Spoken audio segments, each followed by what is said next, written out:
Well, good morning, everyone. Welcome. Sunday racing here at New England Dragway, the JAG Sports Nationals.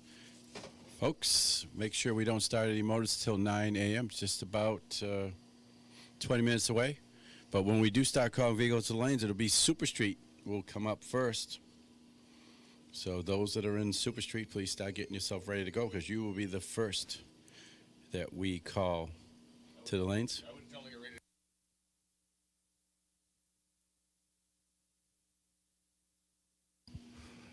Once again, don't start your engines. Just start getting yourself ready to go. We'll give you the A-OK to get things going here at 9 a.m.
All right, folks, it is 9 a.m., 9 a.m. Time to get things going here. Day number 2 of the Jags Sport Nationals. And this will be a first call for Super Street. Super Street to the lanes, please. Super Street to the staging lanes. Super Street to the staging lanes, please, for your first round of eliminations. Super Street to the staging lanes, please.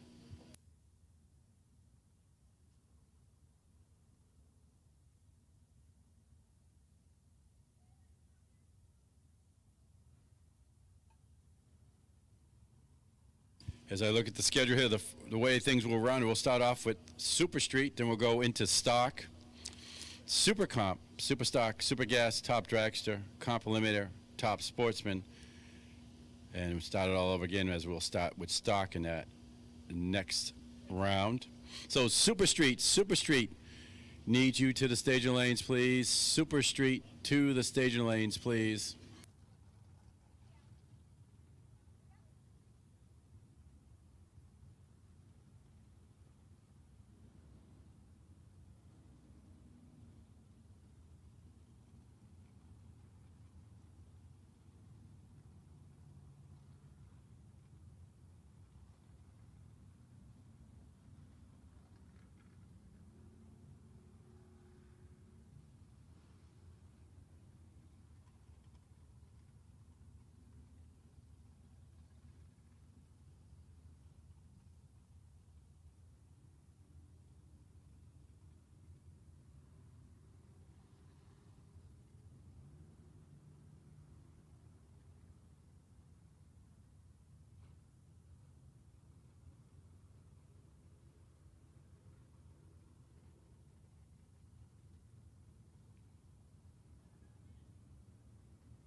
Super Street to the staging lanes, please. Super Street to the staging lanes, please.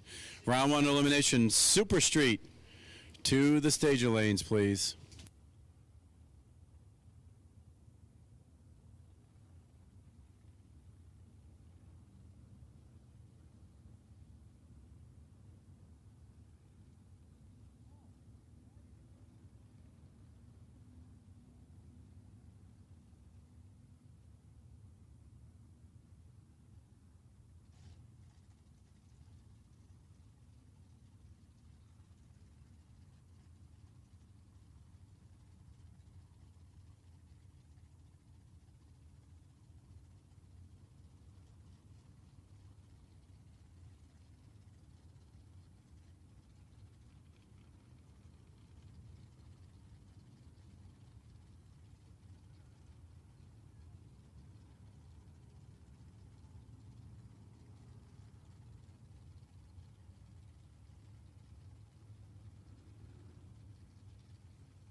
Super Street, need you to the staging lanes, please. Round one of elimination, Super Street to the staging lanes, please, for your first round of eliminations.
Super Street to the staging lanes, please. Super Street, need you to the staging lanes, please.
Super Street, we need you to the lanes, please. Super Street to the staging lanes, please.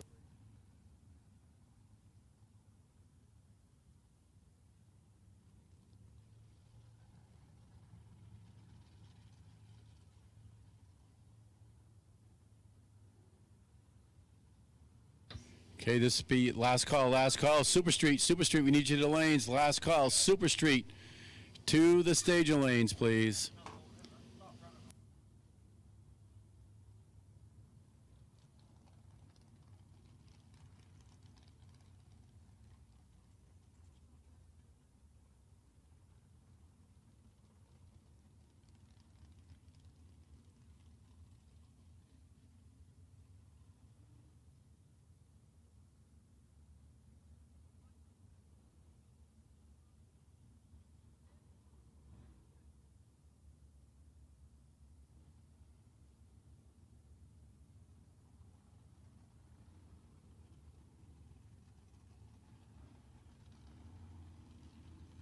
Stock eliminator, Stalkers, we need you to the staging lanes, please. Stalkers, round number 2 to the staging lanes, please. Stock eliminator to the staging lanes, please.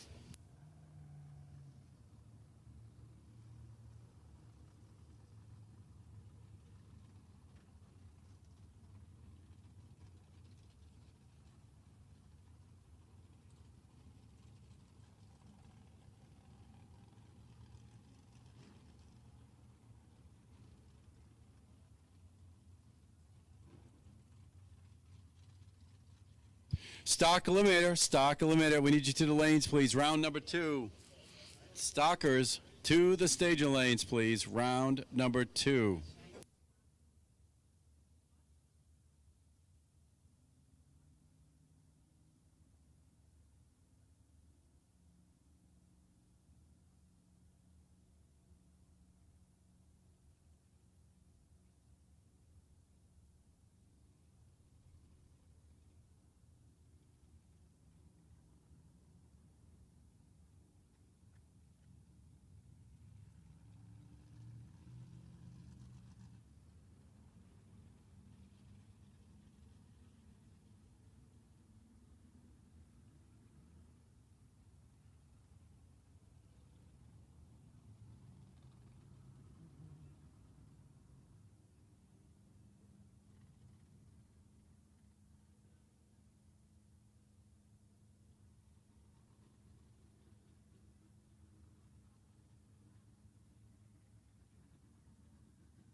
All right, as we fire them up, round number 1 of Super Street coming your way.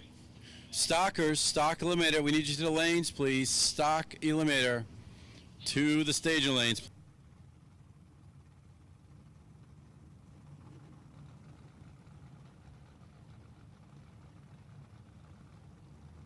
Okay, here we go. We start paring down the fields here in Super Street.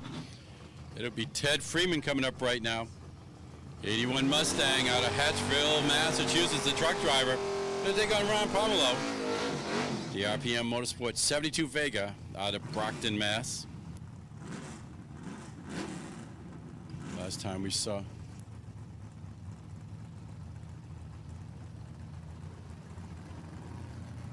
And where we had first round yesterday of some of our categories, we will not have any national anthem or invocation as we're continuing on here. 1090 Index Super Street. Stock eliminator. You should be heading to the lanes, please. Stockers to the staging lanes, please. Oh, and Pomelo 001.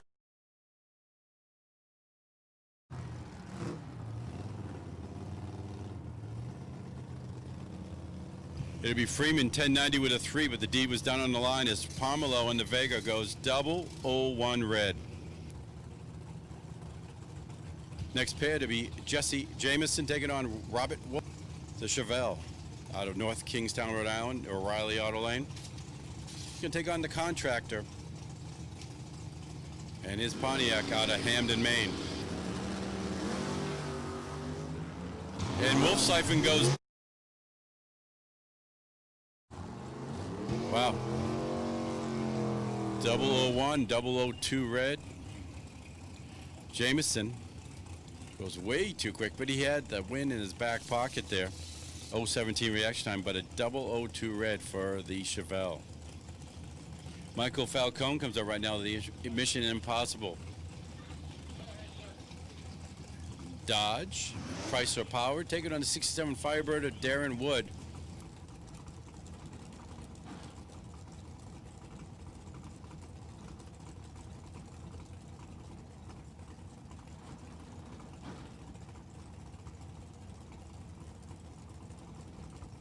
Wood out of Barkhamsted, Connecticut with the Firebird. Falcone out of Walcott, Connecticut with this great looking Mission Impossible. Chrysler.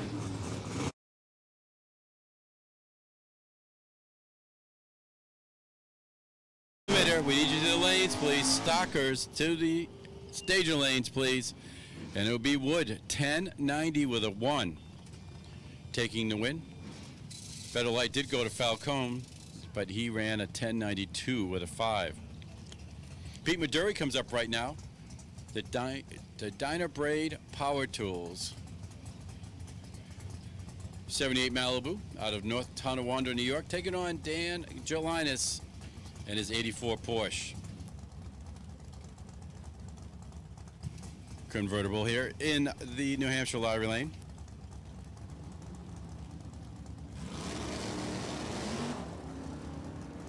And Giants will take the win. Maduri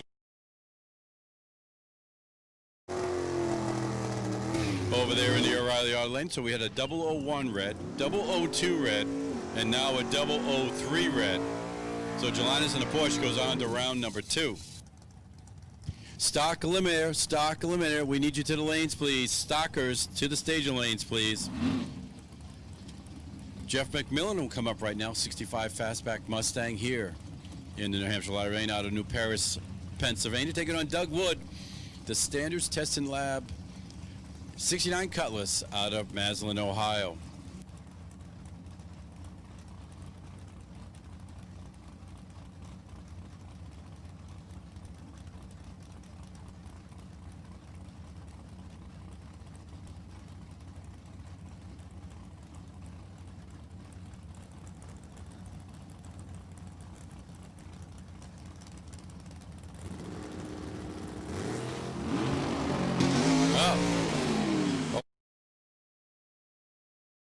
Doug Wood there.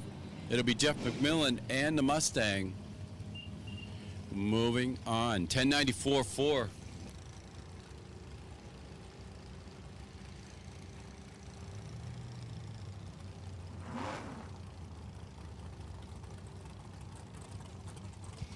Frank Volpe III comes up right now. The Volpe Racing 85 Camaro out of Poughkeepsie, New York. Going to take on Pat Doherty, the 96 Grand Am out of Westerly, Rhode Island.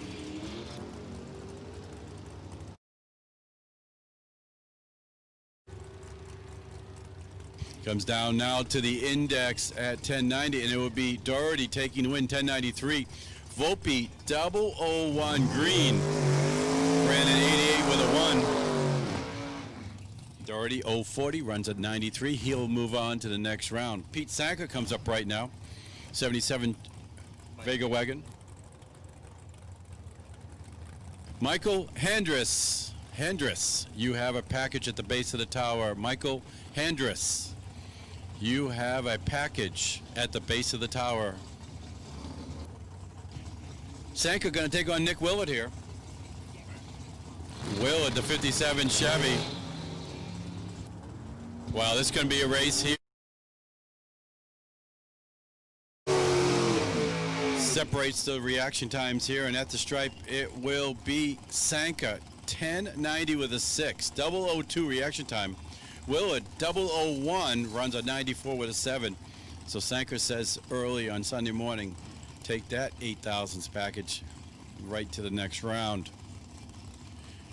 Bob Marcoglou, the Vision Transport Incorporated 69 Camaro, to take on Patrick Nuzzo, his 93 Mustang, the senior social media specialist at ESPN.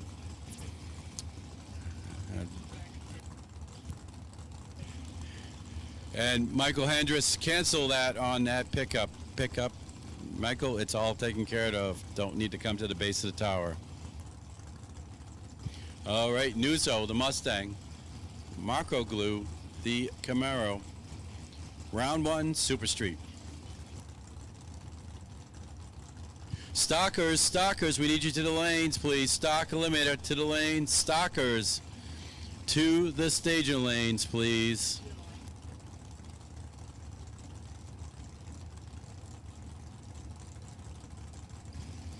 All right, there we go. Marcoglou goes in fully staged. Nuzzo follows her in.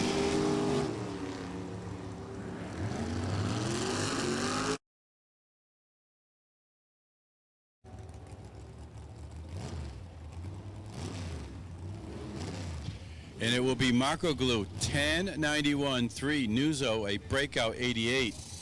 Nuzzo had a better light, but Marcoglou closer to the index. Moves on to the next round. And Elise LeBlanc, the Cause and Trouble Oldsmobile, taking on Eric Corey and his S10 94 style.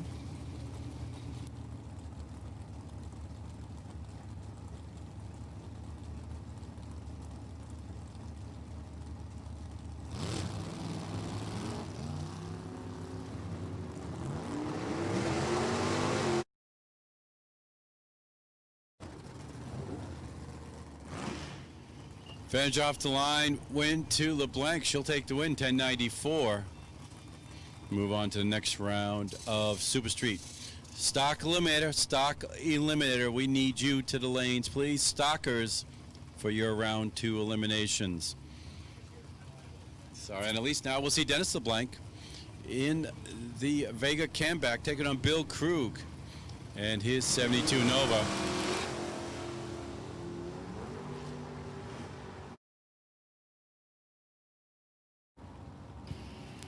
Only a thou separate them on their reaction times, and it will be LeBlanc 10.88.5 to Krug's 10.86, but double breakout.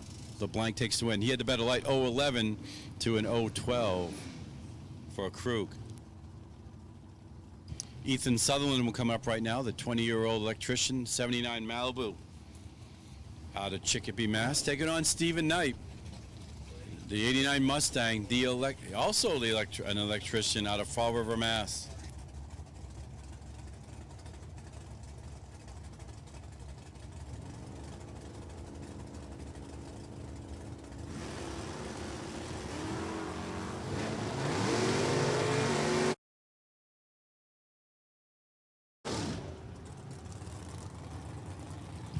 Advantage off the line here went to Knight, and he will take the win. A hole shot win. 10.91.2 takes out a 10.90 with a 3. Ethan Sutherland runs a 90 with a 3, but the 0.71 reaction time doomed him right there. Robert Ladder to take on Ed McLeaf, the little power shop 63 Chevy 2. Going to take on Ladder and his 69 Camaro, the truck driver out of Booth Bay Harbor, Maine. And it'll be Ladder going 009 red. McLeaf and that Chevy 2 will take the win here. We'll see what he can do on the index, getting ready for the second round here. Knew he had the win in the pocket, just ran it out the backside, 10.80. Justin Mason to take on Carly Wolf, the elementary school teacher with the 89 Mustang here in the New Hampshire Lottery Lane out of New Jersey, taking on Justin Mason and Zach Byron's 90 Ford Ranger.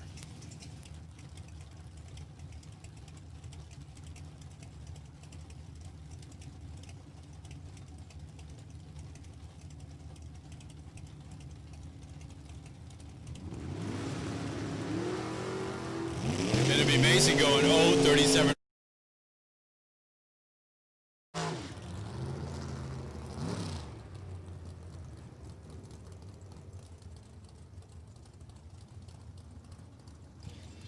Wolf a 10.81.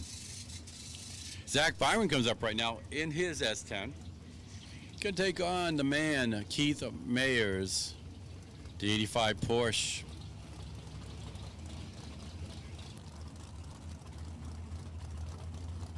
You want to win this, you're gonna have to take out some of the big guys, and this is the biggest guy out there, Keith Mayers. And it's Mayers going 004 red. Taking the win here.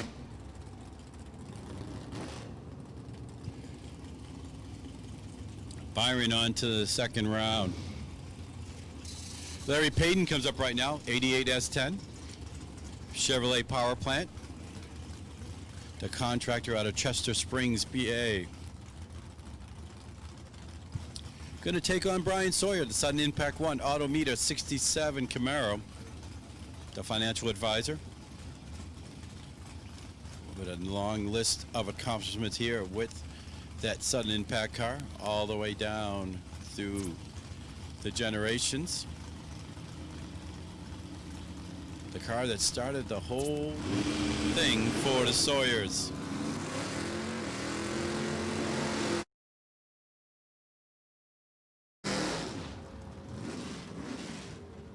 Gonna be a close race here. Who knows it? Oh, Sawyer.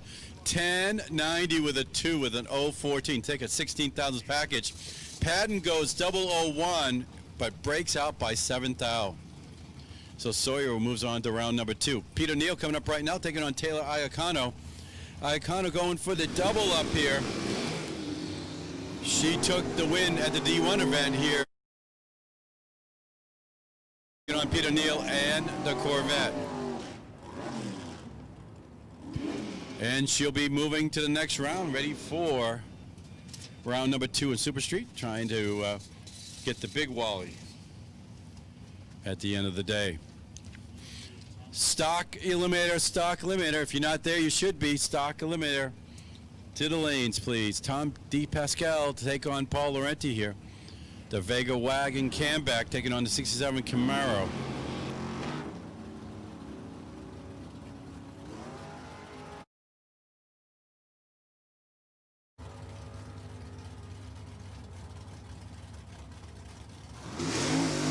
And it will be Laurenti, 11:01.7, taking the win.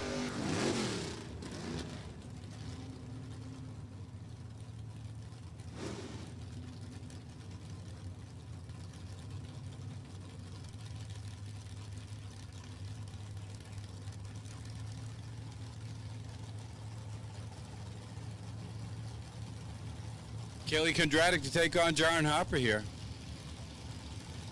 Going to be a good race here. 2 at the top here in Super Street.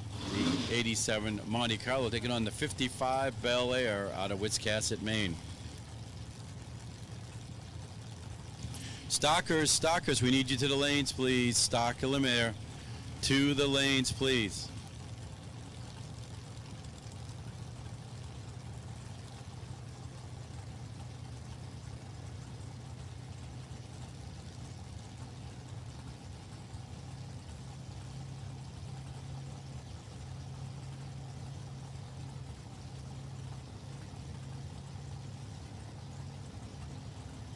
All right, they're both preset. There we go. There goes Kondratic. Here goes Harper. And it's Harper 005 red.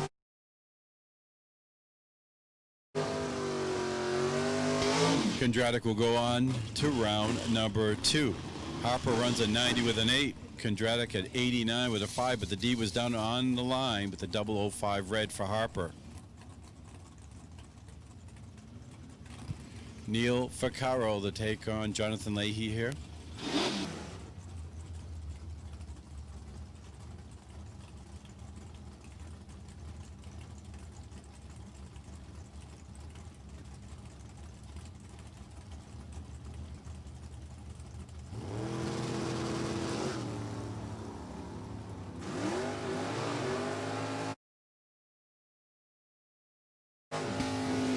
Toss up here on the reaction times. At the stripe, it will be Leahy taking the win. 10:91.2 to Vaccaro's 10:93.8.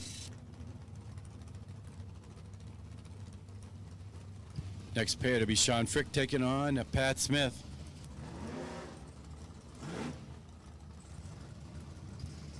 Frick to Firebird. Chevrolet Power taking on Smith and his Buick Regal. Also Chevrolet powered.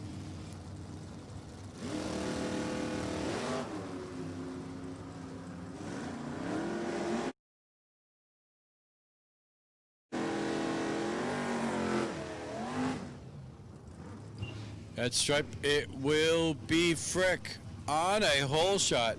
Smith runs 90 with a 4 and loses in the first round. Frick had an 012 reaction time, runs a 93 with a 2. Moves on to round number 2. George Correa to take on Ray Knight here. New Bedford taking on Fall River.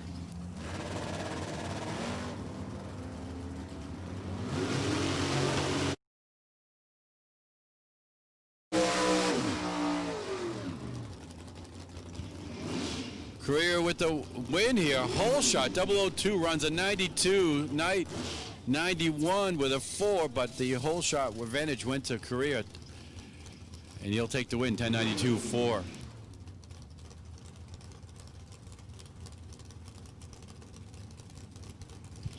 Dave Markle to take on Louis Benea.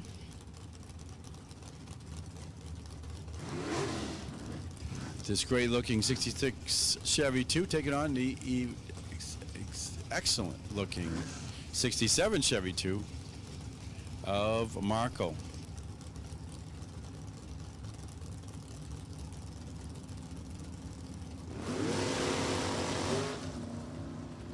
And it's Marco going 009 red Benair. So it moves on to the next round of Super Street.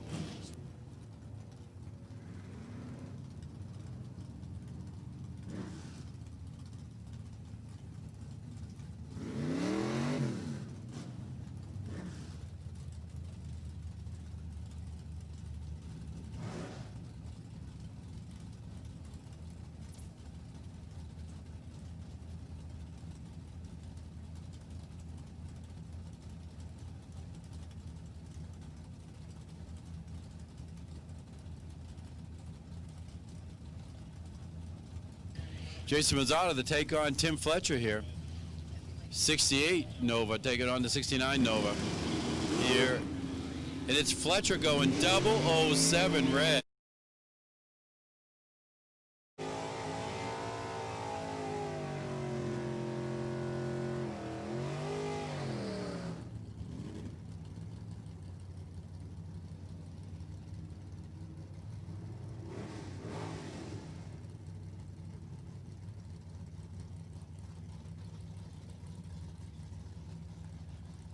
Looks like this will be the last pair in Super Street.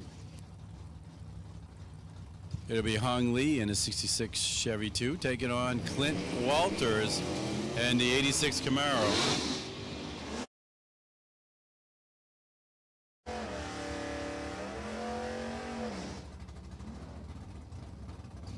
And it'll be Walters 1097-1.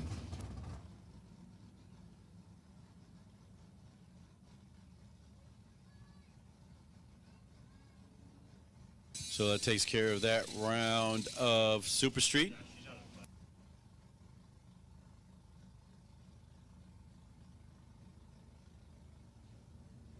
All right, that takes care of Super Street. We're going to go into Stockers, and we're going to bring you the voice of NHRA on Fox, Mr. Brian Loans. Thank you, Bill Carter, as we are in Stock Eliminator here at the JEGS Sports Nationals at New England Dragway. Huge thank you to JEGS.com. JEGS, Woody, the Coughlin family, the whole team for stepping up here to be a part of this great racing weekend. We had Division I action Thursday, Friday, and the JEGS Sports Nationals on Saturday and Sunday. First pair of round 2 in stock. We ran round 1 yesterday afternoon. It's Lauren Kanuick out of Scott Township, Pennsylvania, the 1977 Pontiac Grand Prix, and Barry Parker, the A-Stock Automatic 1970 Camaro, dial 1022. Kanuick dial 1242 in the O-Stock Automatic Poncho.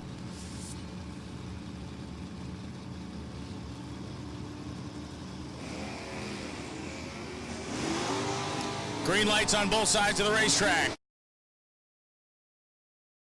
Run down that battleship-sized Pontiac on the O'Reilly side of the drag strip, and as they get to the finish line, it will be the Camaro. 10:31 at 105 miles an hour as Parker was scrubbing speed at the top end, and he scrubbed off about a tenth of a second. Kanuick ran 12:48.2 at 105. Huge starting line advantage for Parker of about 0.05 of a second. Jeff coined a pair of stick shift machines. Coined the J-Stick 85 Z28 manual transmission 305 small block, and Ed Bednaz the B-Stick 69 Nova 396 4-speed big block car.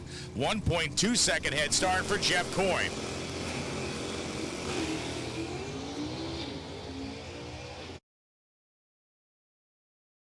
On the mouse on the left side of the racetrack.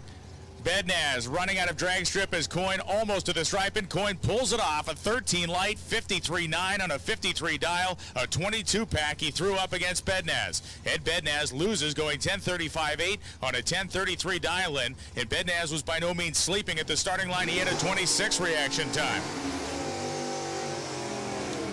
A unique matchup here, a C-Stock Automatic 446 pack powered 1969 Dodge Super Bee of Greg Gay, dial 1094, and Garrett Mond, the E-Stock Automatic 1970 AMX 390 cubic inch engine, right-hand side of the drag strip. The New Hampshire Lottery side of the racetrack for Mond, and that really beautiful AMX, the two-tone paint job, and the thundering big block car will be trying to chase him down. Note that the dial-ins are only 300 separated here, so these cars will be next to each other nearly the whole way down the drag strip.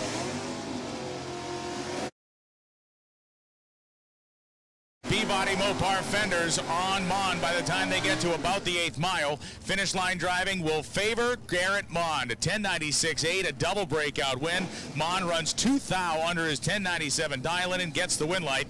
Gay runs almost 2 hun under his dial-in, going 10.92 and a 10.94. Todd Bednaz coming up now. The D-Stock 68 396 Camaro, 1063 the dial-in, and Mark Callanan out of South Berwick, Maine, the 1969 Camaro in bright yellow with the purple flames licking their way back from the nose onto the doors. Both cars sporting 396-inch Chevy big block power plants. And again, the separation for Mark Callanan. The reaction time is likely going to sink his battleship out here as Bednaz takes it to the stripe and wins, going 10.71.2, shifting his way to the top end at 111 miles an hour. Callanan runs 10.91.8, kind of missed it on both ends. Stock Eliminator Round 2 here at the JEG Sports Nationals in New England Dragway. Those of you tuning in on D1TV, presented by MicroStrategies, welcome to the show, and those watching on NHRA TV, welcome to the show as well. John Shaw and Jerry Hatch, all Chrysler here. 340-inch small block for Hatch, dialed 1069, and the thundering 426-inch motor for Shaw, dialed 984.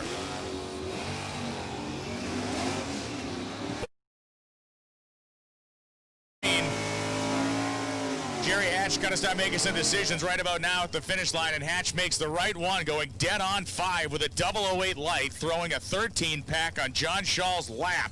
Shaw goes 988.9 at 133 miles an hour with a 30 reaction time. Not a bad run by any measure, but Jerry Hatch was brilliant with that 13 thousandths package, 5 thou over that 1069 dial and hitting the tree for 008. Rick Mattioli and Dan Lynch coming up right now. Lynch survived the first round, as did Mattioli yesterday afternoon.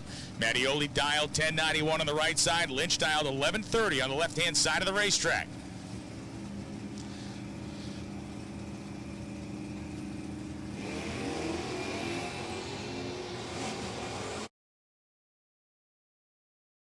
Part side of the drag strip as Rick Mattioli, the New Hampshire Lottery side, hammer down to the stripe he goes, and it is Mattioli 1091.2 on a 1091 dial-in with a 26 light.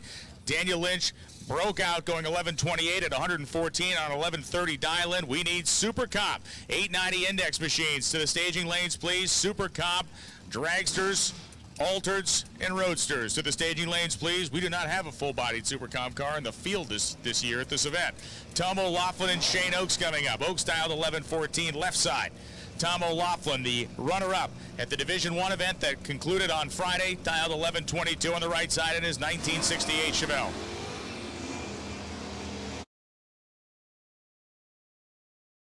Currently the number 2 man in points in the division, a great stock eliminator competitor up here in Division I, does not claim a win light in round number 2.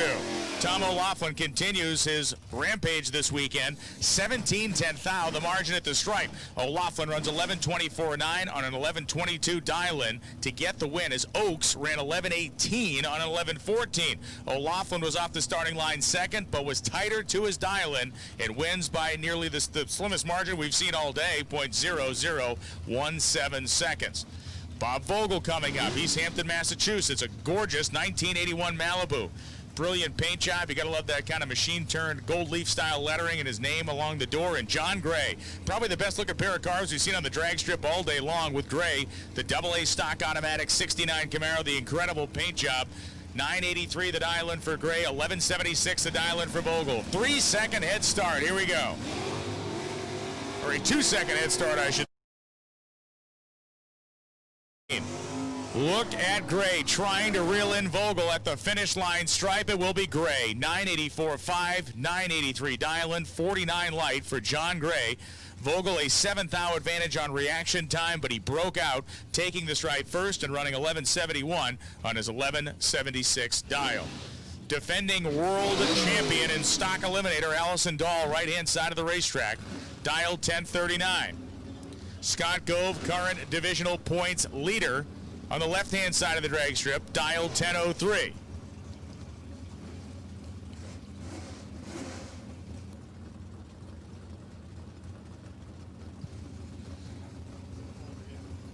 The Porter Tree sponsor machine that Smith family, formerly Allison Smith, now Allison Dahl. You can see Doug standing behind the car. Her family operates Portree. She is an electrical engineer by trade.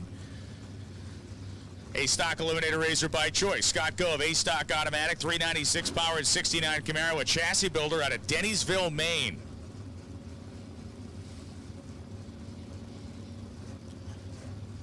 A town that makes Epping look like Manhattan.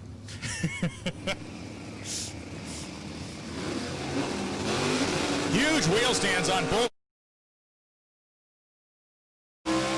Gove in the old school big block car trying to run down the fuel injected small block of Allison Dahl, and it's Allison. 10:37.8, 0:42 light. Dahl advances to round 3. Scott Gove runs dead on 1. 10:03.1 and a 10:03 dial, but an 88 light sunk him. We just saw Allison Dahl win. Now we see her brother Steven coming up now. 970 the dial in this stick-shifted 2009 Challenger drag pack. And Bill Pomponi, 1152 the dial in the well-traveled 69 Camaro. He has been racing for many years.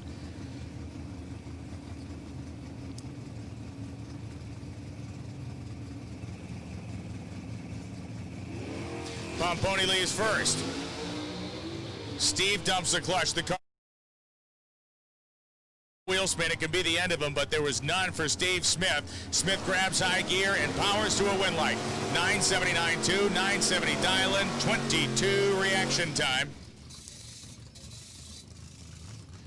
And Bill Pomponi goes 11:51.8, breaking out on his 11:52 dial-in by just 0.02 of a second.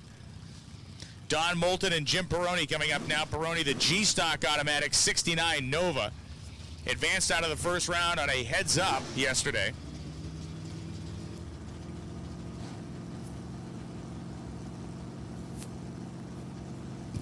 Don Moulton, 11:03 the dial-in, and the heavy hitter 68 Chevelle.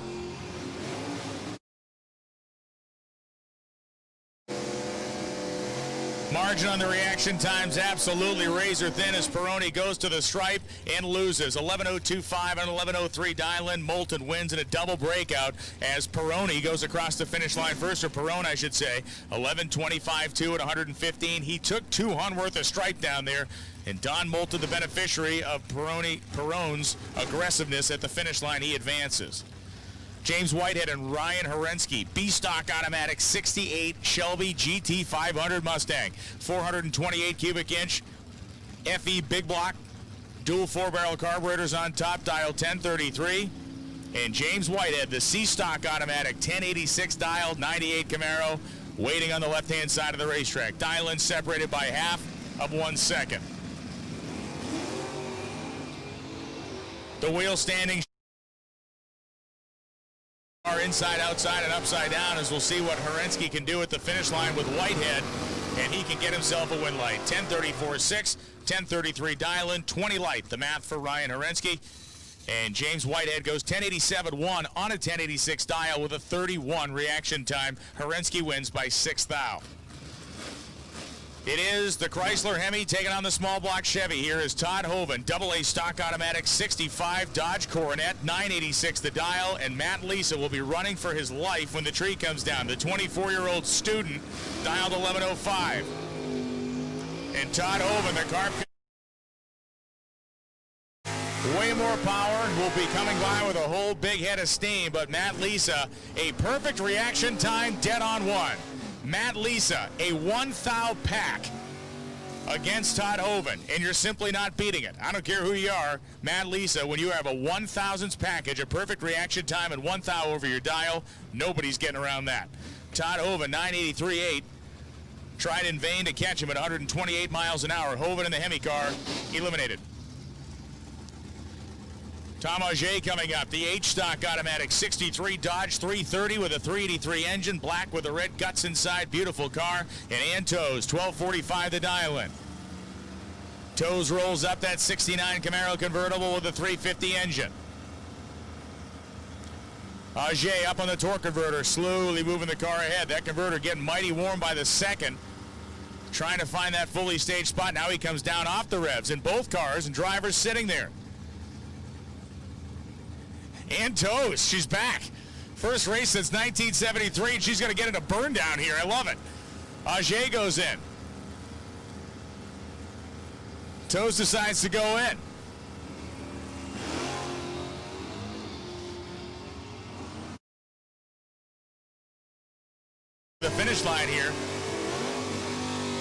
The 63 Dodge going to pull up next to Ann, and it's going to be Ann, a double breakout. 12:44.3 at 103 miles an hour. Ajay goes 12:42.1 at 110. Toes and Ajay went straight up. Warren Johnson and Scott Jeffrey on there to start that one in stock eliminator. I love it. And Toes advances on around 3. Joe Santangelo and Brian Valentine coming up right now.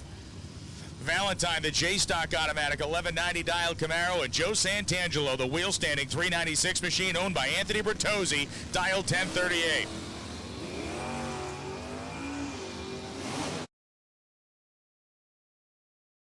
And Valentine. Valentine has a very small amount of wiggle room here at the start. The starting line advantage went to him, but it will be Joe Santangelo taking care of business. 10:404, 10:38 dial-in. Santangelo advances. Brian Valentine goes 11:89.3, 7th thou under his dial-in. Took 400 worth of stripe, and that's the end of it. Bob Letelier and Dean Ribeiro coming up now, as we have called Super Comp. We do need Super Comp into the staging lanes for round 2 eliminations. Ribeiro B-Stock automatic, Bob's Auto Sales Firebird, owned by Bob Letelier, dialed 1055, and he is racing Bob Letelier. How did you guys do this to each other? Letelier racing a car he owns on the other side of the racetrack. Letelier dialed 994. Super Comp, we still need you. Super Comp, round 2, we need you to the staging lanes, please. And Ribeiro is not going to make it easy on his car owner here.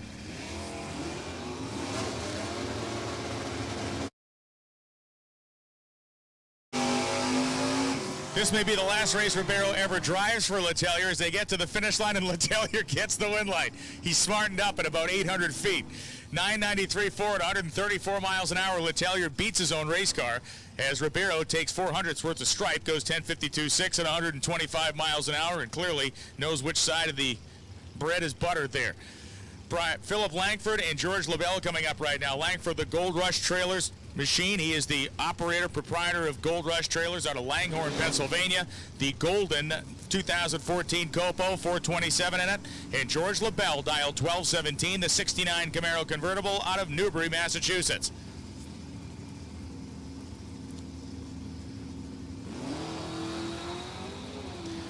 Red light start for LaBelle. Langford knew he had starting line. So Phil Langford going to use this as a full throttle checkout. Goes 9:308 at 145.22 as LaBelle red lights his chances away with an 011 red eye on the tree.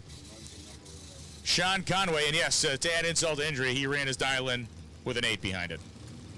Cue the sad trombone as Tom Fletcher and Sean Conway come up. End stock automatic wagon for Conway, 1221 the dial. Fletcher, dial 1099, left side on the O'Reilly portion of the drag strip.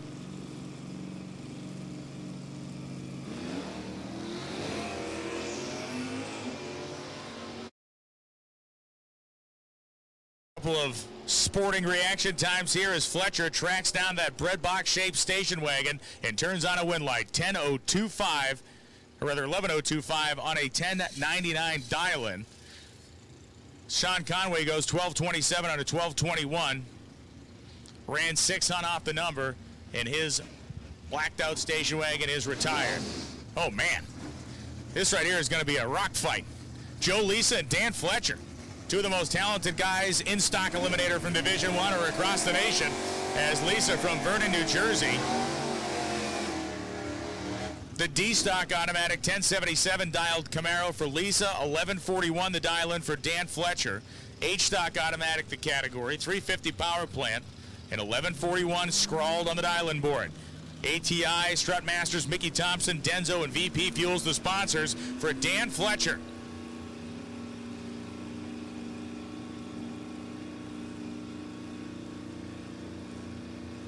Joe Lisa's fully staged.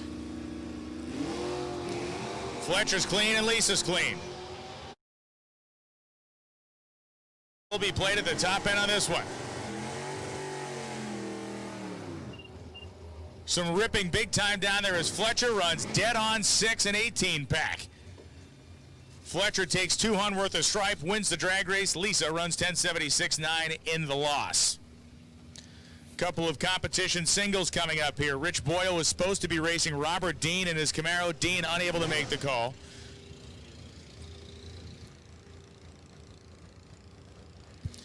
Rich Boyle, the H-Stock Automatic 1973 Nova. 12:15 the dial-in. He will be making this run on his own.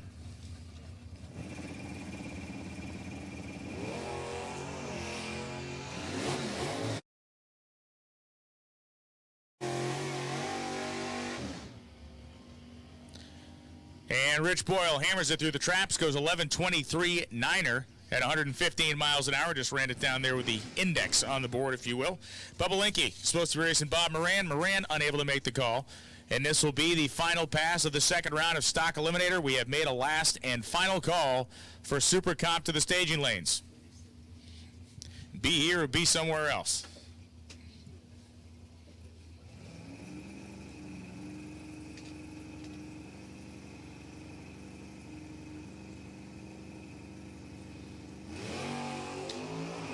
Nice big wheel stand for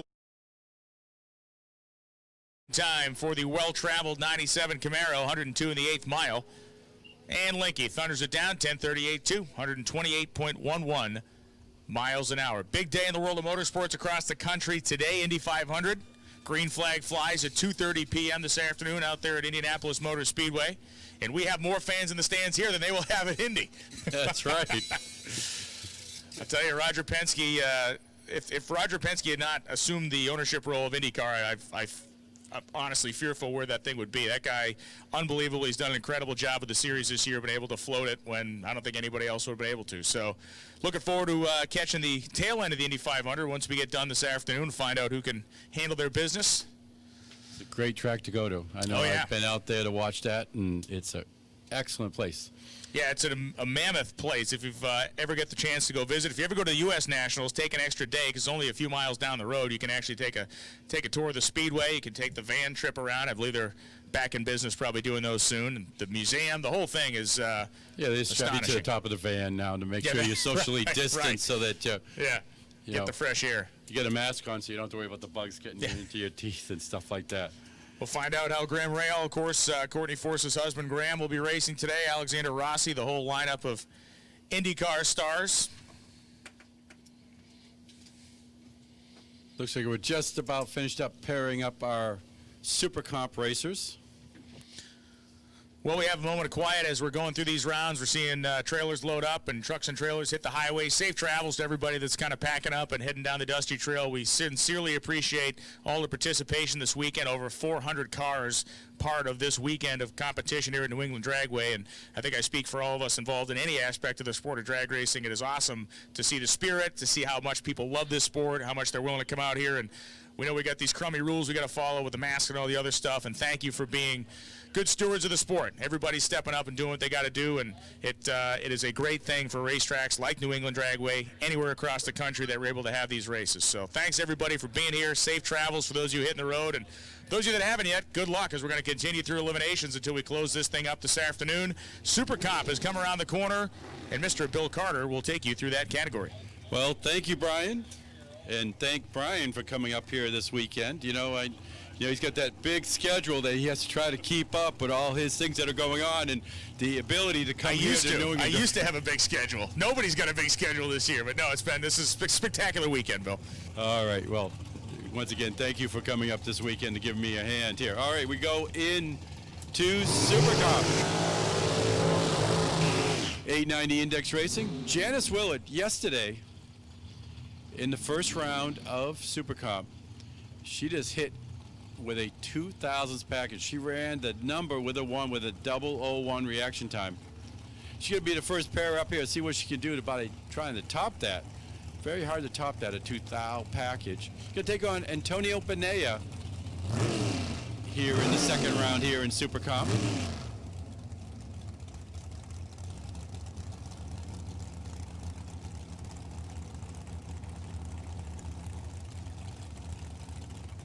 As we send two up, we send one home here today as part of Sunday, the JAG Sports Nationals here at New England Dragway.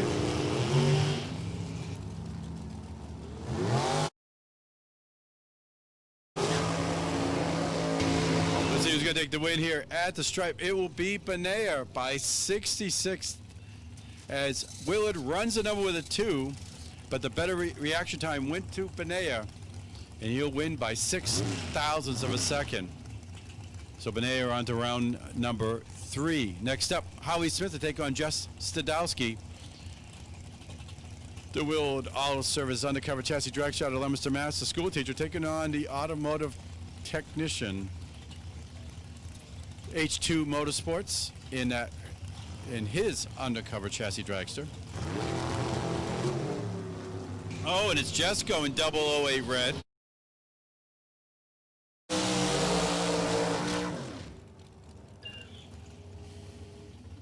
Smith 889.5.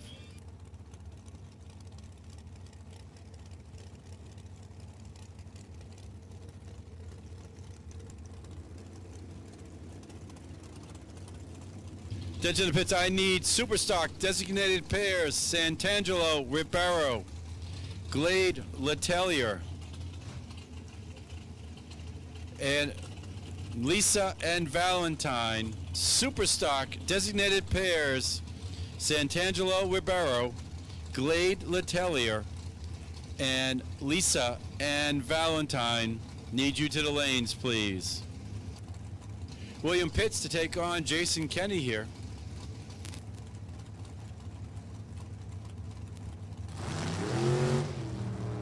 And it's Pitts going 00.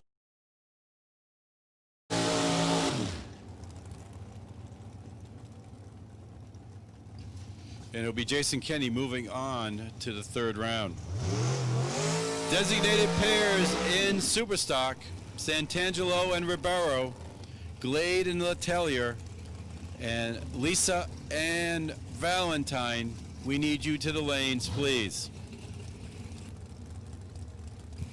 Amanda Boychesko coming up right now.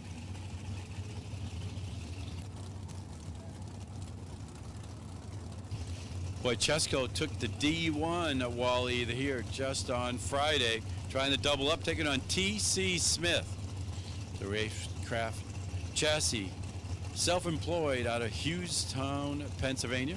Boychesko, the Delhaven Services Center undercover chassis dragster out of Warminster, PA. Again, took the D1 Wally on Friday, trying to grab another Wally here today.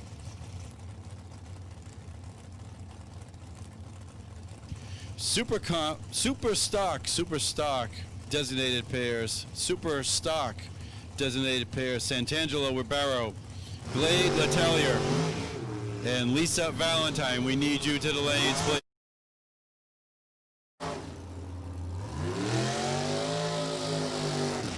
And it will be Boychesko, 890 with a 3. Smith had a 006, but broke out by 6 thou. So it'll be Boychesko moving on to the next round. Jamie Blake, the Follow a Dream dragster out of Loudon, New Hampshire, going to take on Michael Bodner.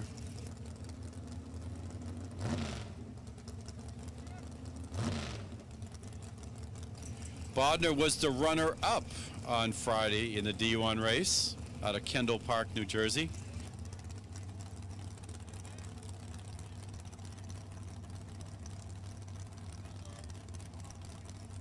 Going to take on the Follow a Dream Permatex dragster, the Mechanic out of Loudon, New Hampshire.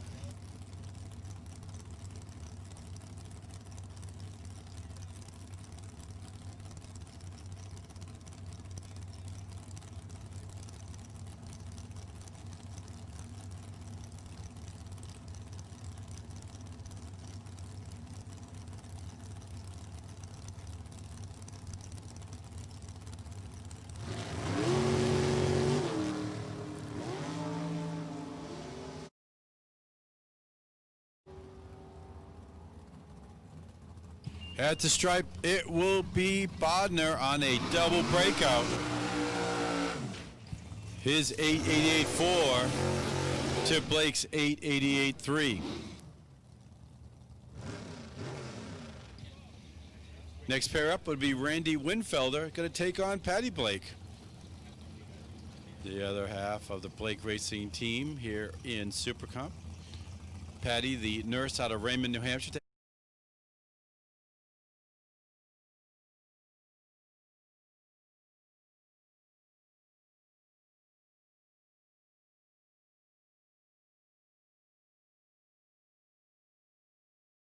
Angelo and Ribeiro, Glade and Letelier, and Lisa and Valentine to the lanes, please.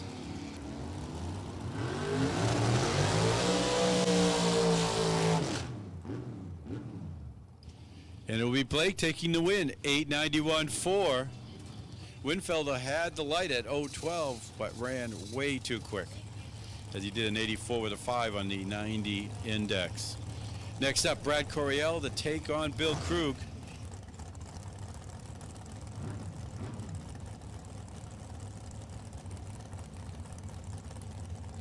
Coryell, the Trailblazing Designs, Dan Page, Bill Carr, taking on Krug, the Pierce sales rep. Firematic Martino engine sponsor, as we are in 890 Supercomp.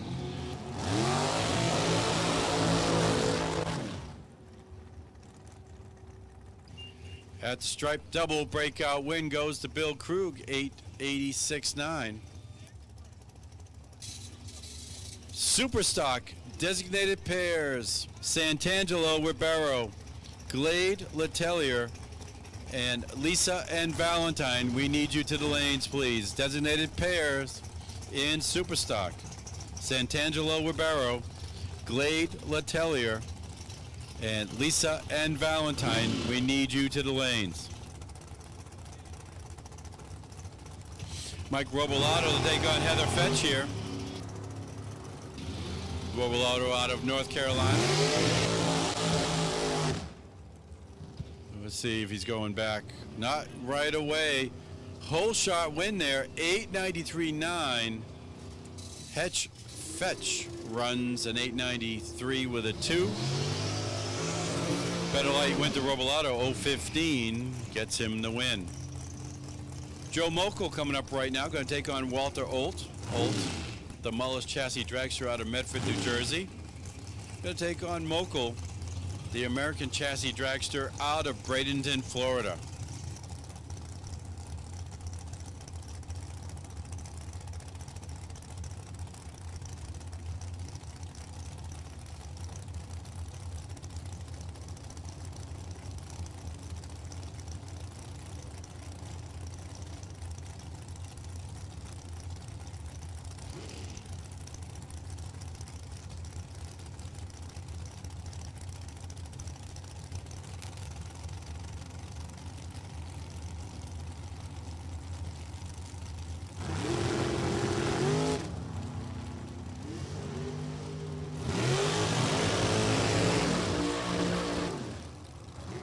Better Light here went to Mokel, but the win goes to Olt, 890 with a 1.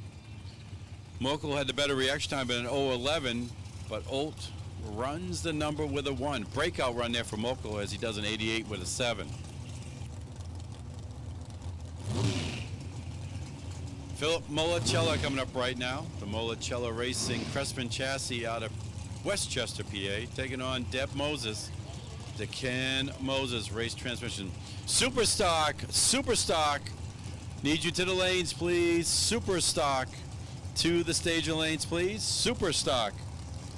Round 1, we need you to the lanes, please. Superstock. Bring them on down. Moses and the Ken Moses race transmissions.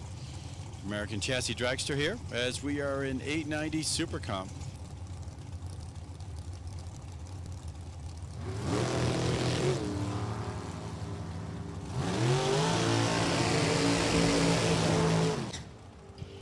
Only 2 thou separate them on their reaction times, and it will be a double breakout win going to Deb Moses, 888 with an 8 to Mollicella's 886 with a 3.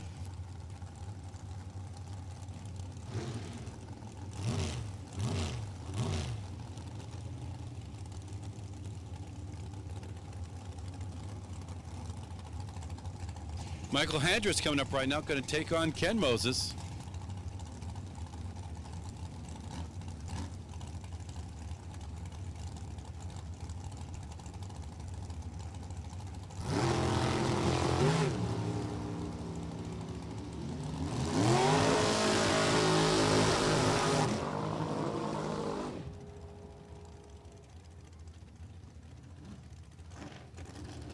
It'll be Moses taking the win here. 891.5. Handers breaks out by 6 thou.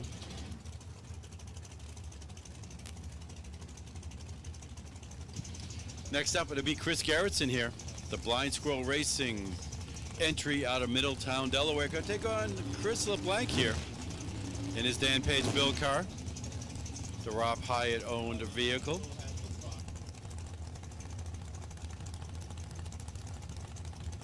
Super stock, need you to the lanes, please. Super stock, to the staging lanes, please. Super stock, to the staging lanes, please.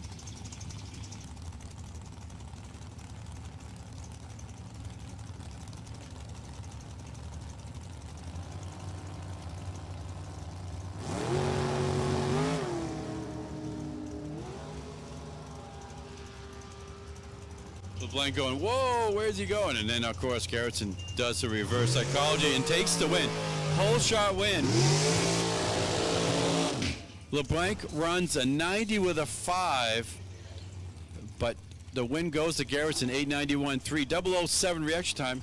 Not a bad reaction time for LeBlanc with that 035, but an 007 James Bond reaction time for Garrettson. He'll take the win, move on to the next round. Tom Hunter taking on Tom Staba.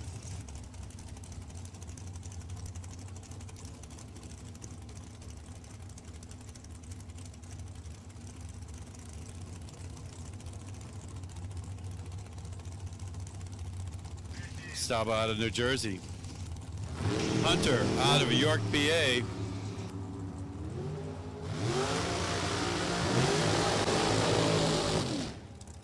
Better light here went to Hunter, and he'll take the win. 891.9. 006 reaction time for Hunter. Stauber breaks out by 5 thou with an 031 reaction time. So it's Hunter, the technician out of PA, moving on to the next round. Ray Fredericks to take on Kyle Bigley. Bigley, big hitter here in the world of Super Comp. Number 4 on the car. Going to take on Fredericks here. Talked to him a couple weeks ago. The car is doing great. This comes down to the person sitting in the seat, if he can do his job here. The car can run the 890 number. He has shown that. Bigley definitely can run the number, especially looking at the laundry list of accomplishments, especially division champ here in Super Comp in 2018.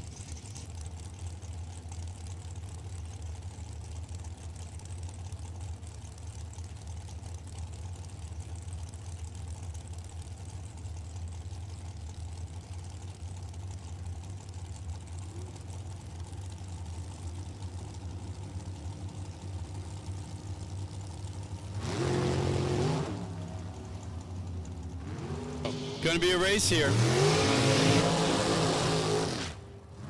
Only 3 thou separate the reaction times, and it will be Bigley as Fredericks goes 888. Bigley had the better light, 013, runs a 94 with a 1, so Bigley will move on to the next round. Rich Dorr will come up right now.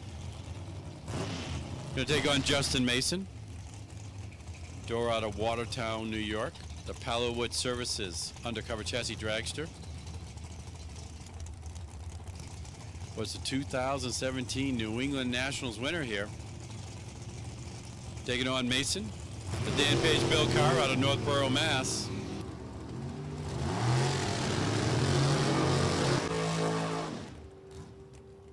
Side by side at the stripe, it will be Dorr. Runs the number with a 0.023 reaction time, 23 thousandths package.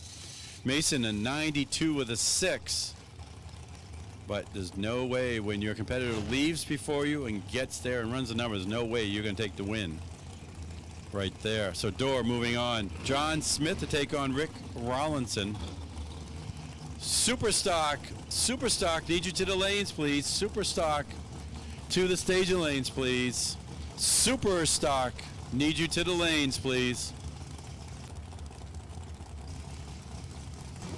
Rollinson out of Orange, Connecticut. Smith out of Poughkeepsie, New York. They are Revex Oil Additives. Sponsored dragster.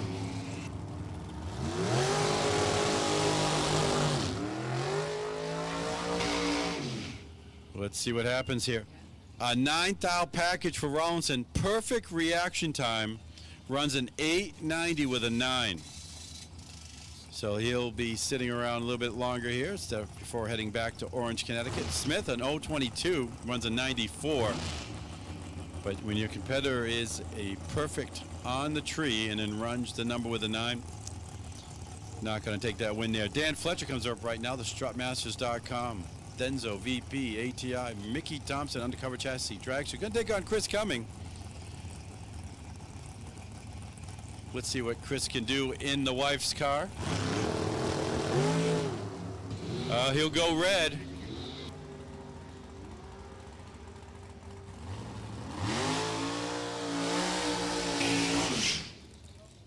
Cumming could have done something. Fletcher breaks out, but the D was down on the start line as Fletcher will take the win, move on to the next round. And it looks like our bye here will be John Labuse.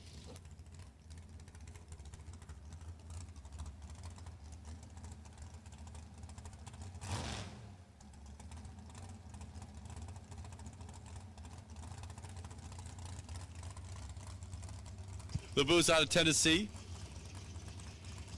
Get the bye here and get ready for the next round of Super Comp.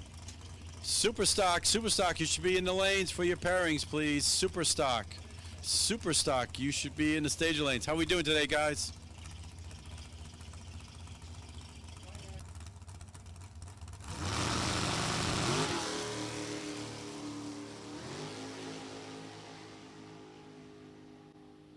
Oh, 16 on the reaction time for Labuse. Let's see what you could do. Yep, just a little test. He's there. 8884 as he'll move into the next round.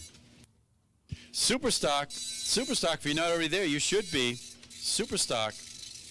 And with that, we're going to turn things over to Brian Loans. He'll take you through Superstock. Thank you, sir. As Superstock will be coming around the corner here momentarily. Drivers in cars, skid lids being installed right now. Will be the second round of, first round of competition in Superstock.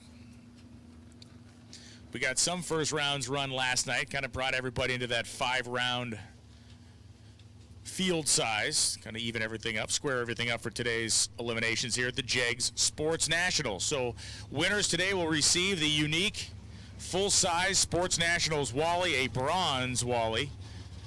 And of course, this is a national event, so those racers claiming or chasing national points puts them in a strong position if they can fare well here at New England Dragway.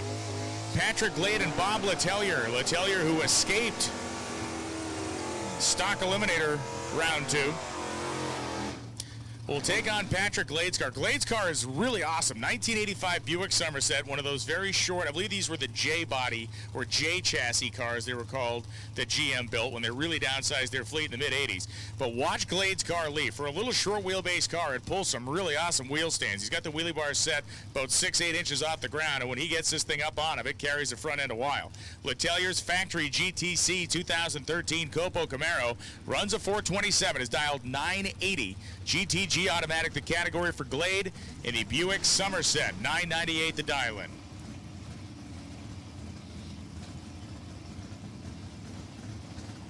Here comes Glade. Beautiful wheel stand for Glade, right out past 60 feet, out past about 100 feet. Sets the nose down, and Letelier, who's got a front row seat to that little car's big rear slicks, will watch him pass the finish line first. Glade goes 10.088 at 116. Letelier's car way off the dial, running 10.28.2.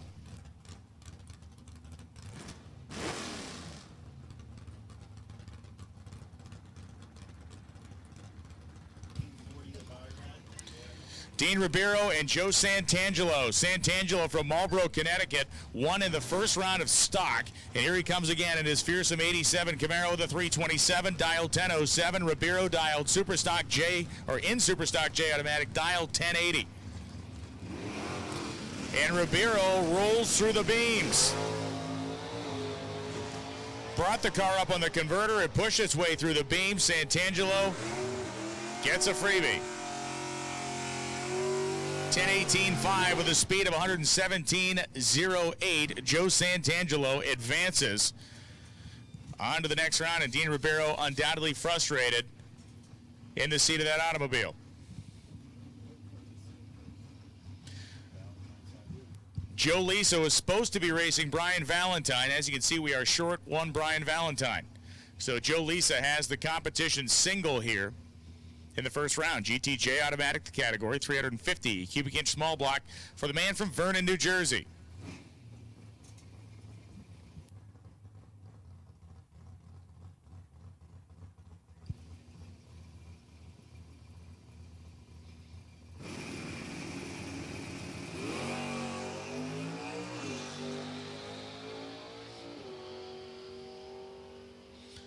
.99 in the 8th mile for Joe Lisa. On the speed clock goes 10:41.1.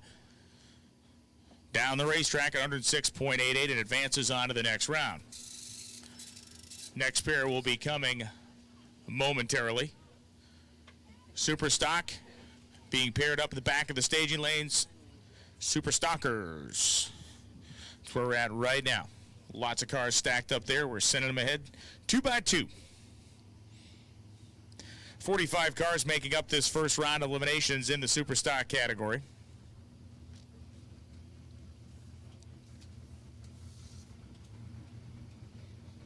GTI automatic 460 powered Mustang Cobra of Jacques Blaze will be running next to Jeff Thornton, the GTH automatic 87 Camaro.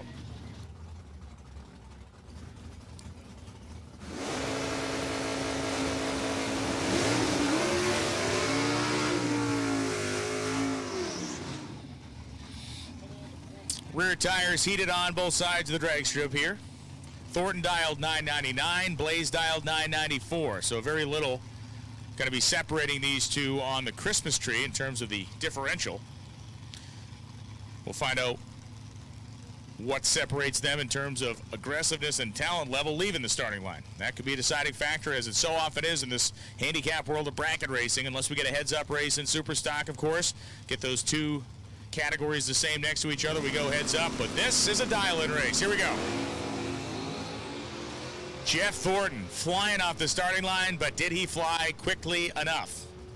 At 1,000 feet, the answer may be no. 10:03.1 at 127 miles an hour for Jacques Blaze out of Tallinn, Connecticut.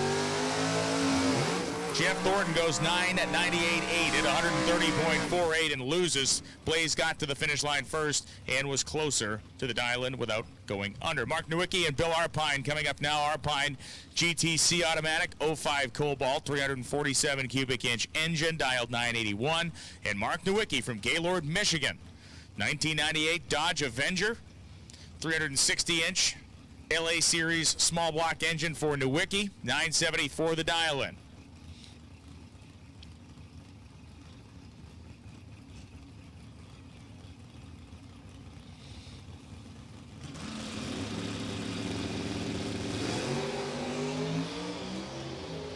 This is the tale of two reaction times. One perfect and one quite imperfect, and the perfect light wins. 977.7, 974 dialed. Mark Nowicki, triple zeros across the top of his time slip. You look at Bill Arpine's run. Arpine ran dead on zero, dialed 981, ran 981.0, and lost because Nowicki just ate his lunch for him on the starting line. Nowicki advances. Tom Boucher and Rich Prees are coming up right now. Super Stock A modified stocker for Rich. Mickey Thompson Tires, the sponsors. It's a 1967 Mustang, dialed 936, and Boucher, the 454 powered 87 Camaro, dialed 971.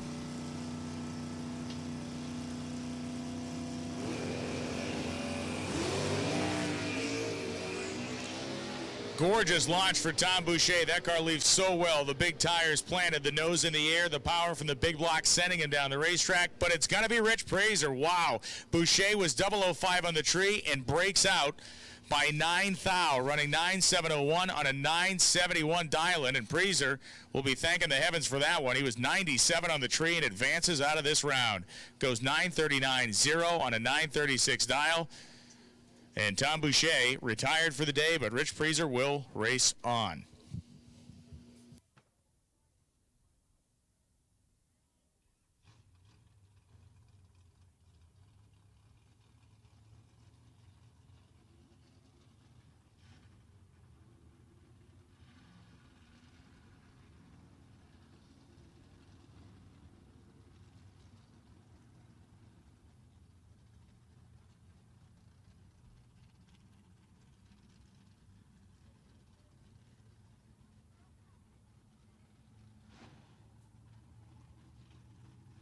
a shrinking number of cars back there in the pairing area. They continue to head up 2 by 2 thanks to the hard work of our staging lanes and tech department getting pairings made and sent up there. It's a hustle, especially during these big first rounds. Super Gas, you're on deck. We don't need you yet, but Super Gas, you are on deck. So if you have not made your preparations, make sure you are ready to go. Super Gas, you will be the next category we call once Super Stock is squared away.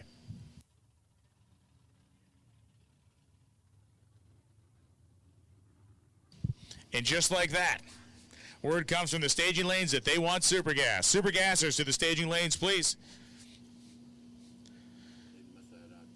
Super Gas to the staging lanes.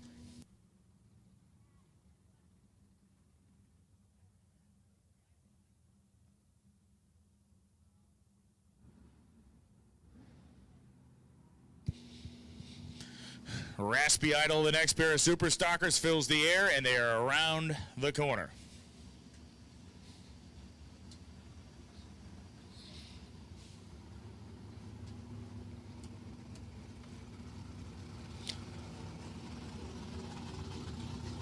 Bill Kennedy, New Hampshire Lottery side of the racetrack, running GTM automatic and the Superstock G automatic of Greg Sutherland.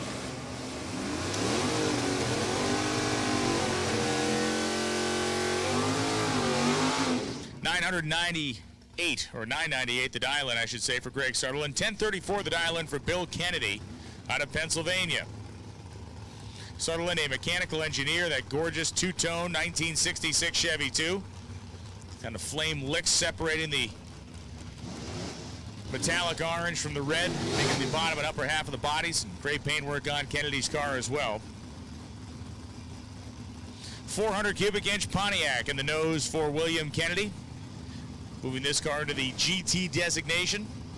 And for Sutherland, the proper Super Stock designation, and it has a 327 under the hood. Red light start for the wheel standing Chevy 2 of Greg Sutherland.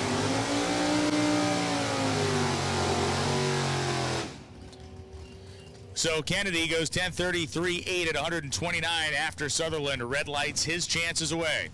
It's going to bring up Greg Gay and Herbie Null. Null from Greencastle, Pennsylvania, dialed 978. Gay, 1071, the dial into the 1980 Murata. Greg got bounced out of the stock eliminator second round. We'll find out if he can survive round one here in Super Stock.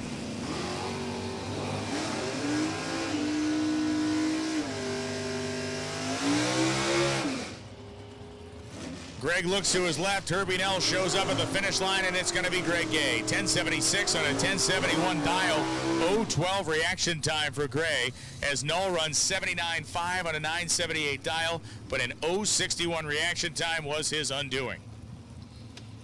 Jeff Jewell, Super Stock C automatic 427-67 Corvette, and Eddie Bloom, Super Stock C modified stock, 336-inch buzzsaw small block in the nose of this car. 933 the dial-in on the right side, 938 the dial-in on the left side.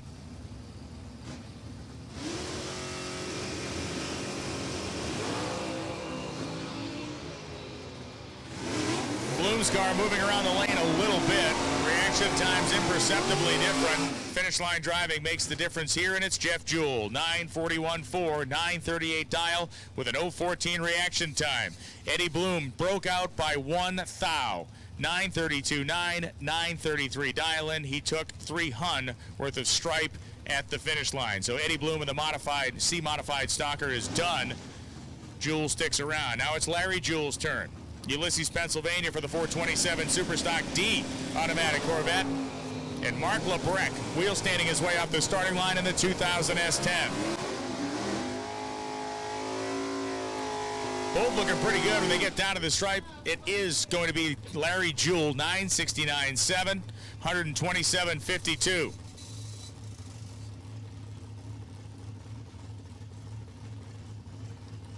And Mark Lebrecht in the loss goes 10.002 on a 995 dial-in.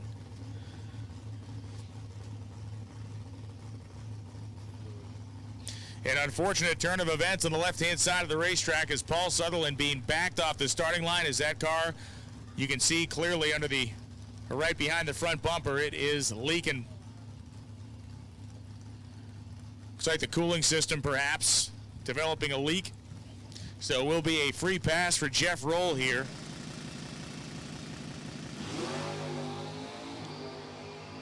.003 reaction time for Roll on the comp single. Jeff goes 9:49.2, 140.52 miles an hour in the Mustang.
So starting line being dried off there on the left-hand side. Once that is handled, we will continue on with Super Stock. We have called Super Gas to the staging lanes, please, and they have showed up in force. Super Gas to the staging lanes. We need your 990 index cars.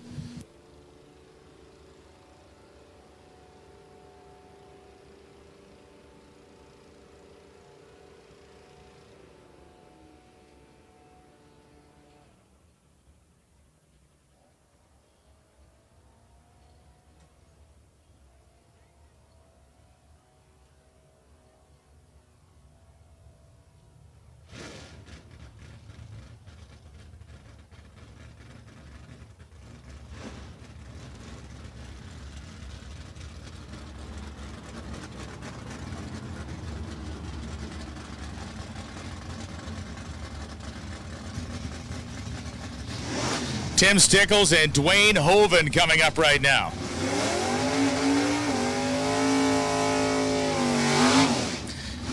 Team Hoven in force in the grandstands. Cheering on that bright yellow 1971 Maverick, dial 1084, and Tim Stickles out of Dover, New Hampshire. The Beluga Junior 1981 Malibu. The Beluga car running a 283 cubic inch traditional small block, 1153. The dial in for Stickles running GTP automatic. Dwayne Hoven GTO automatic, a 302 cubic inch Mercury engine. In the Monroe, New Jersey based 71 Maverick.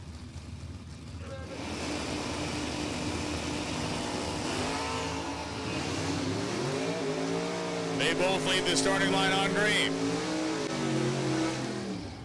Hoven's car up near the center line of the drag strip. As they get to the finish line, it will be Hoven. 1082.2, 121 miles an hour on a 1084 dial, and a double breakout as Stickles was 1149.4 at 114.48. So Dwayne Hoven advances on to the next round.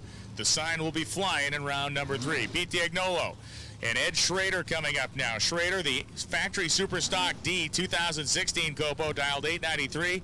And Pete Diagnolo, a 1967 Camaro that has been drag raced by the same family since it was brand new. It is Pete's turn now, 33 years old, taking on the 71-year-old Schrader. And Diagnolo tattooed the starting line and tattoos himself a win like 957.7, 134. Another double breakout here as Schrader goes 892.5 at 153. Schrader breaking out and taking just 3 thou worth of stripe. unbelievable tight action at the finish line. Rafi Karagizian, left side, Superstock L Automatic, and Dave Thomas. 9:30 the dial-in for the Dairy Queen owner out of Westchester, Pennsylvania. It's painted up like the old Ram Chargers Candy-Matic car, and it has a 512 cubic inch V10 engine. Karagizian leaves first, and Dave Thomas gets a win light.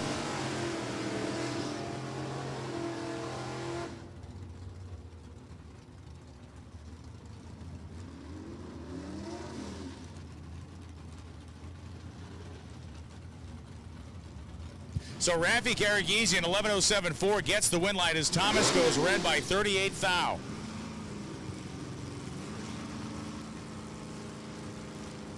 George LaBelle, GTI Automatic, and Eric Merrifield, 10:54 the dial-in, the New Hampshire Lottery side.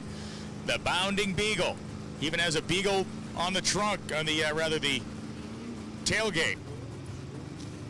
LaBelle's car looking to leash the dog here. 10:20 the dial-in for LaBelle.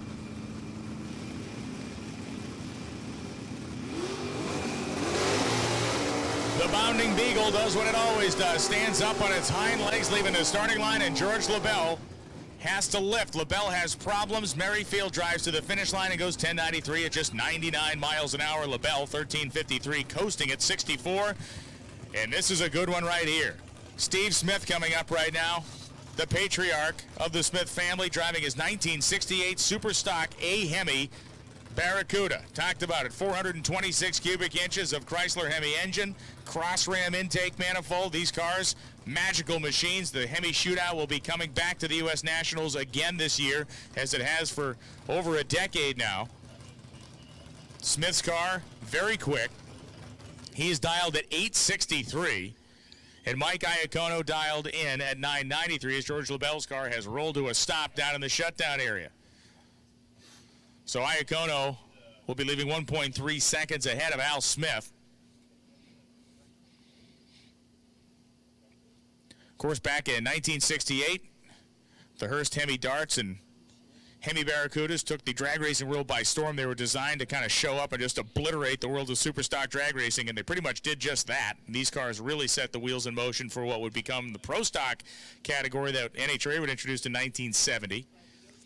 AHRA beat him to the punch in that class the late 1960s, but NHRA's pro stock season began in 1970. We're celebrating that 50 years of pro stock this year, and in fact, Herb McCandless will be back at the U.S. Nationals as he is every year. McCandless won the U.S. Nationals in pro stock in 1970 in a dart. He raced one of these Barracudas with great success in the late 60s as well. To do the job right, you need the right tools.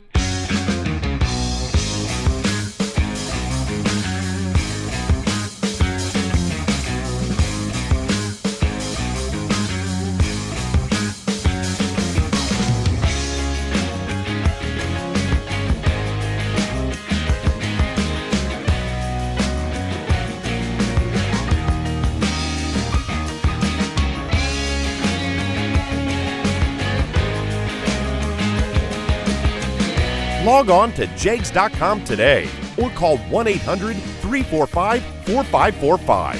One call gets it all. One click gets it quick.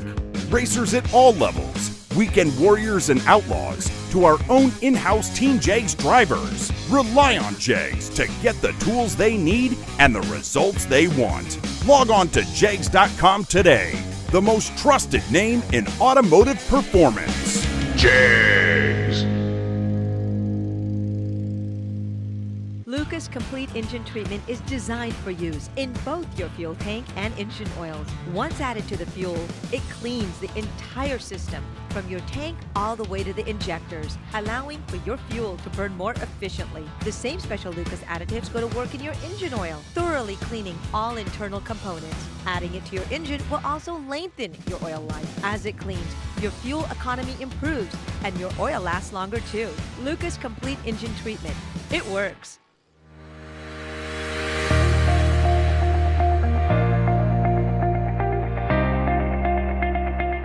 MicroStrategies has been transforming business through innovation for nearly 35 years. Our core focus is to help our customers manage, mine, and monetize their data and informational assets. Whether it is an enterprise content management, big data and analytics, IoT, cloud, or security solution, we have the skill and the experience to help our customers disrupt their markets and lead in their industries.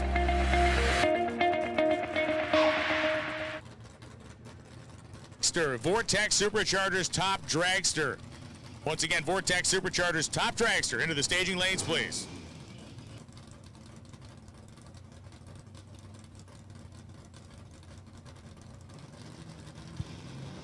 Smith's in, and here comes Iacono. Iacono leaves, and Al Smith misses the tree by 9 thou. He knew Iacono would be there, and Mike was 005, Smith 009 red, 864.9 on that 863 dial-in for Al Smith, and Mike Iacono lifts and goes 10:04 and moves on to the next round. Dean Mowry and Steve Zupka.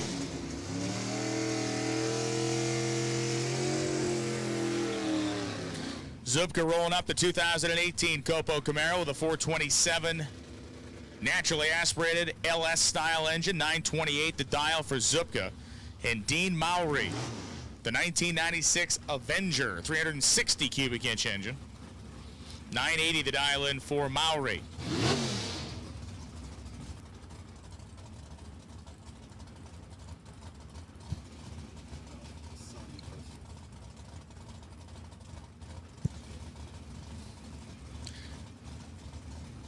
Mowry's in, and Steve Zupka up on the torque converter, inching his car ahead, ready to pounce.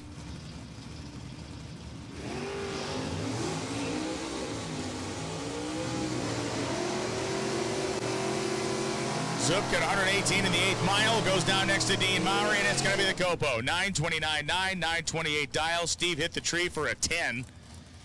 Mowry 0.53 reaction time and runs 9.79.2 at 133 in the loss. Interesting here is you got Jim Reed of Reed's Racing Engines out of Hanson, Massachusetts, his shop over there in the Whitman area down in the South Shore, and Tom Boucher, the North Shore engine builder, I should say the son of the North Shore engine builder. 9.78 the dial-in for the Boucher's Racing Engines, 1997 Pontiac Firebird. 4.54 under the hood for Tom Boucher. Boucher's Racing Engines, the longest standing sponsor in New England Dragway in the track's history. Jim Reed, left side of the racetrack, the O'Reilly Auto Parts lane. Reed takes his classic 57 Corvette up the starting line cleanly, as does Tom Boucher. They get to the stripe, and it will be Jim Reed. 986.8, 985 dial with an 11 reaction time. Got him to the finish line first for a win. Tom Boucher goes 976.4 at 137 and does not see a win light.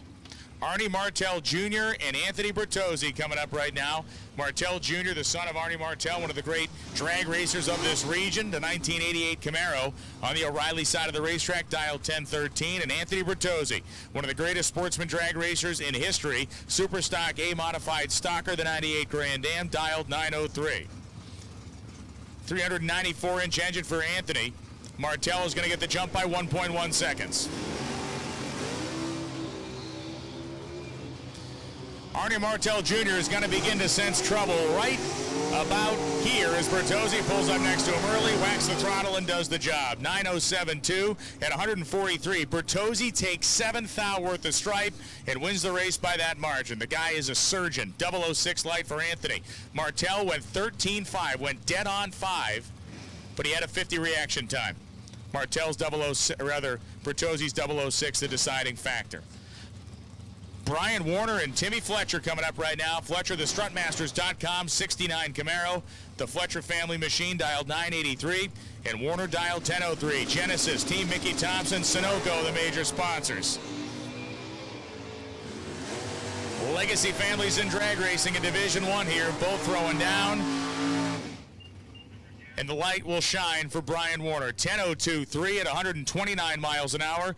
Warner takes a stripe first. It's a double breakout win. Timmy was 31 on the tree, goes 982.3 at 131 miles an hour. Margin of victory for Brian Warner, a measly 2 thou. Now it is Byron Warner.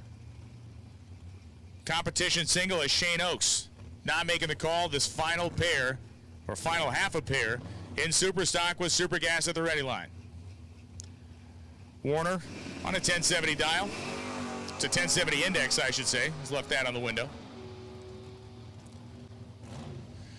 Should run in the high nines unless he decides to lift off the throttle, which he does. Goes 997.4, still sneaks it in the sub 10 second bracket.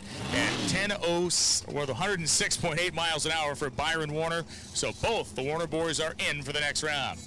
Super Gas has rolled into the water box, one of the most beautiful cars on the property. Tim Quinn will be taking on Rich Price, and Bill Carter is going to bring you through Super Gas round number 2. Thanks, Brian. It'll be Rich Price taking on Tim Quinton here.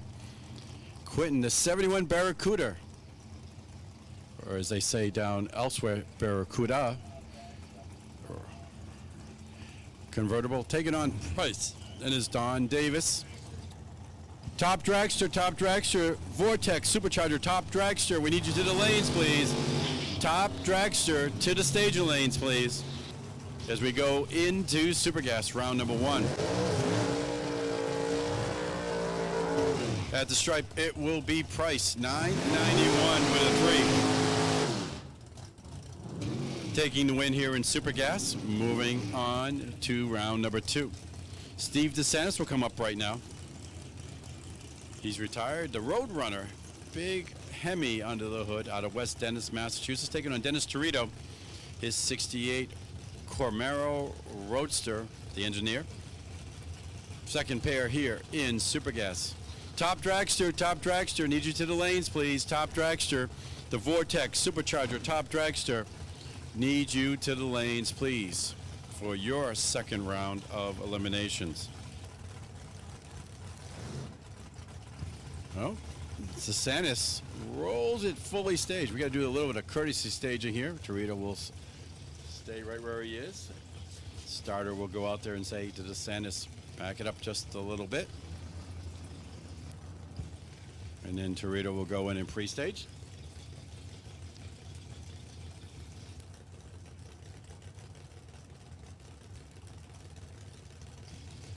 Now they'll fully stage. Top dragster to the lanes, please. Top dragster. Stage your lanes, please. And DeSantis could not hold the brake there. Rolls through the beams. Be a win here for Dennis Torito, 996. Crew walking back going, hey, could not hold it there. Next pair to be Ray Sawyer taking on Darren Wood, the 67 Chevy 2, taking on the Sun Impact number 5, 802 Camaro. Sawyer, a former Super Gas world champion with many national and divisional event wins. Both reaction times have a 0 and a 2. Not all in the same order. And it will be Wood as Sawyer breaks out. 002 reaction time, but he breaks out. So the Chevy 2 out of Connecticut will move on to the next round. Peter Luciano comes up right now to the Lucky's race car. The Fabricator 68 Camaro. Going to take on Jason Kenny here.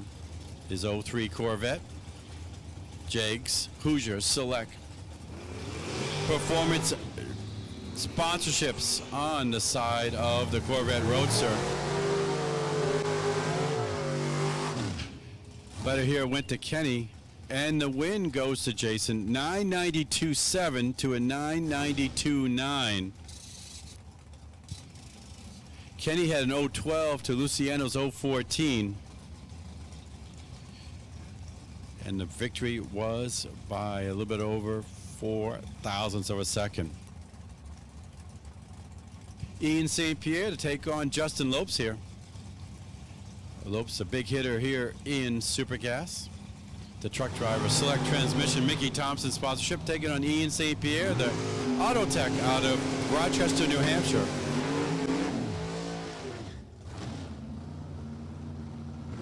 And it'll be Justin Lopes. Look at that. 0.25 reaction time. Runs the index right on 0.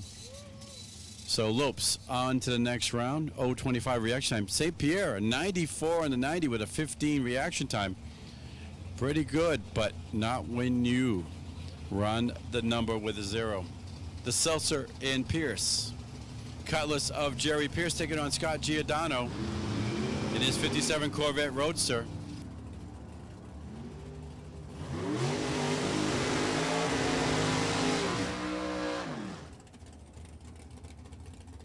And it will be a win for Pierce, 10.01 to a 10.04. Giordano left first, but the games went on and Pierce will take the win. Jeff Fisher and his Beretta to take on Joe Galucci. Galucci, the 63 Corvette, the Advanced Auto Parts sponsorship on the side of this gorgeous looking 63 Corvette Roadster out of New Jersey. Fisher, his Beretta out of New Alexandria, PA. Top Dragster, we need you to the lanes, please. Top Dragster. Vortex, Supercharger, Top Dragster. Need you to the lanes, please.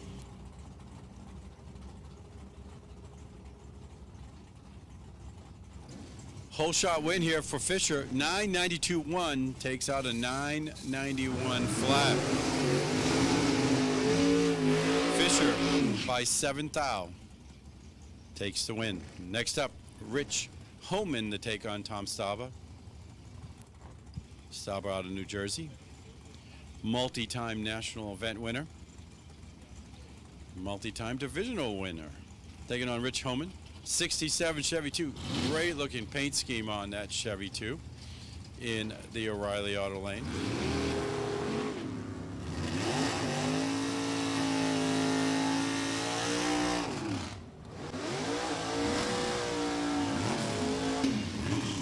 Double breakout win will go to Homan. 989.3. Double 01 reaction time for Stauber to cross the line. And it will be Homan with the win. Tom Smith comes up right now. 67 Chevy 2. Going to take on Bill Moreau and his 27 Ford Roadster. The TSR Racing Products sponsorship on the 21-year-olds. 27 Roadster here. Hughes self-employed with his Chevy 2.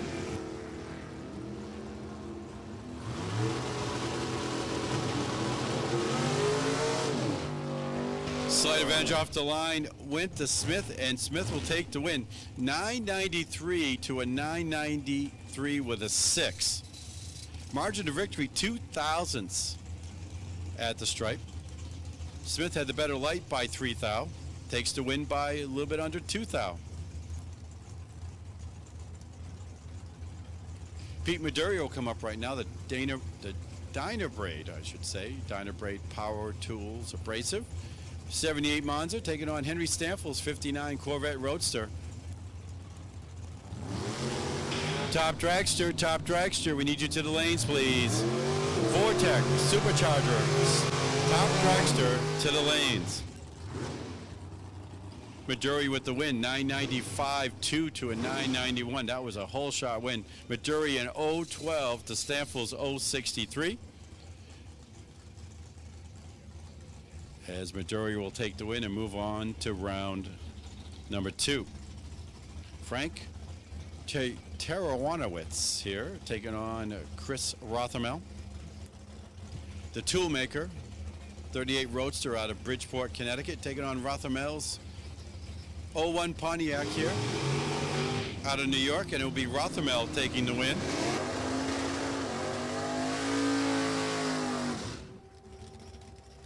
Let's see what you can do on the index there. 985.9. But he had the win in his back pocket with the 005. Titanowitz goes 014 red. Oscar Olt will come up right now. His Don Davis Corvette Roadster taking on Barry Ribeiro's Bad Attitude 57 Chevy. Top Dragster. If you're not already there, you should be. Top Dragster should be in the lanes. Comp Eliminator, you are now needed in the lanes. Comp Eliminator, to the stage lanes, please. Comp Eliminator, your first round, we need you to the lanes, please.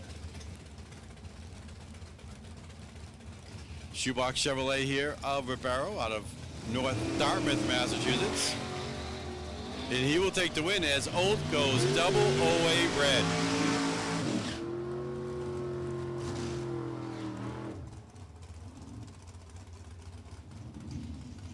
'08 red and runs a 90 with a 1, but the deed was done. Ribeiro will take the win, move on to round number 2 of Super Gas. Mike Sawyer comes up right now, taking on Doug Marsters in his 64 Corvette. Sawyer, the automotive repair specialist, 2018 Corvette out of Leominster, Massachusetts. Again, with anyone from the Sawyers, multiple-time division and national vet wins. He's a 4-time Division I champion here in Super Gas. Marsters a Corvette out of Canton, Maine. The truck driver will see he can do. He cannot.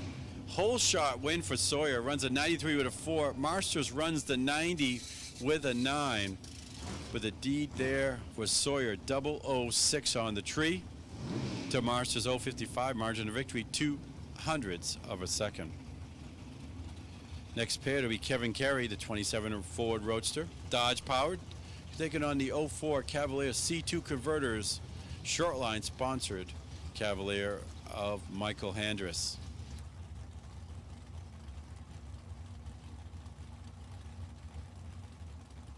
Carey a bus driver when he's not driving the 27 Ford, down there in Colebrook, Connecticut. Comp eliminator, we need you to the lanes, please. Comp eliminator to the stager lanes, please. Comp eliminator to the stager lanes.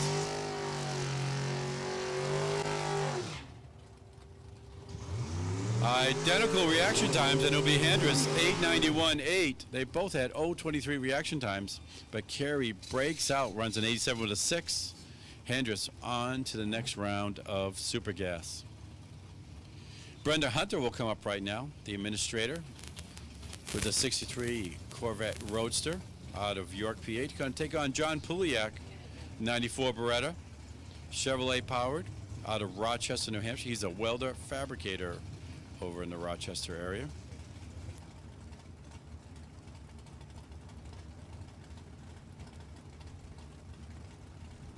Comp eliminator, we need you to the lanes, please. Comp eliminator to the staging lanes, please.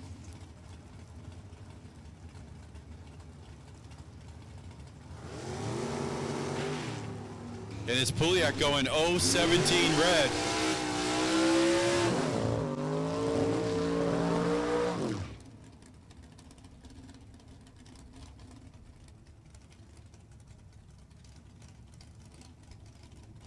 So it'll be Brenner Hunter moving on to the next round in Super Gas. Leonard Rialto coming up right now.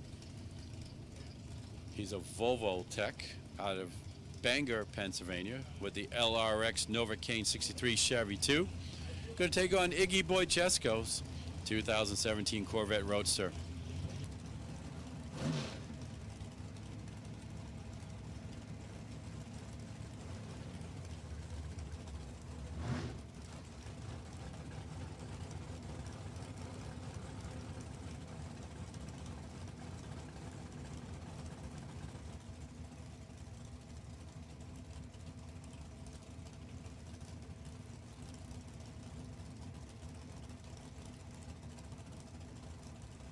Looks like this will be the next to last pair here in Super Gas. Comp eliminator, you should be heading to the stage lanes. Comp eliminator to the stage lanes, please.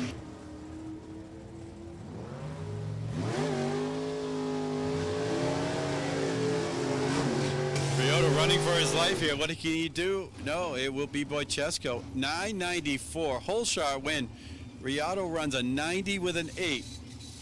With an 0.73 reaction time. Boychesko 0.25 runs a 94, takes the win by 9 thousandths of a second. As I said, the last pair here will be John LeBouse and his 63 Corvette Roadster taking on Teddy Leahy, the Leahy excavating 91 Cutlass, the old Warren Johnson car. the sponsor of our local super gas program here, and he'll go 001 red Leahy will, and it'll be Labus taking the win here. Leahy just a tick quick on the reaction time there, 001 red, and that'll take care of that round of super gas. And next up will be round 2 of the Vortex Supercharger Top Dragster. And we'll turn it back over to Brian Loans. Thank you very much, Bill Carter. So when we talk about the JEG Sports Nationals, there was a JEG Sports Nats earlier this year, not that much earlier actually, Columbus, out there at National Trail Raceway. The final round of that race was Anthony Bertozzi and Mike Coughlin. Both Anthony and Mike still in the competition here. We ran our first round yesterday, had a 32-car field, sawed that down into 16. So what you're looking at now is us setting up the quarterfinal round of Vortex Superchargers Top Dragster. 6-second dial-ins, 200-plus mile-an-hour speeds, the fastest cars on the property here in Vortex Superchargers Top Dragster, and we got a couple of good ones to get us started with here. We need Vortex Superchargers Top Sportsman. We have called Competition Eliminator. We have called Comp Eliminator. We need Vortex Superchargers Top Sportsman to the staging lanes, please, as Al Safari and Nick Maloney. This is like a final round on a New England Dragway point Sunday afternoon from back in the day. These are two of the grizzled veterans from this racetrack and two of the best sportsman racers in the region. Safari, an umpteen-time New England Dragway track champion, dialed at 690 on the left side of the racetrack. Nick Maloney, Brentwood, New Hampshire, another multiple-time New England Dragway track champion, big buck money race winner across the country, races at the PDRA level, races here at the JEG Sports Nationals, races locally. Daughter Ava is a junior dragster pilot. Nick Maloney dialed 681. So these two guys have seen loads of each other over the years. Safari, the elder of the two, but both guys have thousands of laps down this New England Dragway quarter mile.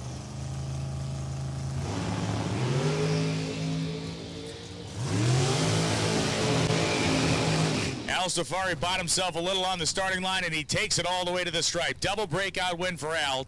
006 reaction time to Maloney's 21. Safari goes 688.5 at 194, taking 7 thou worth of stripe, and wins the drag race. Nick Maloney, 678.7, 194. Nick Willard and Gary Kobe. Kobe from Fairfield, Connecticut. The 2003 undercover chassis dragster dialed 721 on the right side. And Nick Willard, TT Motorsports dragster, 685 the dial-in. Bunch of the Tom Zarella-owned TT Motorsports cars here this weekend, staffed and driven by some of the most talented racers in the region. Nick Willard, second to stage, and he's in.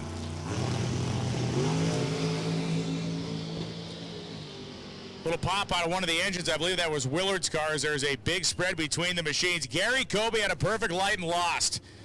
Oh, Kobe goes 7:03.9 on a 7:21 dial-in. Nick Willard goes 7:21.3 at 181 with a car that seemed to be wounded. And he moves on. 0:15 reaction time for Willard.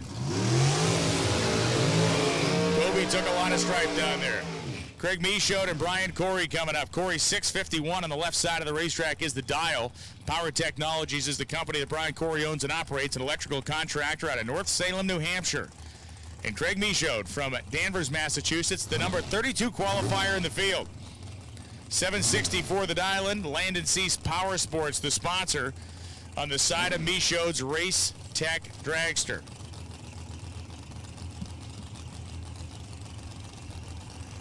Both cars inching ahead now. And again, both cars advance past the first round. This is round 2 in Vortex Superchargers Top Dragster. We have called Comp Eliminator. We have called Top Sportsman. Comp Eliminator and Top Sportsman to the lanes, please.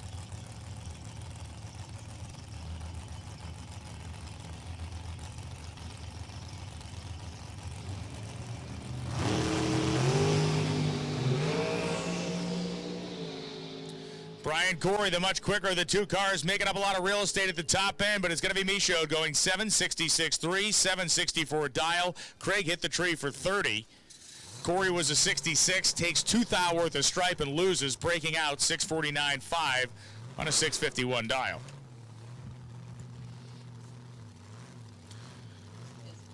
Jim Blake and Debbie DeGenova coming up right now. Debbie on the left-hand side of the racetrack. And Jim Blake coming up the right side. The 32 Bantam-bodied altered with its supercharged big block Chevrolet engine known as the Little Irishman.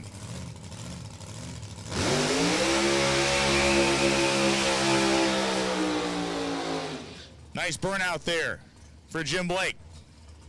Debbie DeGenova, software engineer from Derry, New Hampshire, dialed at 681. We'll wait for Blake to make his way most of the way back to the starting line before she does her burnout.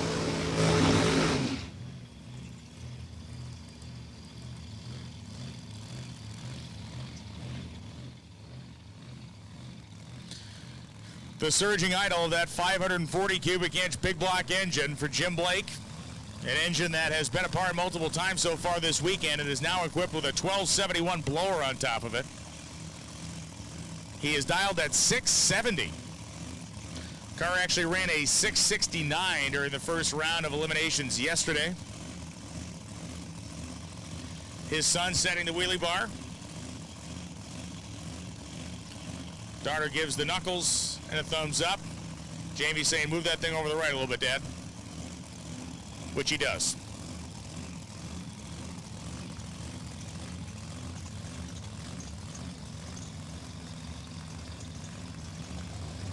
And Debbie DeGenova, pre-staged.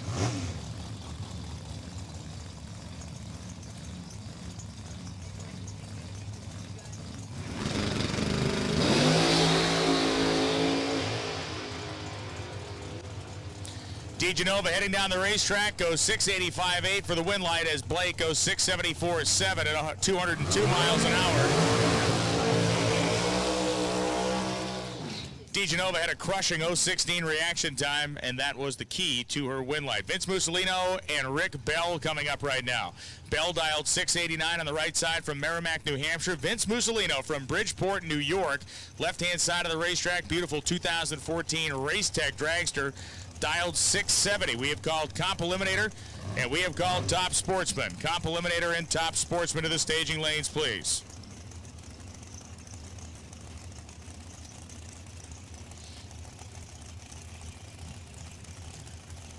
Mussolino doing it naturally aspirated over there. Bell also NA. No nitrous bottles to be found on either one of these machines. Not the next car coming, though.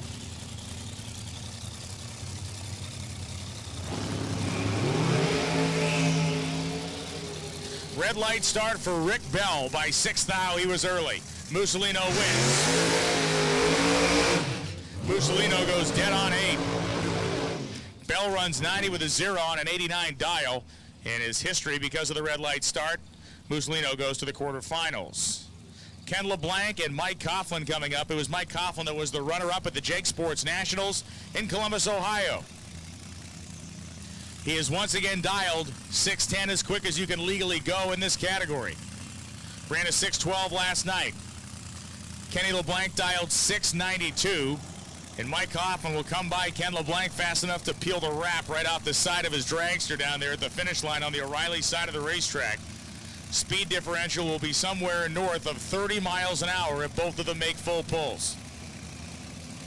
Top 10 finisher in the world last year, Mike Coughlin, 7th in the national points in the Jakes.com dragster.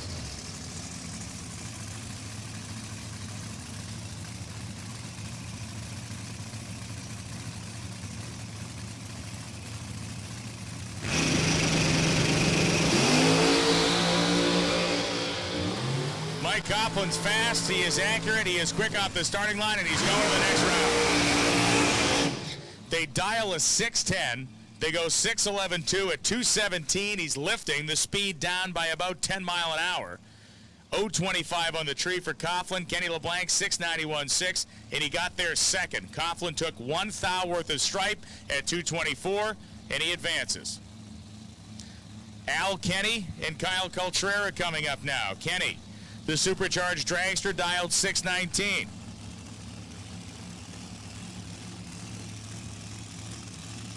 Coltrera dialed 705 out of Elliott, Maine. Coltrera's dad and sister looking on at the starting line here. Kyle is a very, very tough customer. Been a champion in Super Comp, been a champion in Comp Eliminator in Division I action, so the kid can wheel. And we know that Al Kenny can wheel because he has been a world champion in Super Comp, a multi-time divisional champion, won more than a half dozen national events, and has a career that spans the decades. Here we go.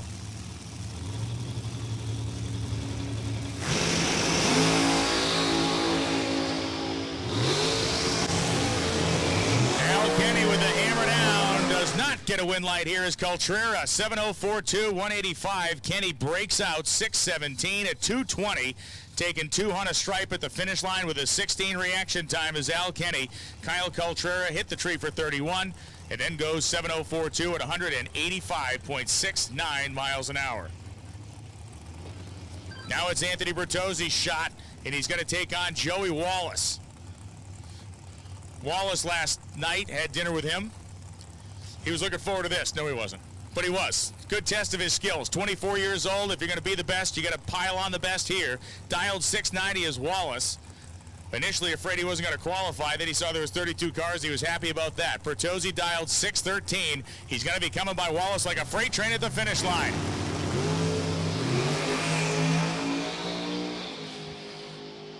Wallace buys himself a Hun, whacks the throttle, but Bertozzi cruises on by for the win light. The one that got away for Joey Wallace, 696.0 at 182. If he had kept his foot planted, he might have been just a little bit tighter to that 690 dial, but you saw him whack the throttle at least once down there. Bertozzi's 24 in the tree, goes 616.7 on a 613 dial at 212 miles per hour, and Anthony Bertozzi advances on. So both Bertozzi and Coughlin still in contention. The two winner and finalist, I should say, from the Jake Sports Nationals in Columbus advance on to the quarter-final round of competition. Comp Eliminators in the lanes. We have called Vortex Superchargers top sportsmen to the lanes.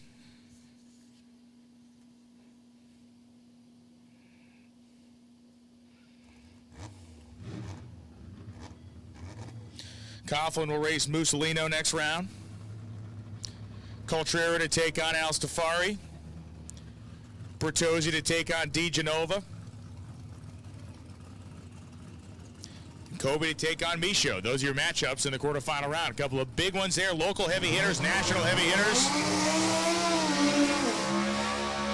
And now it's time for competition eliminators. The remaining cars step up here. This is round one eliminations in comp. P.T. Agnolo, the D Super Modified Automatic Cobalt, 898 index there is Zane. This is second round in comp. We did run their first round last night. No, comp, this is the first. Comp, it is first round. Okay. First round. Thank you. Thank you. A lot of conflicting information in my brain, none of which is accurate. Lee Zane. F-Dragster Automatic, the four-cylinder machine, 872 index. Diagnolo, this is his first season in Comp Eliminator. And he is 2 for 2 at races at New England Dragway so far on the divisional level.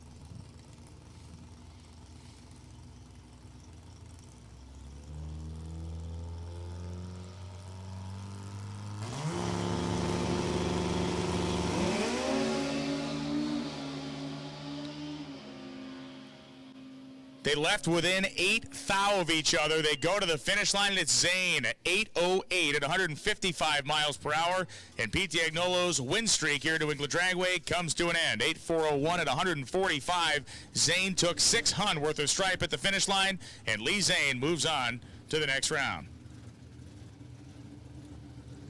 Frank Affronti and Al Ackerman coming up next. Ackerman, the F-Dragster. 193-inch four-banger, and Frank Affronti, the 371-inch. Martino Race Engines powered C-altered automatic. 793 index for Affronti, 849 the index for Al Ackerman.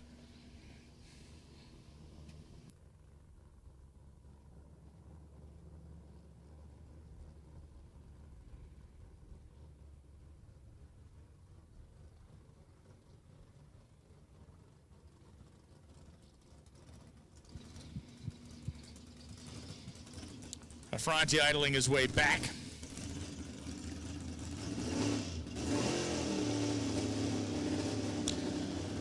Ackerman's car made really one full power pass on the course of the 2 qualifying sessions, so we'll find out if he can make his way down under full power.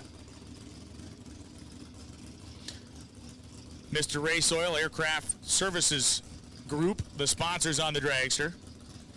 Lee Zane won in a car that Al Ackerman owned in the last pair. We'll find out, or owns, I should say, in the last pair.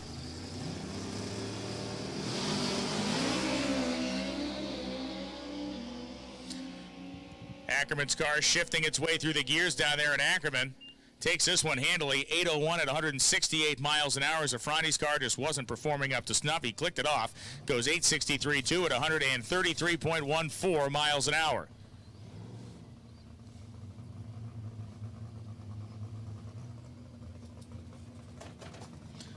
The I-Super modified stick-shifted 4-banger of Joe Carniciali coming up from Ashaway, Rhode Island. And Jerry Russo from Saddle River, New Jersey, the B Super Modified Automatic, New Hampshire Lottery side.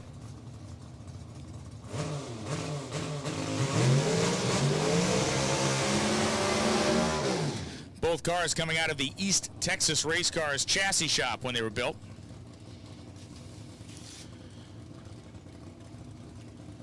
Nats Racing Engines providing the power for Joe, a 261-inch V6. For Jerry Russo, has been a record holder in the super modified automatic category previously, looking to get his first national event win. Carniciali looking to do the same thing.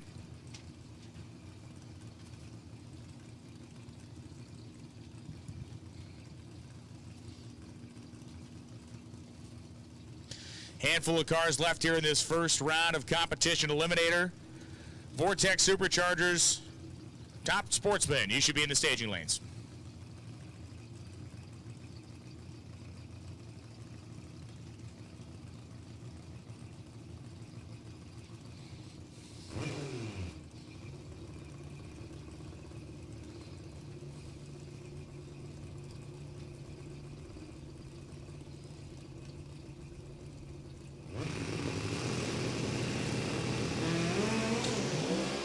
And a red light start for Joe by 18th thou, Jerry Russo.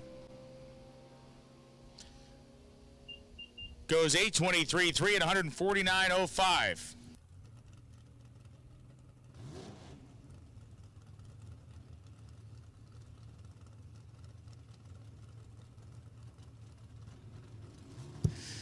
So Jerry Russo will be thankful for that red light as his reaction time began with a 1. Directly to the right of the decimal point. Not normally the way you get the round win, but when the other guy goes red, it's in the bag. Ronnie Proctor and Jay Schoenberger coming up now, the eye altered.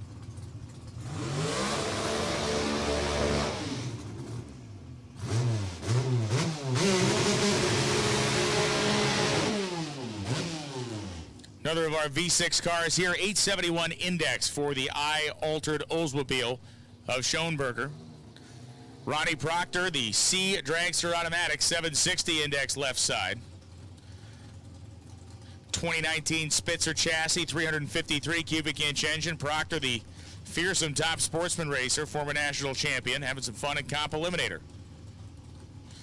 The car owned by Mike and Pam Miskovsky Racing, fielding the race car.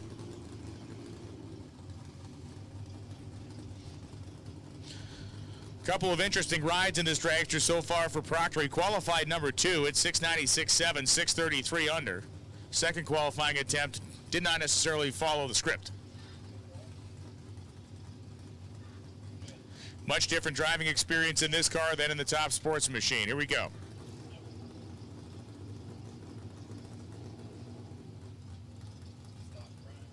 We need stock eliminator to the staging lanes, please. Round 3, stock eliminator to the lanes. Round 3, stock.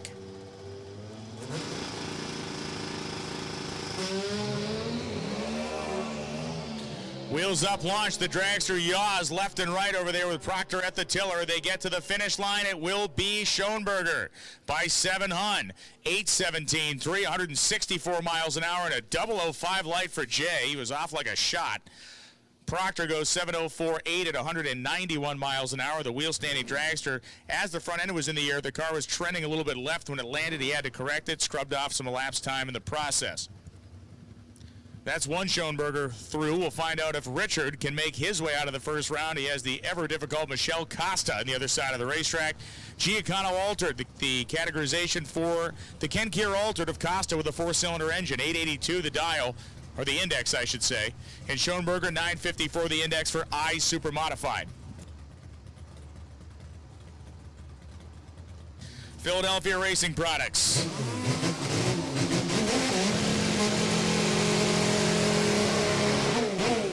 And Jags, the sponsors for Schoenberger. The index separation here about 0.7 of a second.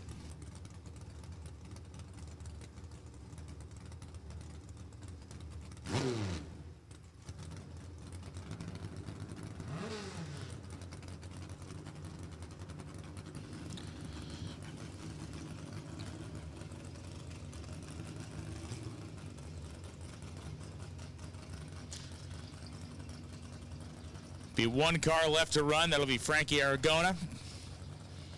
After Schoenberger and Costa sort out who moves on to the quarterfinals in comp.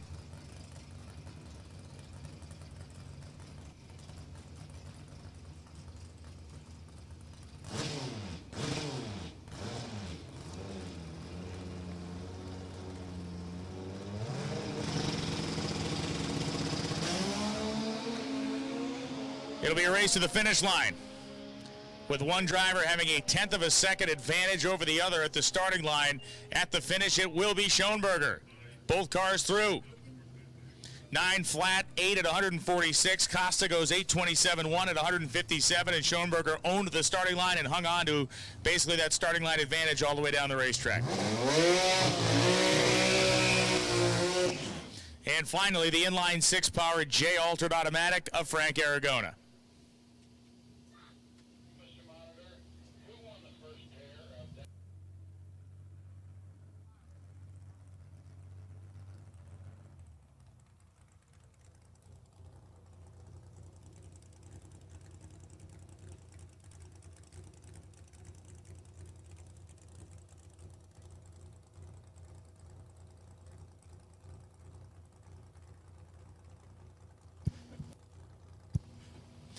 .804 the index for Aragona here. Where's the number 1 on the scoop as the defending world champion in comp eliminator, number 1 qualifier here this weekend.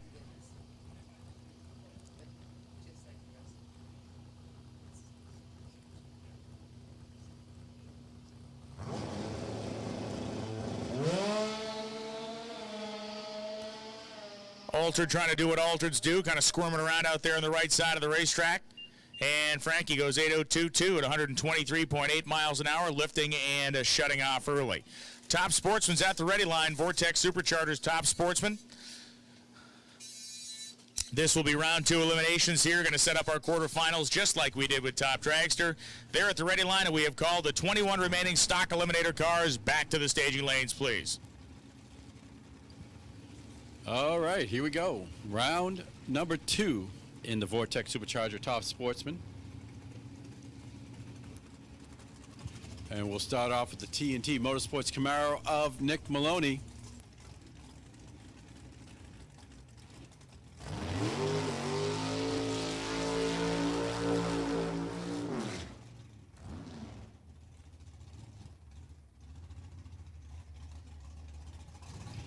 And he'll take on Alan Davidowski here in the second round.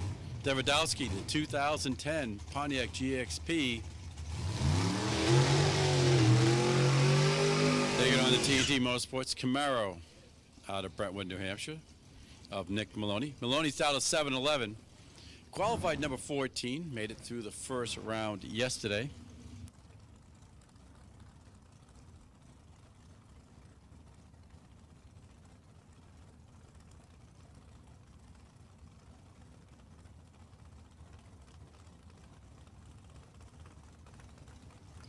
Davidowski will back up after his burnout.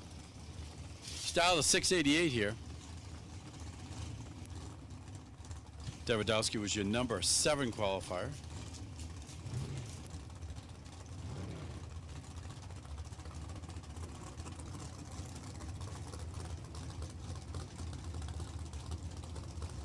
The winner of this pair will take on the winner of the next pair in the next round. Benoit and Volpe.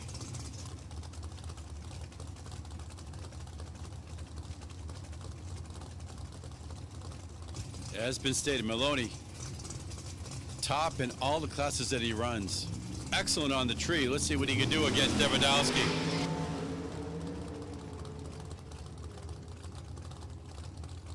Advantage off the line with the Davidowski, but the win goes to Maloney.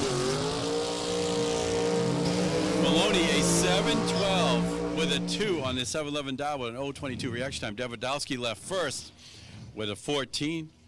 Ran a 91 with an 8 on the 88 dial, so it's Maloney moving on to the next round.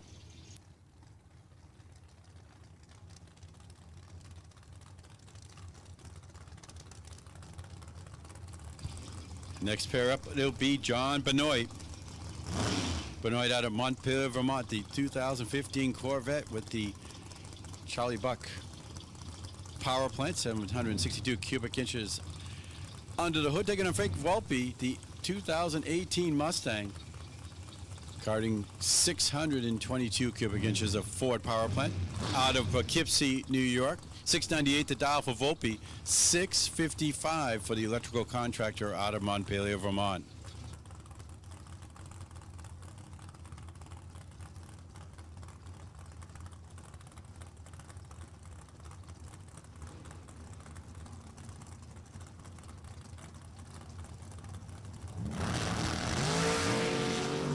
And it's Volpe going 005 red. And it will be Benoit taking the win. Look at that. 005 green runs a 55 right on. 5 thousandths package there for John Benoit.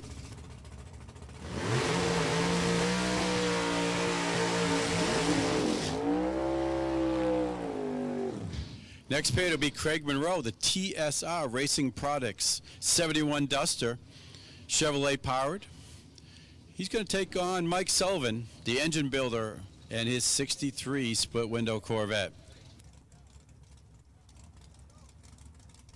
Stockers, we need you to the lanes, please. Stock limiter to the lanes, stock. To the staging lanes, please. We need stockers to the staging lanes, please, for your round 3 competition. Sullivan out of PBD Mass, style 702 here on the Tower Side, New Hampshire Library Lane. Monroe out of Surrey, New Hampshire. The TSR Racing Products Duster has dialed a 726.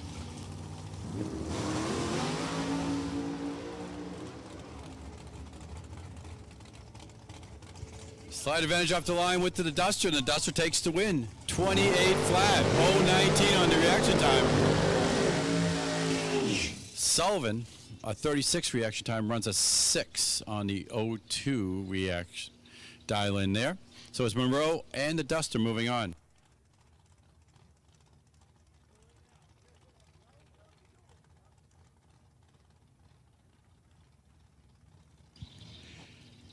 Next pair up, it'll be Jeff Brooks, the Kaiser compressor, Henry J. out of Fredericksburg, Virginia.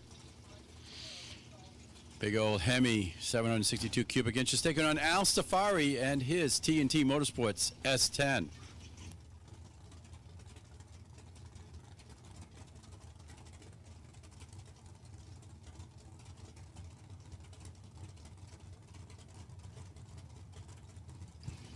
Brooks, your number 2 qualifier, has dialed in a 649. Stafari, qualified number 24, has dialed in at a 748.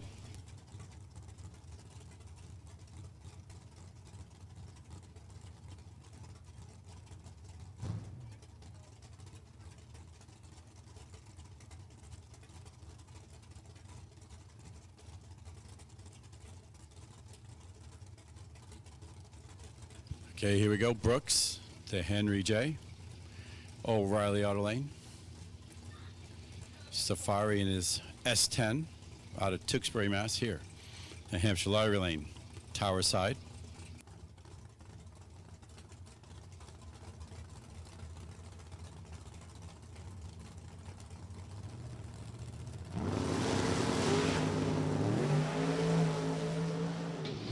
Hands full here for the Kaiser. We'll see what he can do about straightening it back out. No, he won't do it. 753 for Safari, 59 for Brooks. You saw Brooks. He took a left there, just about the 330-foot mark. Had to put it back into the center of the lane, and that scrubbed off a little bit, and that will be Safari taking the win with the 53 on the 48 dial.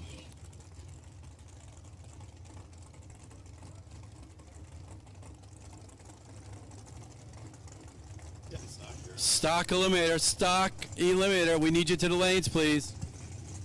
Stockers, we need you to the staging lanes, please.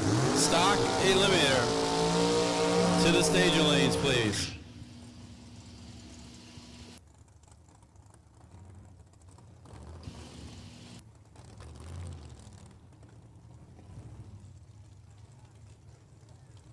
Next pair will be Brian Bell and David Crafts.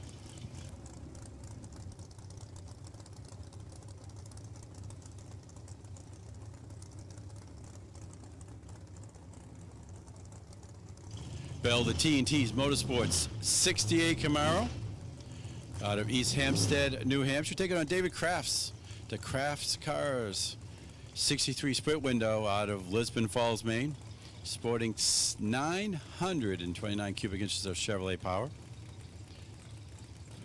protruding out of the hood of that 63 Corvette.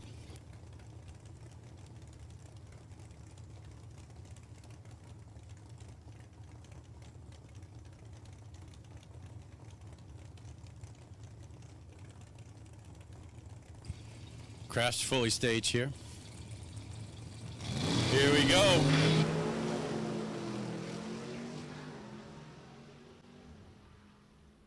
Fedge off the line, went to Bell, and he'll take the win. 746, runs the number with an 8 with an 017 reaction time.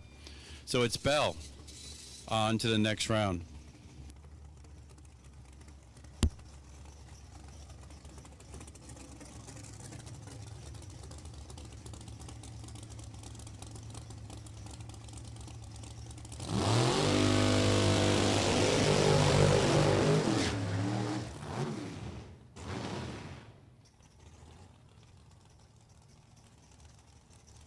Next pair will be Steve Palmer taking on Fast Freddie Perkins in his 57 Bel Air.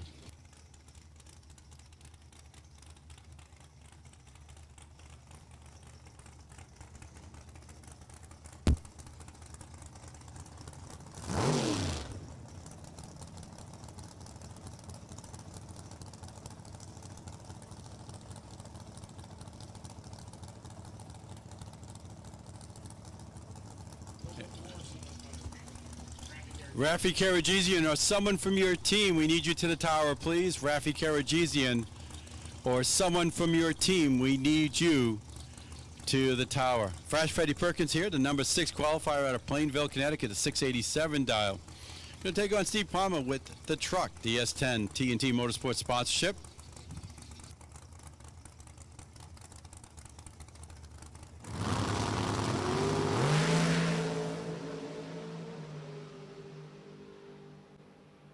Off the line, went to Freddie Perkins at the stripe. It'll be Perkins, 689, 003 reaction time.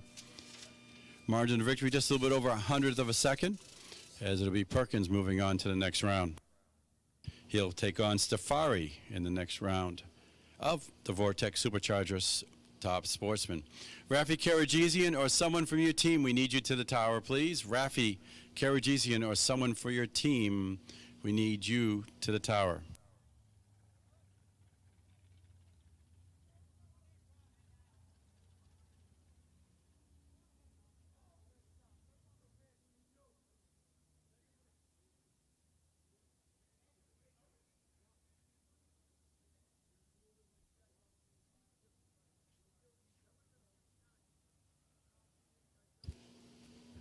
And stock eliminator, if you're not there, you should be stock eliminator. You should be in the stage lanes for your pairings. Jegs. Nobody beats Jegs.com. Choose from millions of name brand parts and support from experts who know and love cars. 24/7 for life. There's only one place to go. Jegs.com. MicroStrategies and its drag racing team, Von Giovanni Racing, knows what it takes to succeed, both on the track and in business. MicroStrategies has been transforming business through innovation for nearly 35 years. Our core focus is to help our customers manage, mine, and monetize their data and informational assets, utilizing technology to drive business the same way we utilize technology to win races. We take a high volume and variety of data from multiple sources to help us succeed in our racing program. Whether we're finishing first in a big race or helping our clients grow their business, it's all about the teamwork and the analytics of winning. With a dedication and passion to cross the finish line first, the MicroStrategy staff on the Bon Giovanni Racing team are constantly pushing forward, analyzing data to increase performance, and striving to be the best.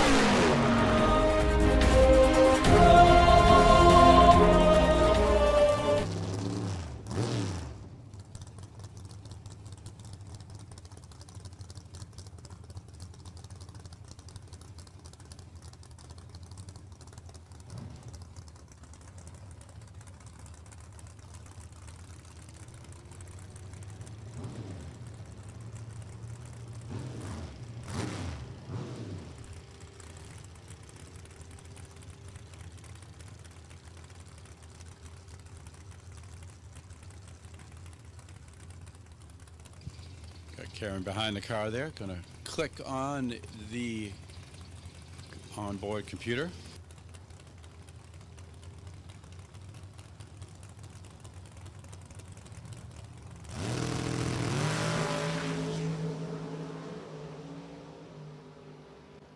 Finish off the line, went to the Cobalt, but can he hold on? Yes, he does. 7:10, 0:17 reaction time. Proctor runs the number with a 7, but Christopher did his job on the line with the 0:17 to Proctor's 0:31. Margin of victory just a little bit over 1/100th of a second. Win goes to Dan Christopher.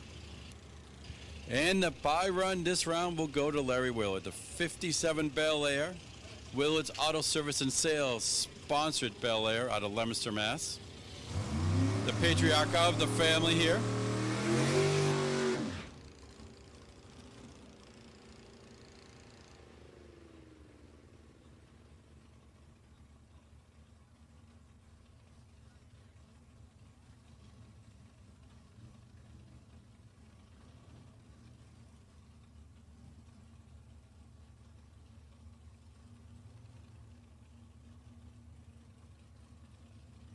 All right, Willard, your number 16 qualifier with the bye here. 7:21 the dial on the free pass.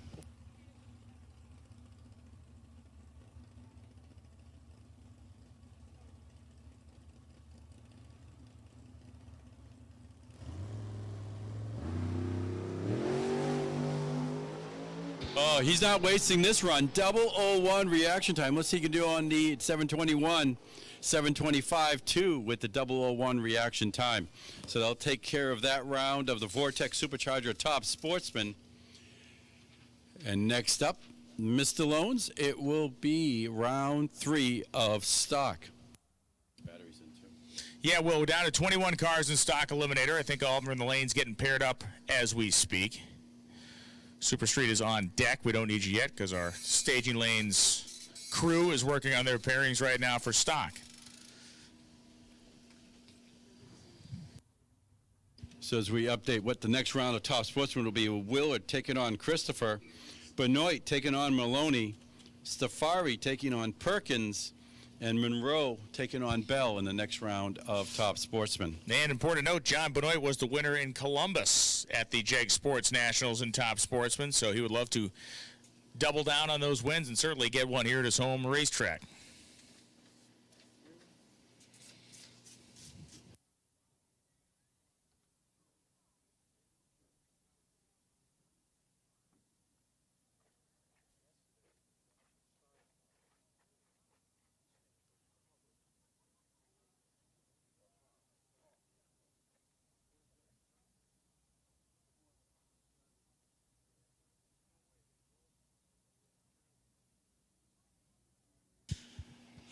So thank you to Porter Tree, and Rafi Karagizian thanks you as well. Picked up his Porter Tree pocket practice tree after grabbing that first round win. Once again, those of you that are hitting the road, heading back to from where you came from, whether it was from the local area or out of state or out of the region, thanks for being part of not only the Lucas Oil Drag Racing Series on Thursday and Friday, but certainly part of this JEG Sports Nationals here at New England Dragway. First time a JEG Sports Nationals has been held here, and the Sports Nationals has great history in NHRA drag racing, starting back in the 1970s. Bowling Green was the spot where the first Sports Nationals were held. JEG stepping up years ago to bring the Sports Nationals back to prominence, and it has provided a great platform for the most talented sportsman racers in drag racing to show their stuff off. We're glad to add New England Dragway to the legacy of the Sports Nationals. Bubba Linke and Garrett Mond coming up now. Mond driving his 1970 AMX.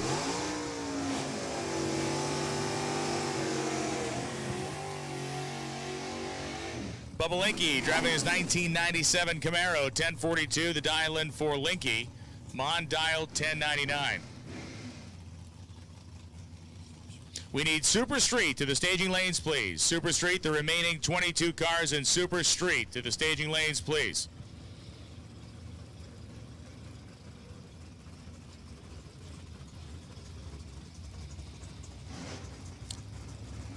Last second procedures inside the cars for both drivers, and now they bring up the revs, load the cars up against the torque converters, and get staged.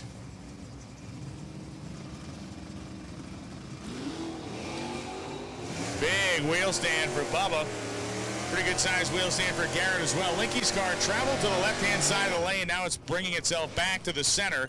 And at the finish line, it will be Bubba Linke. 10.408 at 124 miles an hour. Mond breaks out. 10.96.1 at 119. Took himself about 15 thou worth of stripe, and that was too much. Jerry Hatch and Matt Lisa coming up now. Hatch 1069 dial in the D-Stock automatic 1971 Duster, and Matt Lisa dialed 1108 on the left-hand side of the racetrack of that 1983 A-Tech Auto Center Camaro. Red light start for Lisa by 14 thou. Jerry Hatch from Wales, Maine. Goes 1067.6 on that 1069 dial. He's 85 on the tree. Lisa, 1112.8 after the red light on his 1108 prediction.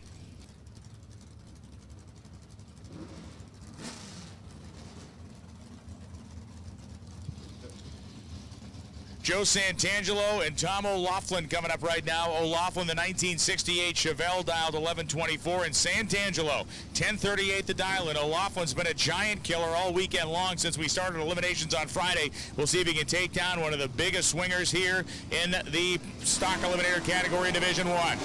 Huge wheel stand for Joe Santangelo.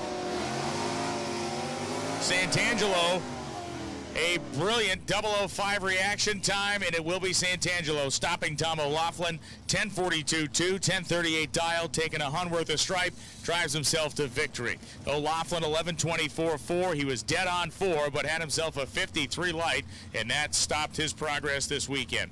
Rick Mattioli and Todd Bednaz coming up now. 1065 dial in for Todd with a 396 and a 4-speed. Mattioli a 396 and an automatic transmission, dial 1092.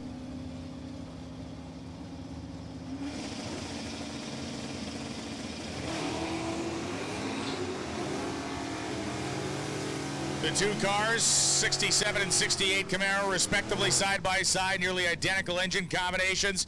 And at the finish line, it will be the automatic-equipped Camaro of Rick Mattioli, 1091.8 at 115, as Bednaz breaks out, going 1063 and a 1065 and taking himself 200 worth of stripe. Here comes Ann Toes. Remember, Ann Toes was in that staging battle during the last round of Stock Eliminator that she worked to her favor. Toes, 75 years old, last raced this car back in the early 1970s. This is her return event, and what a memorable weekend it has been so far. She's got Barry Parker on the other side of the racetrack. 1022 the dial-in for Parker in that 1970 Camaro. Toes is pre-staged.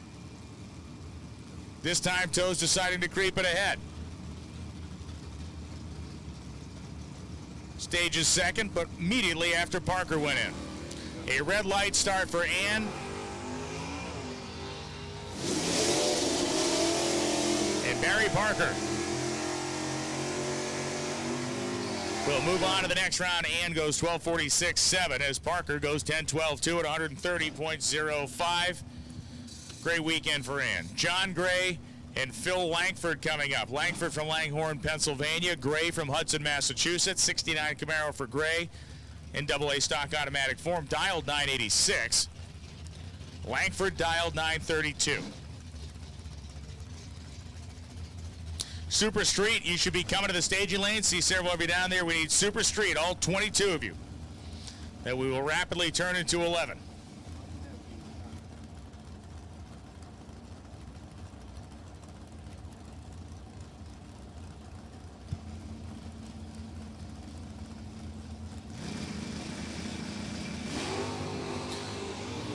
John Gray going to make a contest out of it as Phil Langford in full-on, full-throttle chase mode. In the gold Copo, it is Langford. 934.6, 932 dial. By 6th thou, Langford gets to the finish line first and wins the race. Gray 984.2 on a 986 dial. Got there second. Bob Letelier and Ryan Herensky. 1035 dial in for Herensky. 68 Shelby. You know what, you love it. Wheel standing, awesome car. Letelier, 2014 Camaro, dialed 996 in the Copo variety.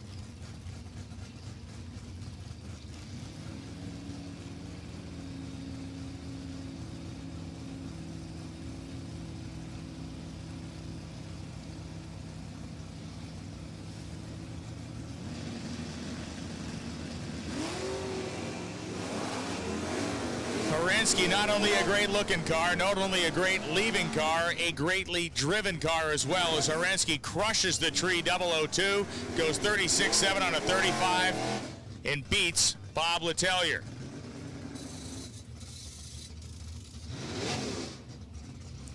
Letelier 994.9 at 136. And Herensky, again, 002 light, big key to victory there. Dan Fletcher, 69 Camaro, ATI, Mickey Thompson, Strut Masters, and Denzo, and Don Moulton. Warwick, Rhode Island is home for the man on the left side of the racetrack.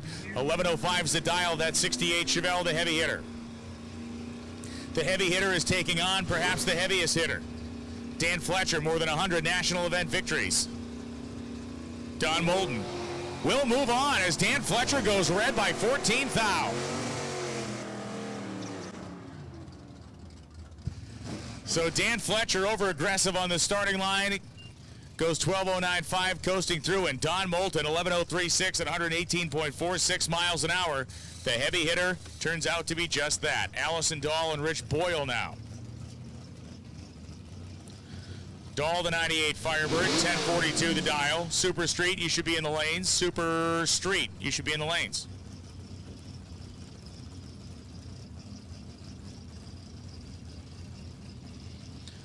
Rich Boyle, 1127 the dial in for the Boiling Point Nova.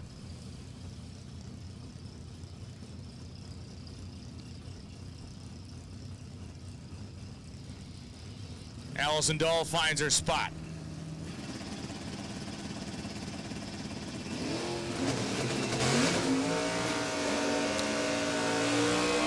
And she found her spot pretty well. Rich Boyle's about to have his hands full with a whole bunch of Pontiac Firebird down there, and Allison Dahl takes care of business. 1043.7, 1042 dial, 013 reaction time for Allison. As Rich Boyle goes 1121.9 on an 1127 dial it. We saw Allison win. Can we see her brother do the same thing as the family literally just switched lanes? Now they're behind Steve's car. 975 dial in right side for Steve. Fletcher dialed 11 flat, that being Thomas Fletcher.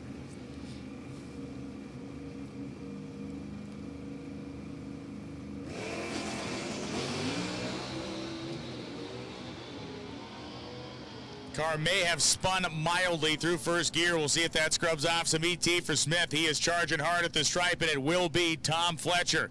11.016 on an 11 flat dial in, getting to the finish line 4 hunt ahead of Steve Smith. Smith goes 977.6 on a 975 dial in. 050 reaction time for Smith and an 019 for Fletcher. Final car of this round of stock eliminator will be Jeff Coyne, the J-Stalker. Listen to this thing come off the starting line. It's awesome. See that? Isn't that great? Stages it, idles it backwards. It's the most exciting thing in drag racing.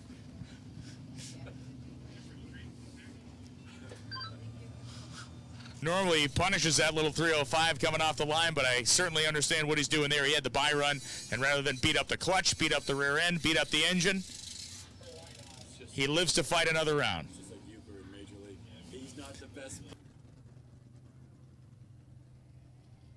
We need super comp to the staging lanes. Now that our super streeters are being paired up, we need super comp. Super comp to the lanes, please. All right, here we go with our next round of Super Street, round number 2.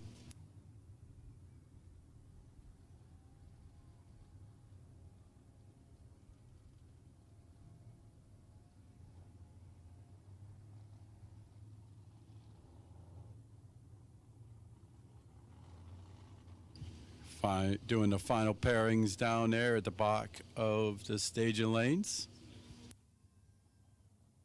Super comp to the lanes, please. Super comp, we need you to the staging lanes, please.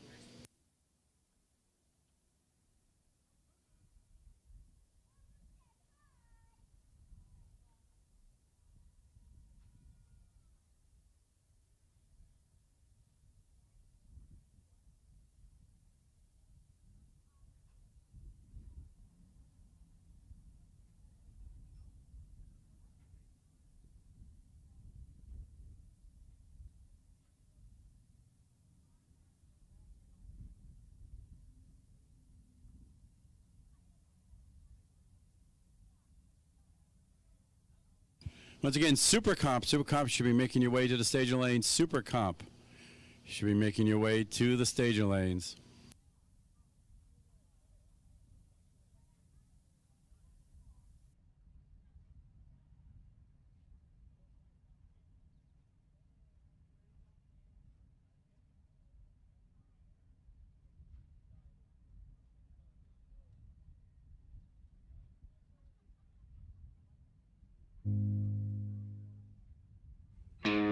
To do the job right, you need the right tools.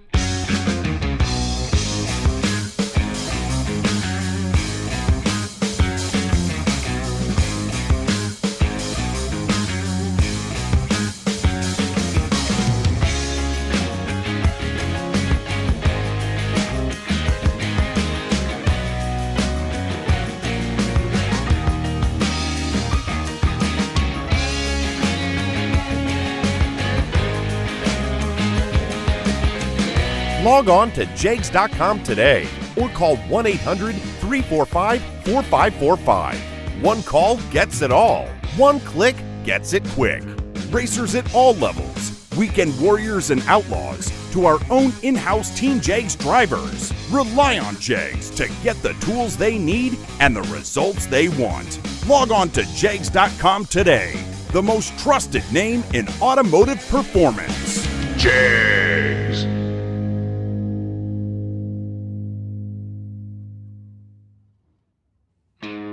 To do the job right, you need the right tools.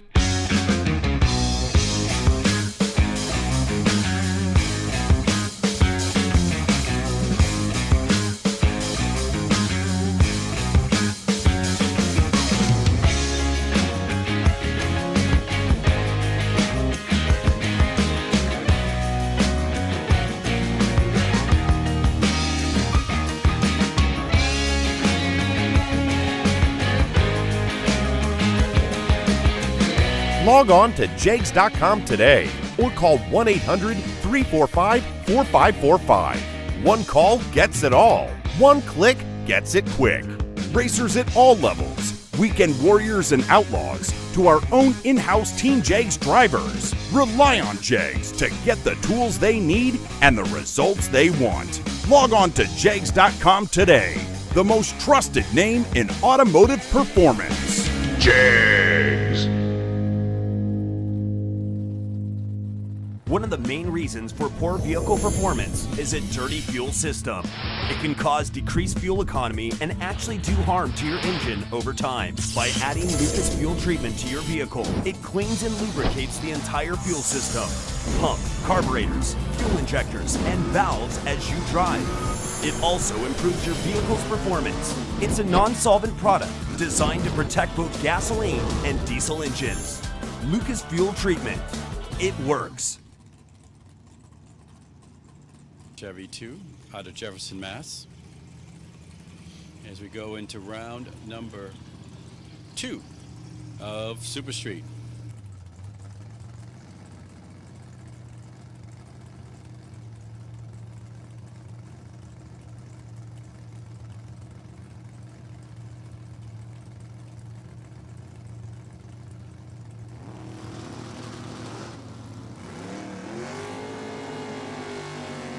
First pair off here. Super comp, you should be making your way to the lanes. Super comp to the lanes at the stripe. It will be LeBlanc as Leahy breaks out. 10.93.5 for LeBlanc. He'll move on to the next round. Next up, C. Jameson, the Pontiac out of Hamden, Maine, the contractor to take on Annalise LeBlanc, the Cause and Trouble Oldsmobile. Previously owned by Mike Williams, which I'm sure is listening down there in beautiful Ocala, Florida. Some work here for LeBlanc. Let's see what she can do. She will take the win. 10.94 as Jameson could not run the number, runs an 11.03. Better light goes to Jameson, but LeBlanc runs closer to the dial and the index and takes the win. Pat Doherty comes up right now, taking on Carly Wolf. Wolf, the elementary school teacher out of Lumberton, New Jersey, the 89 Mustang, taking on Doherty, the Pat's Auto Center out of Westerly, Rhode Island, Grand Am.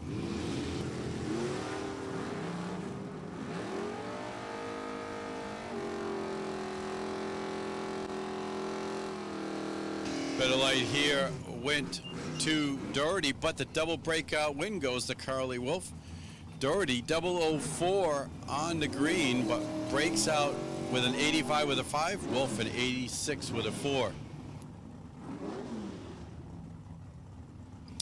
Next pair to be Ted Freeman, the Mustang out of Hatchville, Massachusetts, taking on Paul Laurenti, the 67 Camaro out of Andover, Mass.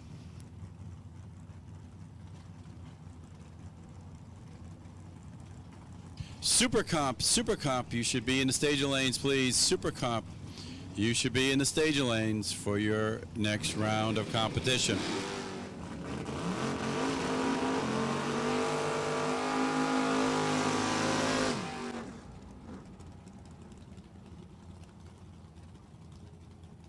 And it will be Laurenti, 10.92.3, taking the win.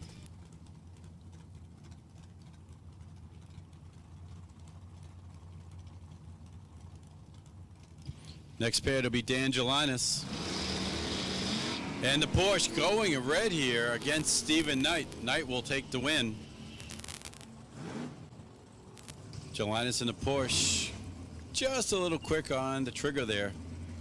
And it'll be Knight, 10.95.4.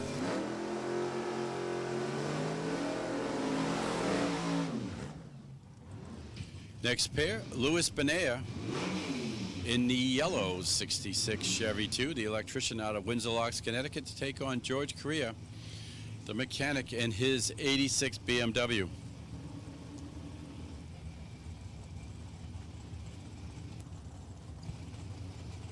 Super comp, you should be in the staging lanes. Super comp, staging lanes, please.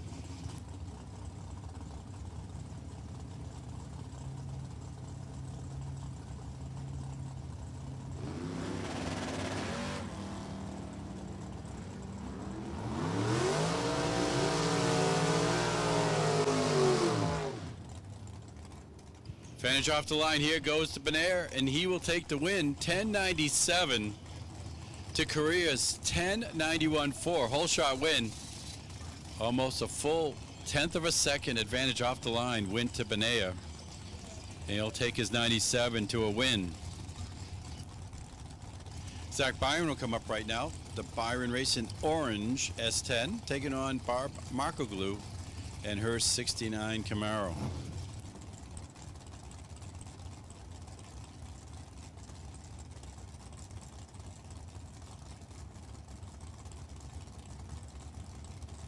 Byron, the operations manager there in Ware, New Hampshire, taking on Markoglu out of Staten Island, New York.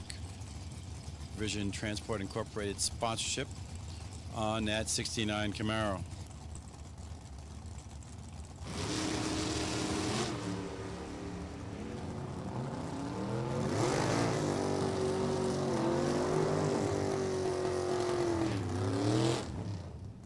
Advantage off the line with the Byron, but the win goes to Markoglu as Byron breaks out 87 with a 7. He had the better light 016, but Markoglu on the good side of the index, 1092.5, takes the win, moves on to the next round.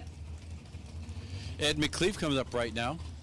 The Little Power Shop 63 Chevy 2 out of Shingle House, PA. Going to take on Jeff McMillan's 65 Fastback Mustang, the engine builder out of New Paris, Pennsylvania.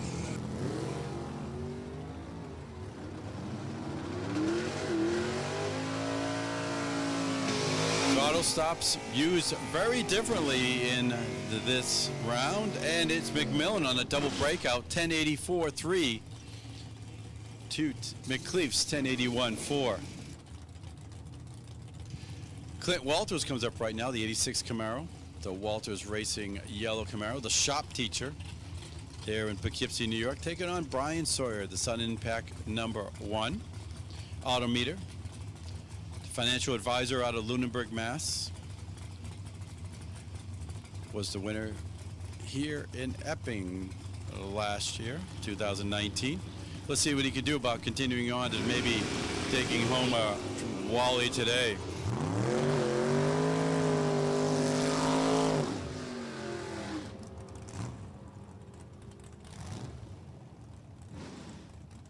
And it'll be Sawyer, 1090 with a 6. With an 0:12 reaction time, so Sawyer moves one round closer to taking home the Wally here today. Next pair, Pete Sanka to take on Kelly Kondratic. Monte Carlo taking on the Vega wagon out of North Haven, Connecticut. Super Comp, I see a lot of you there. If you're not there, you should be. Super Comp, you should be in the staging lanes getting paired up for your next round.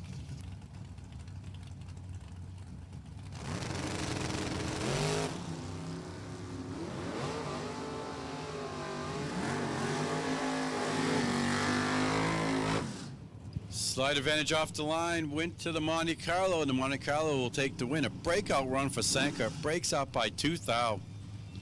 Kondratic at 1094.5 will move on to the next round. Sean Frick to take on Jason Mazzata here.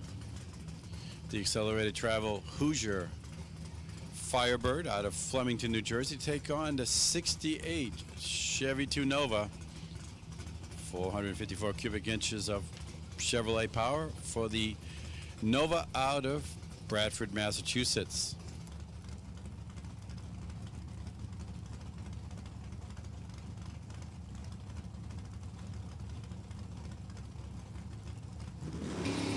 Mazzata, multi-time champion here at New England Dragway, taking on probably one of the best here in Super Street. Let's see what goes on here at the stripe. It will be Frick taking the win, 1091.6 to Mazzata's 1091.1. A whole shot as Frick goes 007, runs a 91 with a 6, and we'll move on to the next round of Super Street. Now our last pair here in Super Street.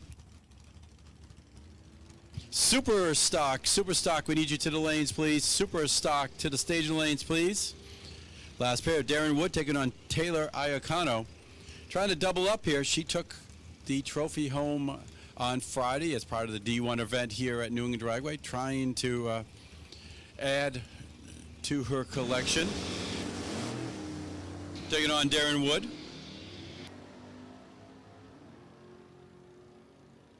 And his 67 Firebird.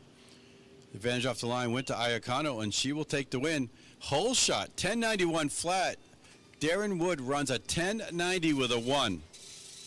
Iacano 004 to Woods 023. And the win goes to Taylor. She's taking it to him this weekend, Bill. She's beating up on the guys, isn't she? Absolutely taking it to him. So she is lights out so far, just killing it. She will be in the round of, 11 cars remaining in Super Street. That's right. Cool. Just ran 22. Now we'll have 11 coming Super back. Comp going to be coming up next. 19 cars remain there. We have called Super Stock the 23 remaining Super Stockers. We need you to the staging lanes, please.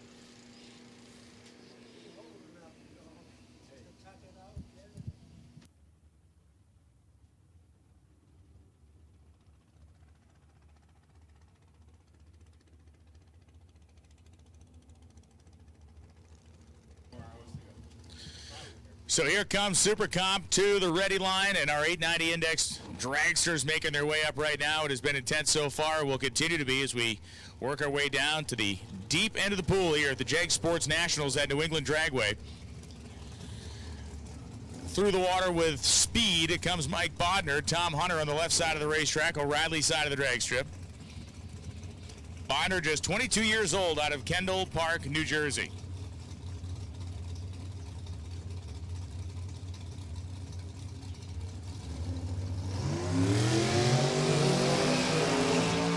Both drivers lean into the throttle, heat the rear tires. Hunter out of York, Pennsylvania.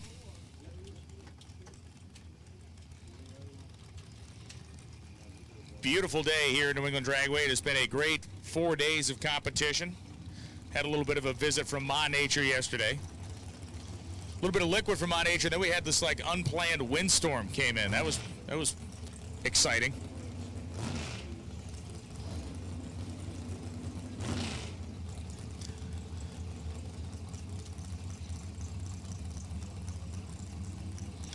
And now it is time for this third round Super Comp 890 Index competition. Both drivers slowly approaching the starting line. Next pair waiting at the water box.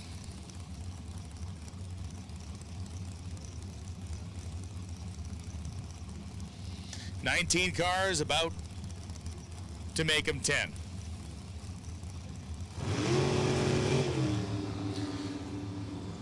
Will Hunter or Bodner make the top 10 here at these JEG Sports Nationals? Through the 8th mile, it is too close to call. Down to the finish line stripe, it will be Bodner, 893.4 at 160 miles an hour, as Tom Hunter ran under the index by 7 thousandths of a second, taking 500ths worth of stripe. Hunter had a 007 reaction time to Bodner's 16 light. Very tight, razor-thin margins down there at the finish line stripe. Rich Dorr left side, Patty Blake right side. Blake from Raymond, New Hampshire, a nurse. Part of the Follow a Dream team, the 1996 chassis dragster, the big block Chevy engine, the upswept headers. And Rich Dorr out of Watertown, New York, Palo Wood Services, the sponsor of the decorated competitor here in Super Comp.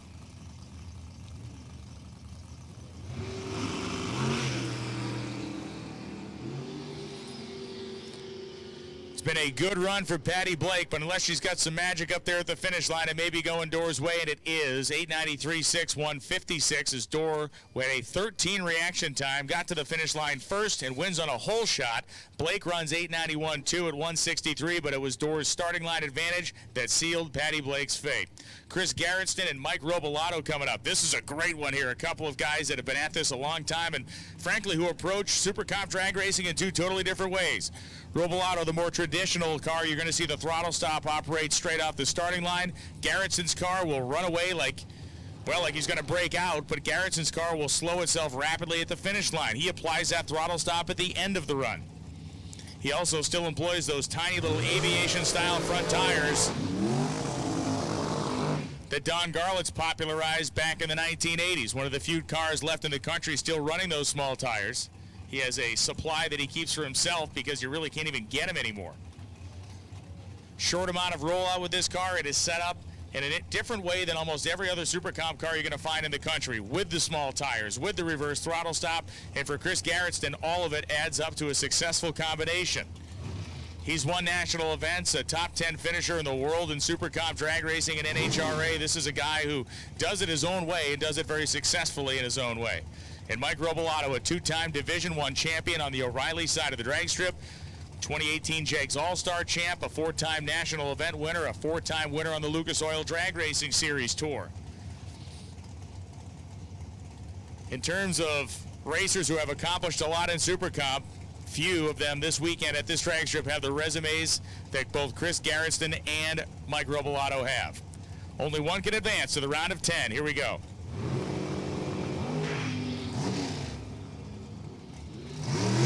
There's the huge difference I was telling you about. And now watch Garrettson's car like the anchor comes out and Robolato comes around him, and it's going to be Robolato as Chris Garretson breaks out 8:89.3, taking the stripe by 300ths with a 15 reaction time. Mike Robolato 8:92.5 at 170 miles an hour. Robolato had an 0:13 light, and he moves on to the round of 10. Amanda Boychesko and Antonio Benea coming up. Antonio from Windsor Locks, Connecticut, the 06 Dan Page dragster, car owner Tom Kuchar looking on the New Hampshire Lottery side of the strip, and Amanda Boychesko from Warminster, Pennsylvania. Left side of the racetrack, she was the winner of the D1 event in Super Comp. If you have lost your phone, we have it. If you lost your phone, we have it. Come up and describe the phone, and we will give it back to you. Once again, if you have lost your cell phone, we have it. Just come up and give us a description of the phone, and we will give it back to you.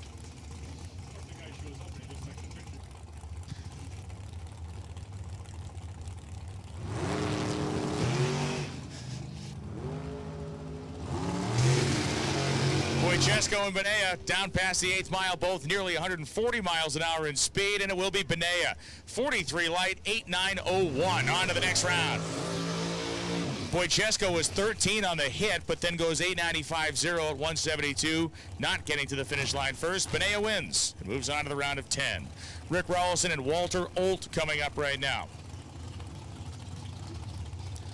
Olt from Medford, New Jersey, the 09 Mullis chassis dragster we have called Super Stockers. We need super stock to the staging lanes, please. Super stock to the lanes, and come get your phone if you lost it. Super stock to the lanes, and we got us a telephone up here. Rawlson from Orange, Connecticut. Olt from Medford, New Jersey.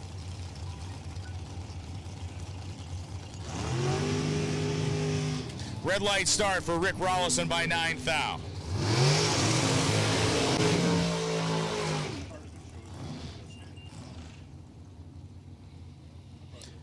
Walt Olt goes 8:83.7 at 185 miles an hour. And I don't want to give away too much, but if you don't get this phone, you're going to miss out on brisket, and somebody else is paying for it.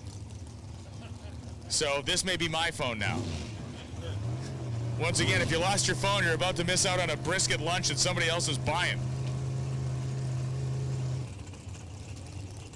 Rick Rawlson went 8:87 after the red light start. Bill Krug and Debbie Moses coming up now. Moses right side, Colonia, New Jersey. Krug, Albany, New York, left side. The 890 index, of course, prominently displayed on the scoreboard, as it always is during Super Comp.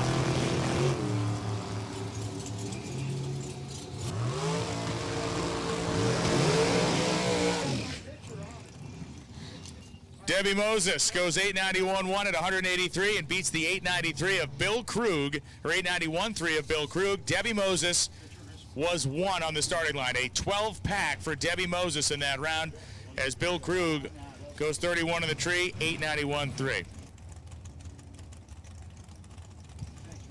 Kenny Moses and Jason Kenny. Jason Kenny right side from Kutztown, Pennsylvania. Kenny Moses, Colonia, New Jersey, left side. Just watch Debbie put up an 11-pack. Moses may need to be about as good as his wife was against Jason Kenny, who's one of the best in the division. The phone has been claimed. Once we said free brisket, the phone was claimed within seconds.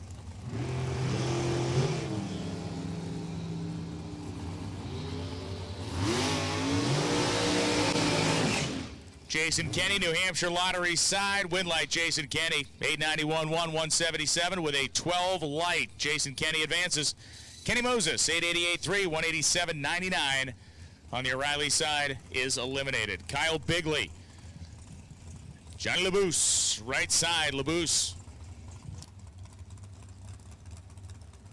Still in Super Gas. He runner-up to Philip Oakley at the JEG Sports Nationals in Columbus in Super Comp. He's going to try not to runner-up in this round of Super Comp against Kyle Bigley.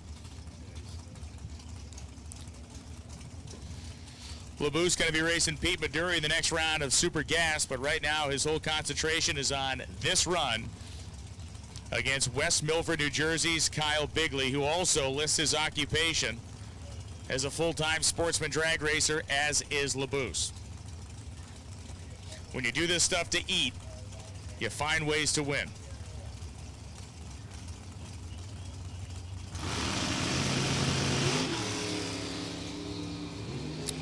Both guys do this stuff to eat, but only one of the guys is going to find a way to win. It is LaBouse, 90 with a 6, 14 light, 20 pack for Johnny LaBouse. Moves on to the next round. Bigley took the stripe by 200 and broke out 887.3 at 165.56. Dan Fletcher and Howie Smith coming now. Fletcher eliminated in the stock eliminator machine. Last pair of Super Comp cars on the starting line right now. Howie Smith from North Syracuse, New York. Driving the blacked out dragster with those polished stainless steel headers on the New Hampshire lottery side. Strutmasters.com slathered down the side of Dan Fletcher's 13 undercover dragster.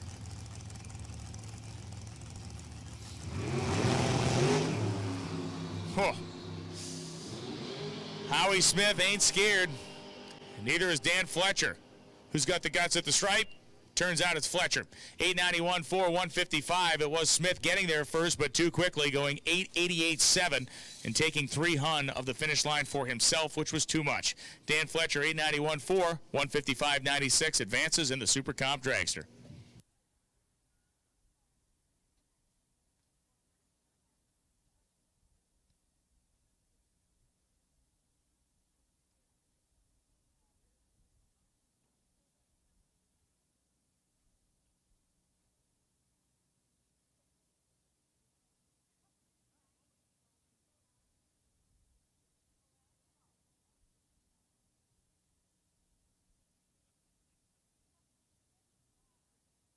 Looks like we're continuing to pair up the Super Sox down there at the bottom of staging. So Super Stockers, if you're not there, you should be, as you're coming up next.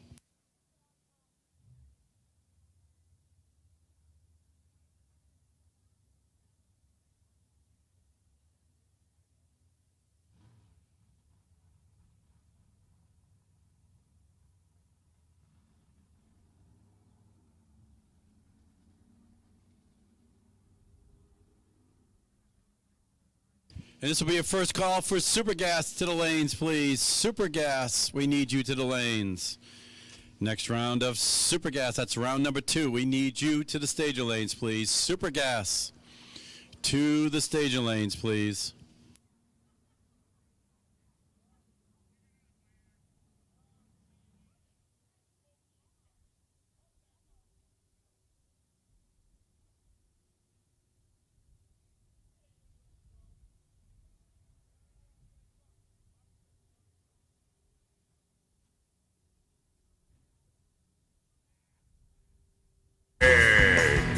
Nobody beats Jegs.com. Choose from millions of name brand parts and support from experts who know and love cars.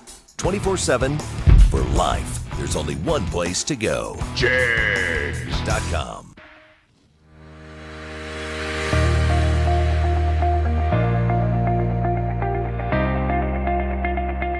MicroStrategies has been transforming business through innovation for nearly 35 years. Our core focus is to help our customers manage, mine, and monetize their data and informational assets. Whether it is an enterprise content management, big data and analytics, IoT, cloud, or security solution, we have the skill and the experience to help our customers disrupt their markets and lead in their industries.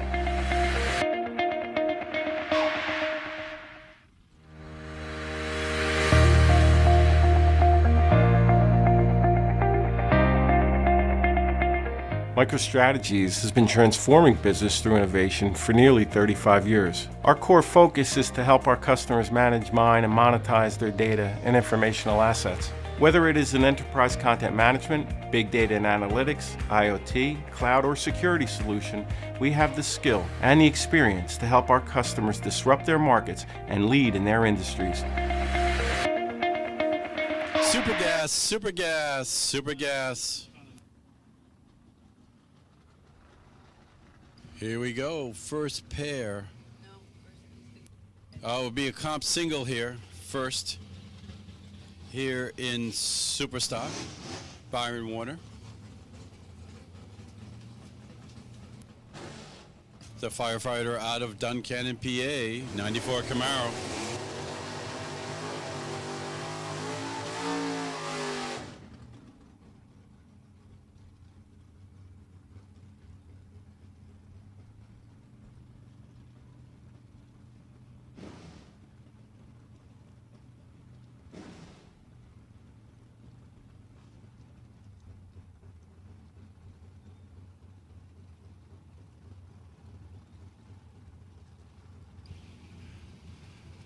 Warner with the single here.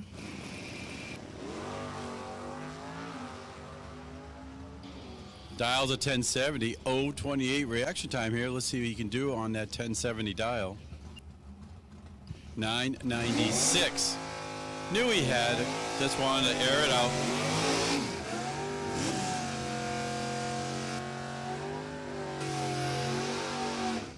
And it will be the next pair coming up right now. Mark Nowicki. 98 Avenger Dodge Power out of Gaylord, Michigan. The contractor going to take on Rafi Karagizian. The Last Minute Racing 66 Chevy 2.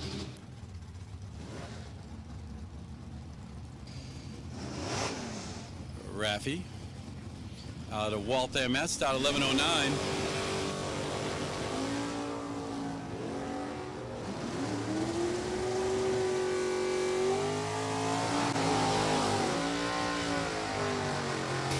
Rafi with the better light here, 014, but the win by 6 thousandths goes to Nowicki.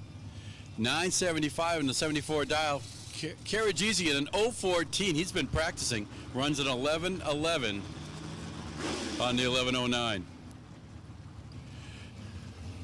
Next pair, Mike Iacano. Super gas, you should be heading to the lane. Super gas, take it on Greg Gay, the 1980 Murata BDR Transport business manager out of North Walpole, New Hampshire. Oh, and he will go 002 red. So Iacano and the Camaro will take the win, move on to the next round here in Superstock. Big time matchup here, Pete Diagnolo out of Rochester, New York, the Autotech 67 Camaro, going to take on Brian Warner, the other half of the Warner team out of Duncannon, PA. Team Genesis, Mickey Thompson, Sunoco, BMR, the sponsorship on that red Camaro out of Duncannon, PA. He's out of 1004, Diagnolo a 960. Oh, and it's Diagnolo going 005 red. Warner, a 003 good, 1021 on the 1004, but a 005 red for the Camaro of Diagnolo.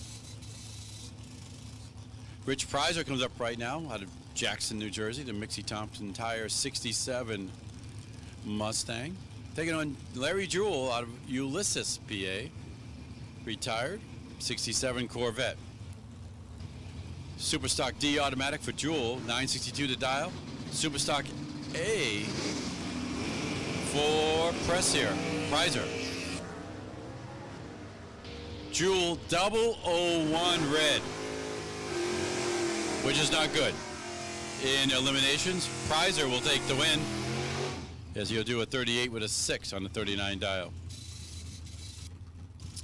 Joe Lisa comes up right now, the GT J automatic, 87 Camaro out of Vernon, New Jersey. Going to take on the Bounding Beagle, 96 Dakota GT Truck D out of Andover, Mass. With the wheel standing Dodge. Let's see what he can do here this round with a 1053 dial. Super gas, super gas. If you're not in the lanes, you should be. Super gas, you should be in the lanes for your next round of eliminations.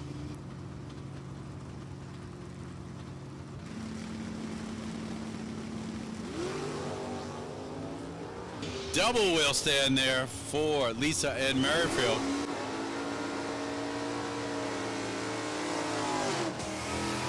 And the Bounding Beagle takes the win, 10:54.1. He needed it. Lisa runs the number with a 7. Margin of victory, 0.04 of a second. Merrifield with an 0:12 reaction time with that 54 with a 1 on the 53 dial. Patrick Glade will come up right now, 85 Somerset, Chevrolet powered, taking on Jeff Roel. The Dyno Man Cobra Jet out of Pleasant Valley, New York. 950 the dial for the factory stock G, taking on the GTG automatic of Glade. Oh, big wheels there for Glade. Wow. He could tell you what the weather is right now when he was looking there. Let's see if he can take the win. No, he'll break out. 997.8. Roel runs a 51 with a 5 with an 0:30 reaction time. And Roel and the Cobra Jet will move on to the next round. Top dragster, top dragster. The Vortex Supercharger, top dragster, we need you to the lanes. Vortex Supercharger, top dragster. To the staging lanes, please. Dwayne Hoven coming up right out. Team Hoven in the stands there. Taking on Jock Blaze and the Cobra. Oh, we got a race here. Virtual toss-up there on the reaction times. At the stripe, it will be Blaze 999 to Hoven's 1086. And Team Hoven is depressed. The sign will come down and they will head back to the pits. 999.2 on a 998 for the Cobra of Jock Blaze. 44 light for Blaze, 45 for Hoven. Jeff Jewell coming up right now with his Corvette out of Bangor, Pennsylvania, taking on Bill Kennedy, Wilkes-Barre, PA. GTM automatic taking on the Superstock C automatic. Corvette at the stripe, it will be Kennedy taking the win. He left first, runs the number with a 1, 36 with a 1 on the 36 dial with an 0:23 reaction time. Kennedy will make it on his way to the next round. Top dragster, the Vortex Supercharger, top dragster, we need you to the lanes. Jim Reed, the engine builder, out of Hanson, Mass, taking on Anthony Patazzi, his Grand Am, out of Richmond, Virginia. Jake sponsorship for the business owner there out of Richmond, VA.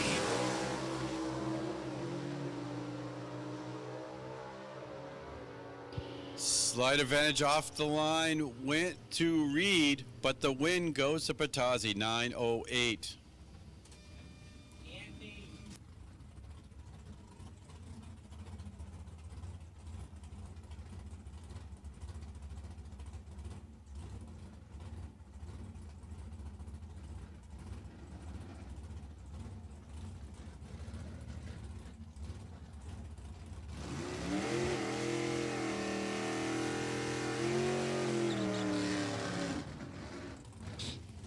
Steve Zupka coming up right now. Easy for me to say, out of Northampton, PA.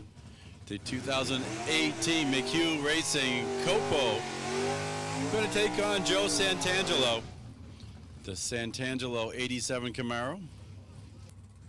Boy, this guy's got a nice resume. 8-time Division I champ. The 2011 Stock World champ. He even did it in the Junior Dragster back in 2001. With his Camaro now out of Marlboro, Connecticut. 1010. Zupka has dialed a 924.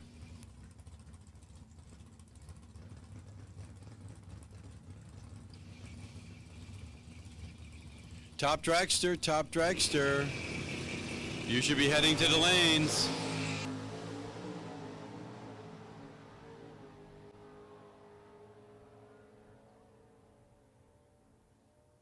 At the stripe, double breakout win goes to Zupka. 9:20 with a 9 with an 0:24 reaction time.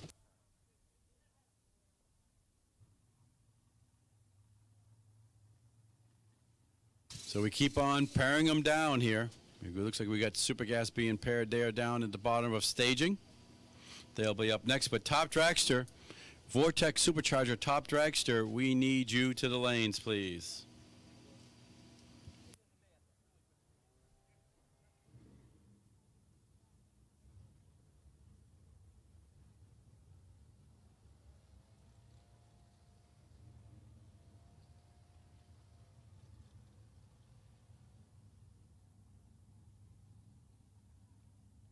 And this will be your first call for Competition Eliminator. We need you to the lanes. Comp Eliminator to the staging lanes, please.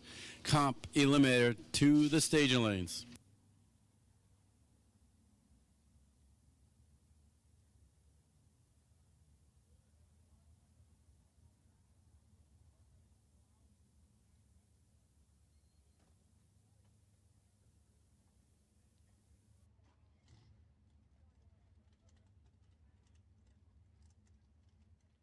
Jegs. Nobody beats Jegs.com. Choose from millions of name brand parts and support from experts who know and love cars. 24/7 for life. There's only one place to go. Jegs.com. Jegs. One of the main reasons for poor vehicle performance is a dirty fuel system. It can cause decreased fuel economy and actually do harm to your engine over time. By adding Lucas Fuel Treatment to your vehicle, it cleans and lubricates the entire fuel system. Pump, carburetors, fuel injectors, and valves as you drive. It also improves your vehicle's performance. It's a non-solvent product designed to protect both gasoline and diesel engines. Lucas Fuel Treatment. It works.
And away we go. We are moving into the Super Gas category right now.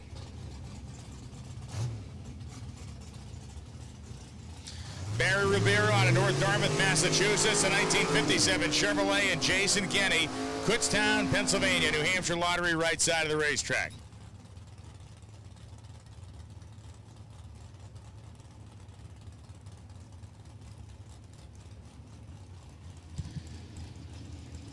Kenny is pre-stage. Ribeiro moving up to the left side of the racetrack. Kenny had a nice run put together last time down. We'll find out what he can do here in the Roadster.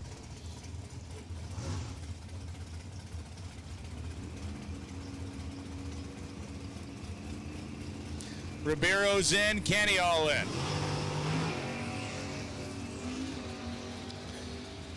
Kenny going to be on the throttle stop longer than Barry is, and now Barry is going to hustle, rather Kenny is going to hustle down up next to Barry, and it's Jason Kenny, 995.3, 151.95. Kenny had a significant starting line advantage there, and Barry Ribeiro goes 987.0, 137, and got to the finish line stripe second. Rick Holman and Mike Sawyer. Sawyer, Leominster, Massachusetts, Hoosier Autometer, Select Performance. the main sponsors of the 2018 Corvette Roadster that Mike's driving. Has always had a string of beautiful, I should say, super gas cars. Unique Cavalier Roadster for a while, but this 2018 Vet is the nicest thing he's ever had. And Rick Holman, beautiful 67 Nova, pretty aggressive rake. Sawyer bumped his way in. Holman was in there on the revs already. Sawyer now going to try to chase him down, try to put that pointy nose Corvette through first. He did go first, but he went too quickly. Rick Holman, 994, 156, advances as Mike Sawyer goes 989.2 at 168, taking 200 worth of stripe. He breaks out. Jerry Pierce and Jeff Fisher.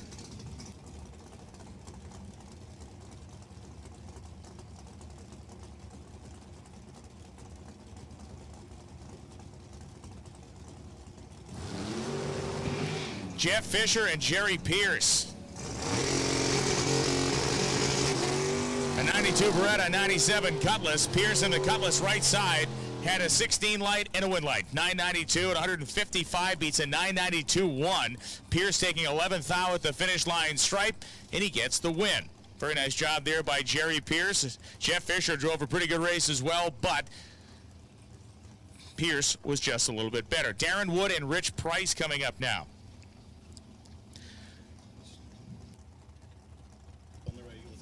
We need top sportsmen. Top sportsmen to the staging lanes, please. We know Comp, you're rolling this way. We need top sportsmen to the staging lanes, please.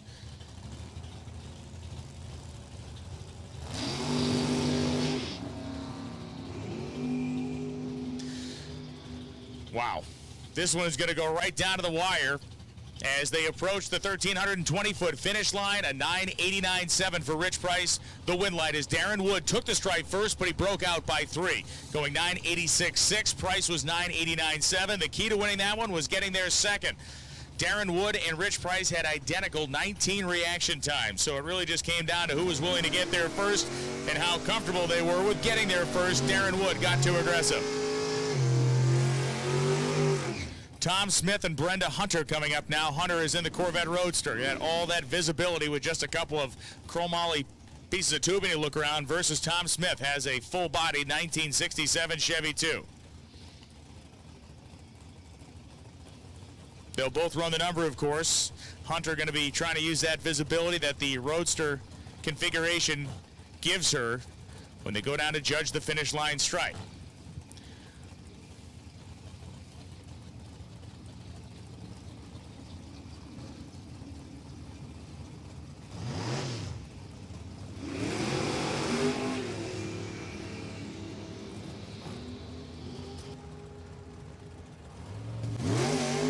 Tom Smith was 36th out red. Brenda Hunter gets the win light because of Smith's red light start. Hunter goes 989.5 after the red eye at 167.99 to take the win. Smith, who was the driver that red lit, goes 984.5 at 154.49.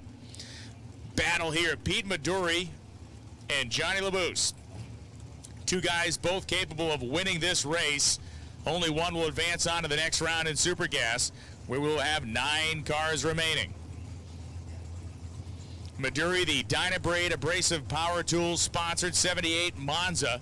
LaBouse driving the Anthony Bertozzi owned 1963 Corvette Roadster.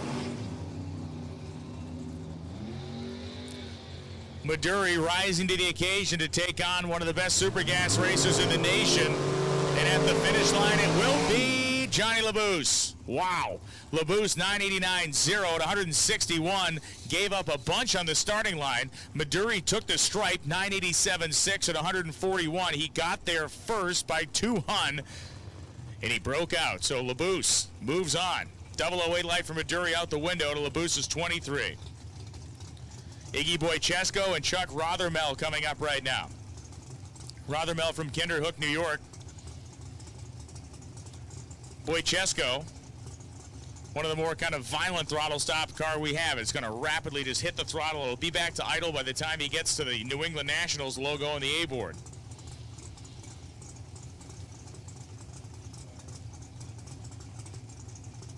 Chuck Rothermel, 1992 Division I Super Street champion back in the day.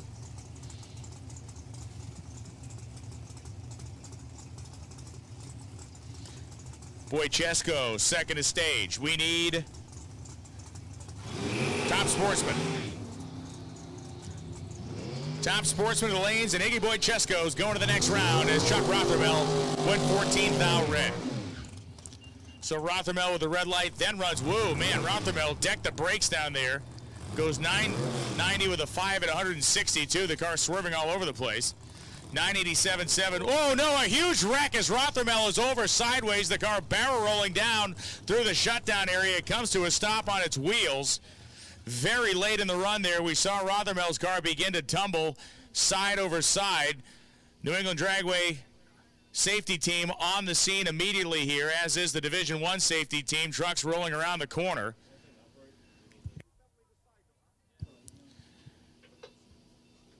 Rothermel went across the finish line. I thought it was smoke from the brakes. He had red lit, may not realize that. He went 990 with a 5. Iggy Wojciesko was behind him, went 987 to 167, was slowing, and Rothermel, apparently the car moving around in the shutdown area, and then the next thing we saw was the top and bottom doors inside of that thing as it rolled over a couple of times deep in the area. Hopefully it had scrubbed off a bunch of speed before that happened. I counted 2, maybe 3 rolls, and it landed on its wheels.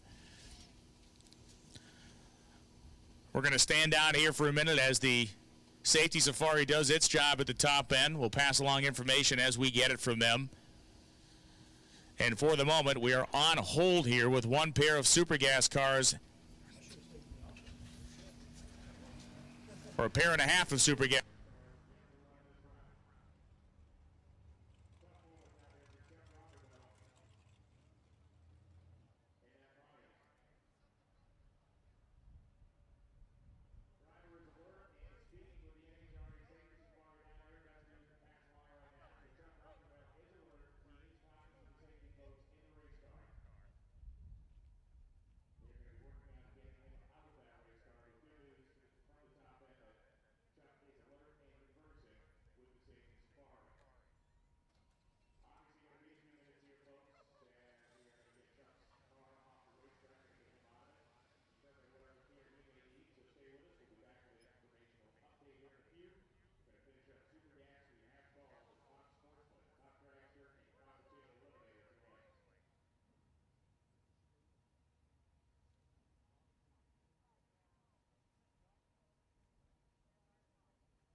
Big thanks to the work of the NHRA Division I Safety Safari and our folks here at New England Dragway for providing Chuck Rothermel the care he needed when he needed it. And we are about ready to get our program started here in just a couple of minutes, inside of 10 minutes to get things restarted here. Stock, you're on standby. Stock, you're on standby. We'll be making those calls here in just a couple of moments. Stock, you are on standby. Supergas, the remaining cars, once we get within 5 minutes, we'll tell you to get strapped back in again, but you got a hot second before you got to jump on those cars right now.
We need drivers in cars, please. Drivers in cars. We're putting our folks back into position. All drivers into race cars, please.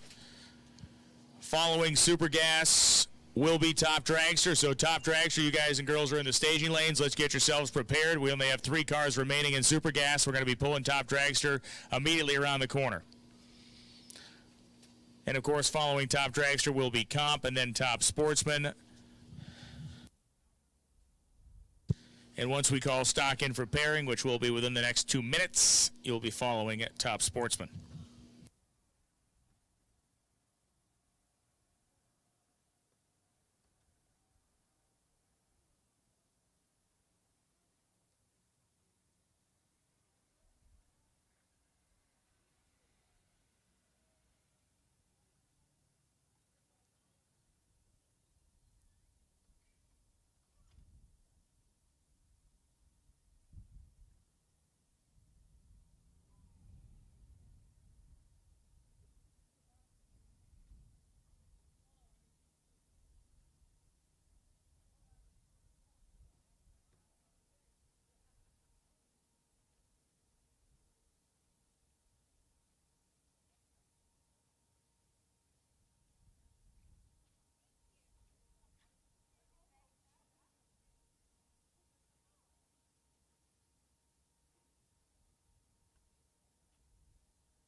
All right, final safety gear being installed down here in the starting line, and once they are buttoned up, helmeted up, and ready to go, they will fire their engines, and we'll pick the JEG Sports Nationals up right where we left off here as we are getting all these fields whittled down nearly to single digits across the board yet. A couple of classes with double-digit car counts left, but pretty much everybody else down into the single digits.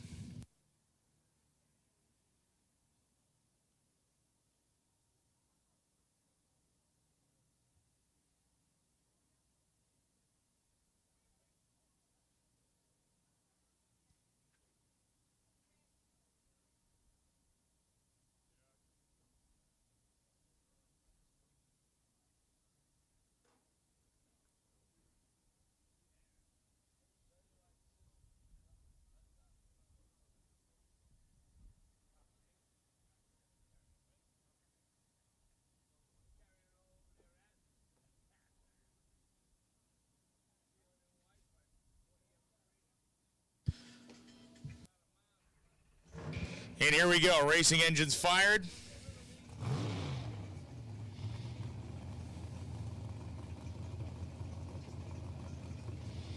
And it's go time.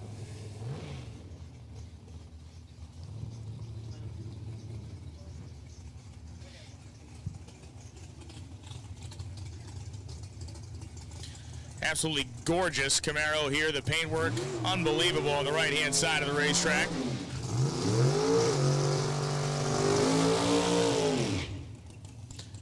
The C2 converters machine on the left-hand side of the racetrack. Mike Handress and Dennis Torito getting ready to mix it up here. Torito right side in the Camaro, Handress on the left side, the C2 competition machine. Also carrying the Shortline Express market backing on the back window.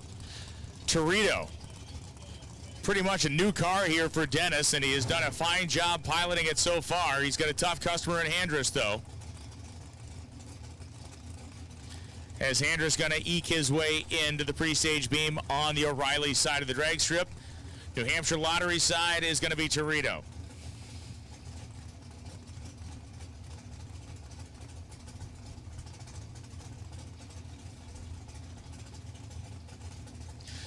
In goes Torito. Both cars leave. Both cars are green. Torito will be the one running hard to the finish line stripe, right-hand side of the racetrack. Winlight Torito, 988.5 at 100 and 71.73 miles an hour. 986.8 at 166 for Mr. Handress on the left side. Took 8th thou worth of stripe and broke out in the process, so Torito moves on to the next round. And this will be Justin Lopes to finish out this round of Super Gas competition. Lopes will take his very powerful, very fast, Select Performance sponsored 63 Nova down on a solo.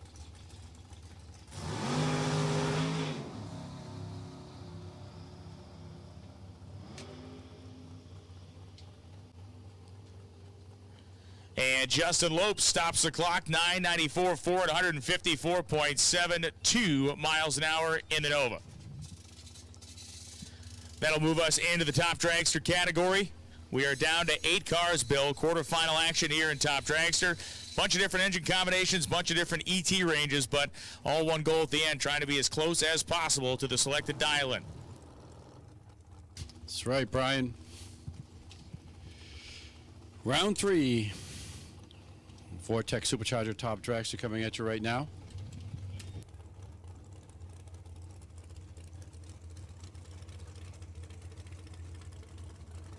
And it will be Craig Michaud coming up right now here in the New Hampshire Lottery Lane. And he'll take on Nick Willard.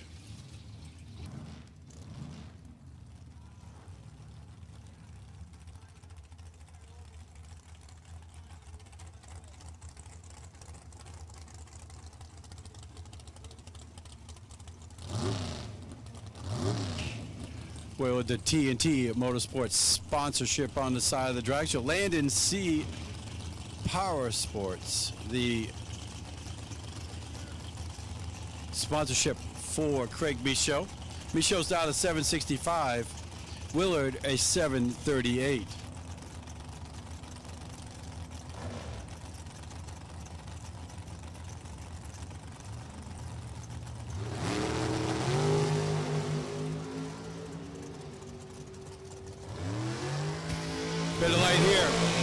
to Willard, and Willard will take the win. 7:31 on a 7:30 dial. 0:34 reaction time, so Nick Willard will move on into the semifinals.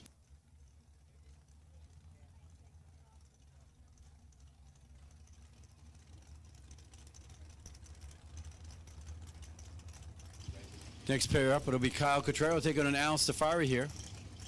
Stafari, the dragster here on New Hampshire Lottery Lane.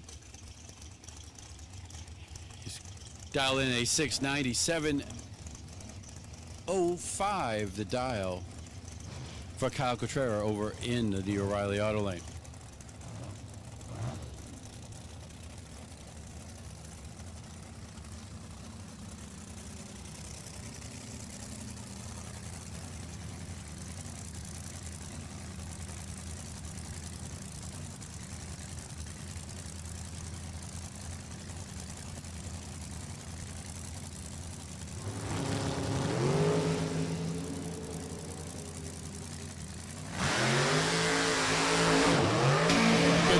Will take the win here at 7:06.1 with an 0:11 reaction time on the 7:05 dial. So it's Kyle Cotrero moving on to the next round. He'll take on the winner of this pair here.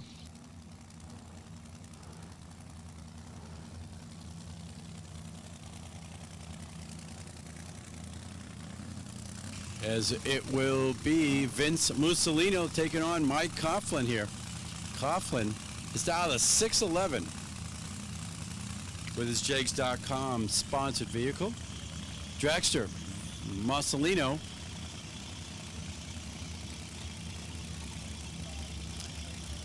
has dialed a 669.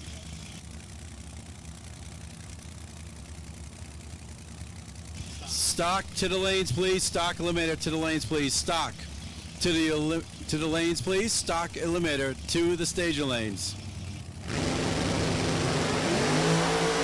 Oh, it's Coughlin, 001 red. It'll be Mussolino, 006 runs a 70. But Coughlin, 001 red.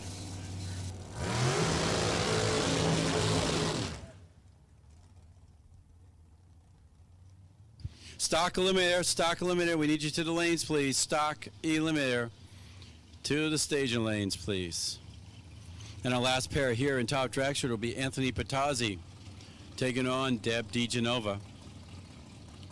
Patazzi with a dial-in of 619.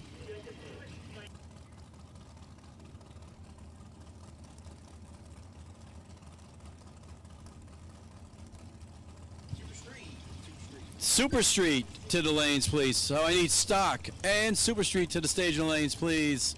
Stock and Super Street to the staging lanes, please.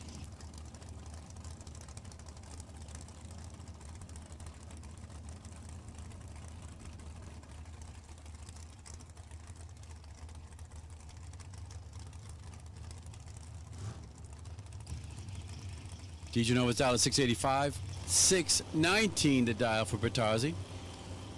The Jegs Race Tech dragster out of Virginia taking on DiGenova, the software engineer out of Derry, New Hampshire. Advantage off the line went to Bertazzi, and it will be a win for DiGenova. 685.9 on the 685 dial.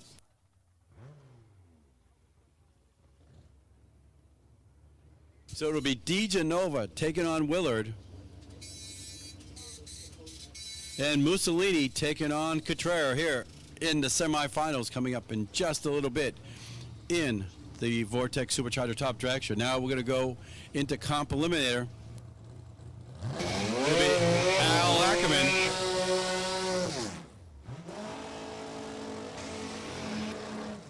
DF Dragster to take on the JAA.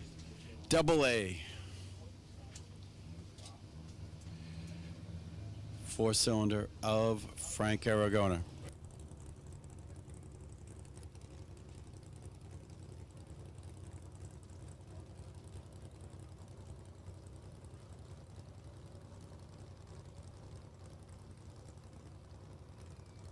As we go into comp eliminator here, Stock and Super Street. Stock and Super Street. You should be heading to the lanes. Stock and Super Street to the lanes for your pairings. Frank Aragona, number 1 in the world here. The Ken Kier. Taking on Al Ackerman's Mr. Race Oil Pro Start. Dragster here as we are in semifinals here in Comp Eliminator. At the stripe, it'll be Aragona 767 on the 804 index. So with Aragona.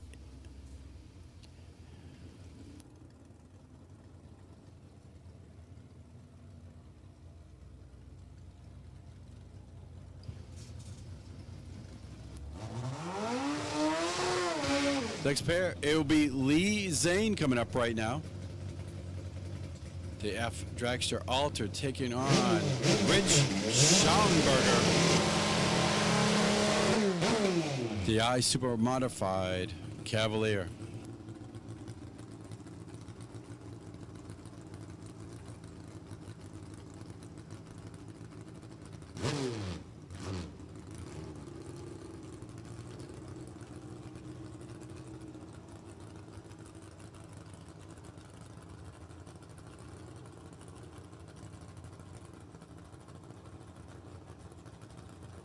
Stock and Super Street. Stock and Super Street to the lanes, please. Stock and Super Street. Need you to the staging lanes, please.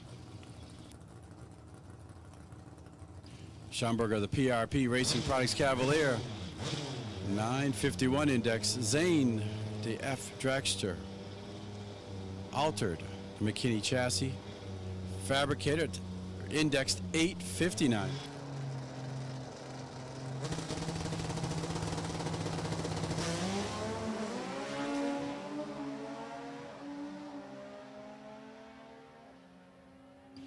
Side advantage goes to Schaumburger. At the stripe, it will be Schaumburger taking the win. 897-1 to Zane's 834.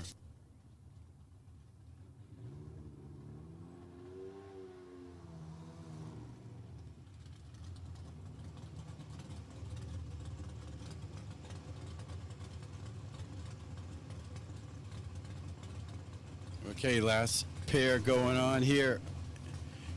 Will be Jay Schaumburger taking on Jerry Russo.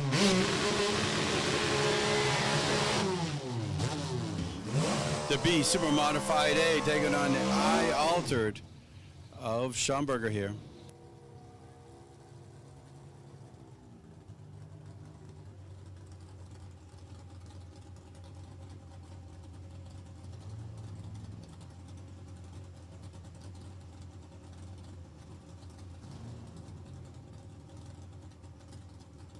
Okay, we already have one Schaumburger into the semifinals.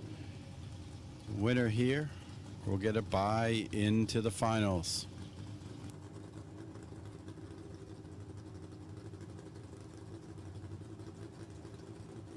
Stock and Super Street. Stock and Super Street. You should be at the lanes, please. Stock and Super Street.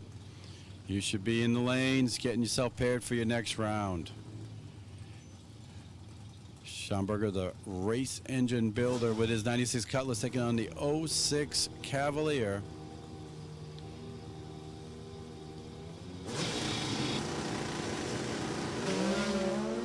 And it'll be Russo going double 06 red. So Jay Schaumburger will take the win and have the bye into the finals.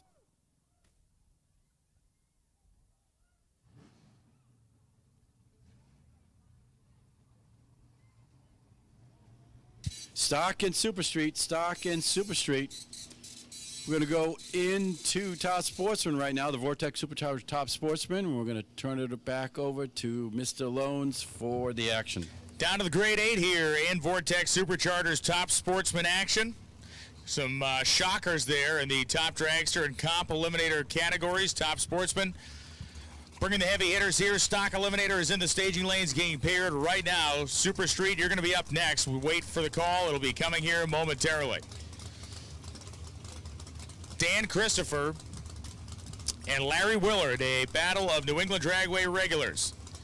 The Nesbitt Performance Engines powered Chevrolet Cavalier out of TT Motorsports for Dan Christopher, and Larry Willard driving the 1957 Chevrolet that he has been so comfortable and so successful in over the years.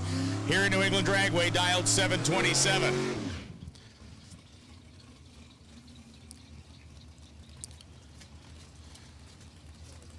Willard doing his thing, purging the nitrous there, left side of the racetrack. Christopher has completed his burnout, made his way back past the starting line.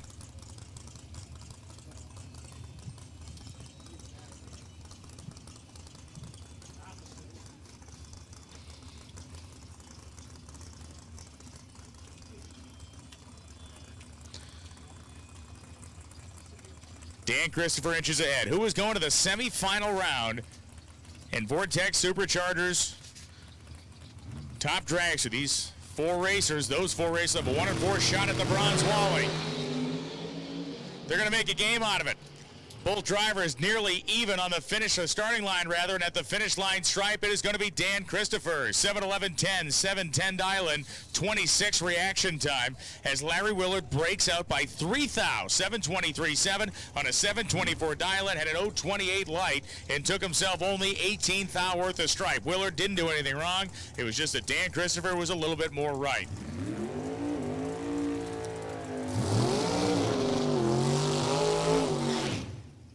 Three out of the four pairs in this round represented by cars out of the TT Motorsports camp. This is the second one of those cars.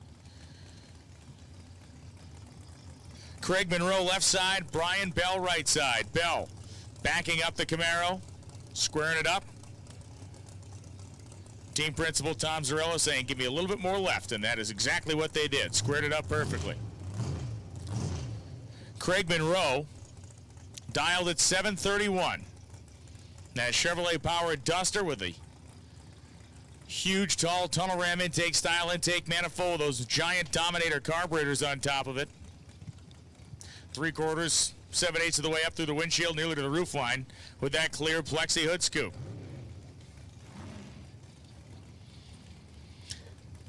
Brian Bell dialed 746.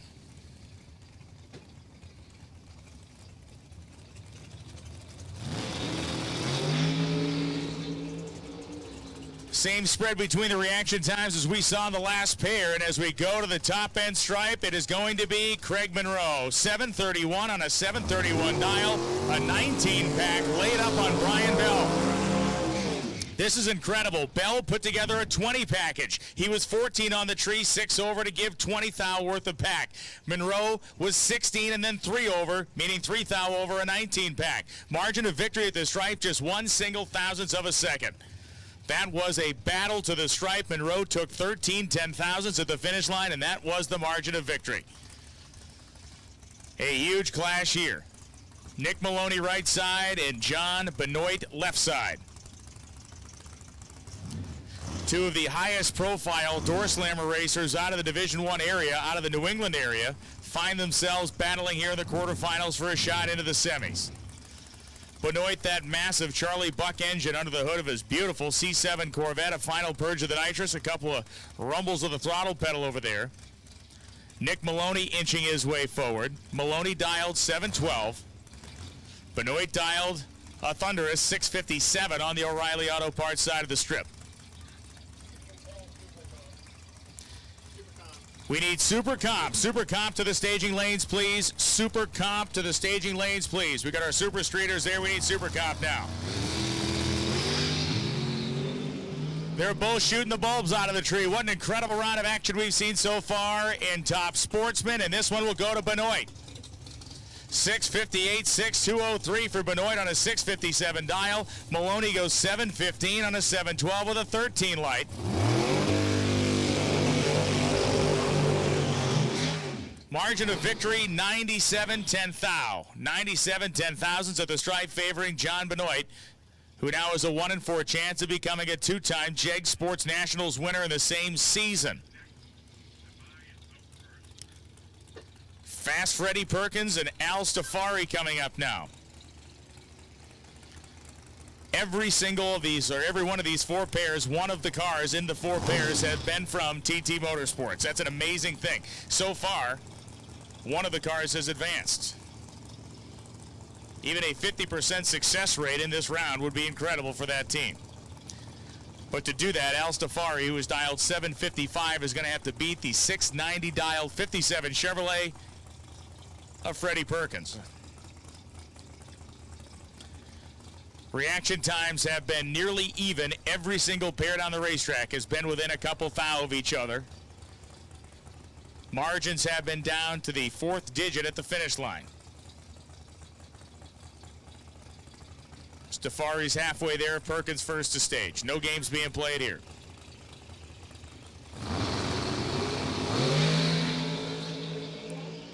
And again, brilliant starting line performances. Both sides of the racetrack. They get to the finish line, and it will be Perkins. 7:05 on a 690 dial-in. 13 light for Perkins, 27 light for Al, 777 on a 755. The pickup truck fell off the pace, and Freddie Perkins, 7:05.4 at 171 miles an hour, moves on to the semi-final round.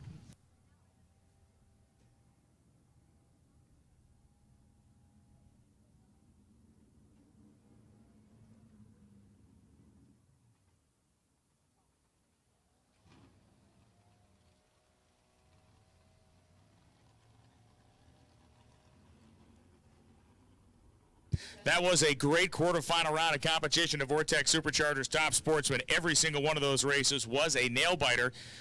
The semifinal round will be next. Stalker is going to be coming around the corner. 11 of those cars remain. Super Streets in the lanes. We have called Super Comp to the lanes. We need Super Comp to the staging lanes as Stock Eliminator.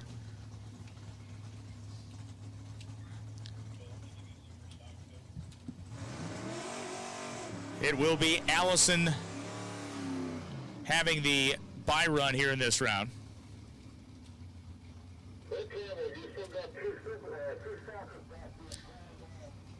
So Allison Dahl heading down into the single-digit car count numbers here. Gun 1125 dial on the window. We need Super Stock. We have called Super Comp. We have called Super Comp, but we're now calling Super Stock. Super Comp and Super Stock.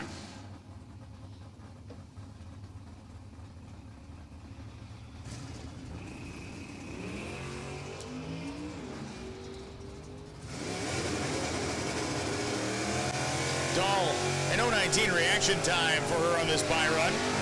And Allison goes 10:53.1 at 112.10.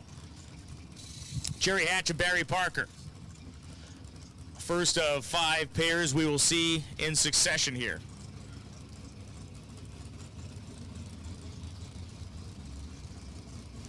Jerry Hatch, the D-Stock automatic. 1068 dial Duster, the 1014 big block power 1970 Camaro for Barry Parker.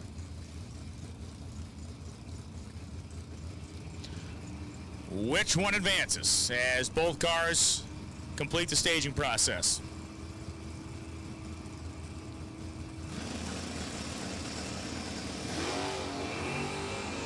Will not be Jerry Hatch. Jerry was 3 thou too eager to leave the starting line. Hatch red lights, and Barry Parker 10:15.2 at 129 miles an hour heads to the round of 6 cars. Don Moulton and Rick Mattioli coming up right now. E-Stock automatic big block Camaro dialed 1093, and Moulton the F-Stock automatic Chevelle dialed in at 1105. 003 red light on that last pair shows you how hard the racers are pushing it here this late in the game. The pressure becomes very real as each round goes by, and it's getting heavier and heavier by the minute here in Stock Eliminator.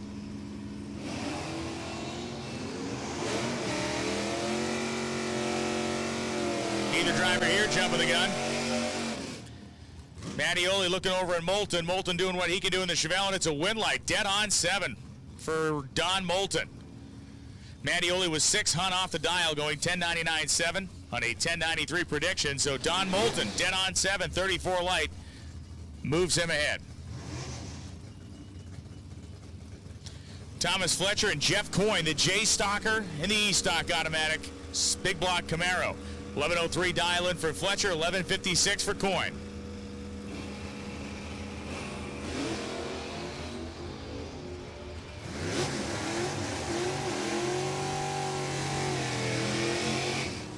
Jeff Coyne doing some sharpshooting up here in the starting line. His 003 light isn't enough to get him a win because he broke out. Thomas Fletcher was treed to death, but he gets the win as Coyne goes 11:55.8 on an 11:56 dial and breaks out by 2 thou. He was 003 to Fletcher's 42, and that's normally it when you start talking about this late in the game in stock. Fletcher goes 11:04.7, 111, and advances on to the next round.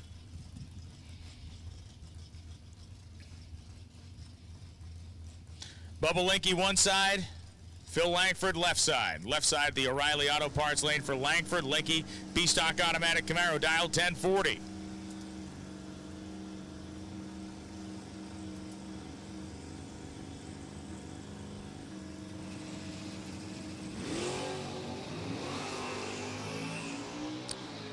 Bubba Linky, picturesque launch with the wheels in the air.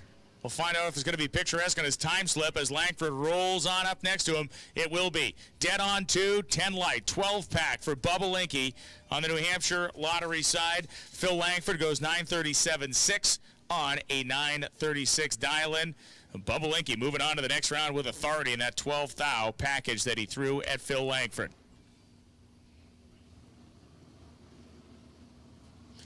Final pair of stalkers coming around the corner right now.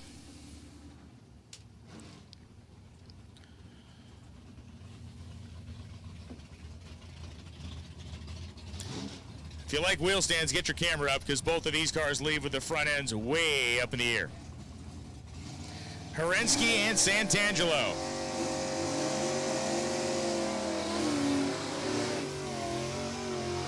Shelby Mustang, big block Camaro. Very cool pair, lots of horsepower here. Two of the quicker cars in the category. And it is a heads up, as it is B-Stock automatic on both sides. So this will be straight up horsepower here. Leave the starting line first, get to the finish line first, no breakout. Get it there in a hurry. See who has made any improvements in performance to try to get themselves down there first. Santangelo's in, here comes Herensky.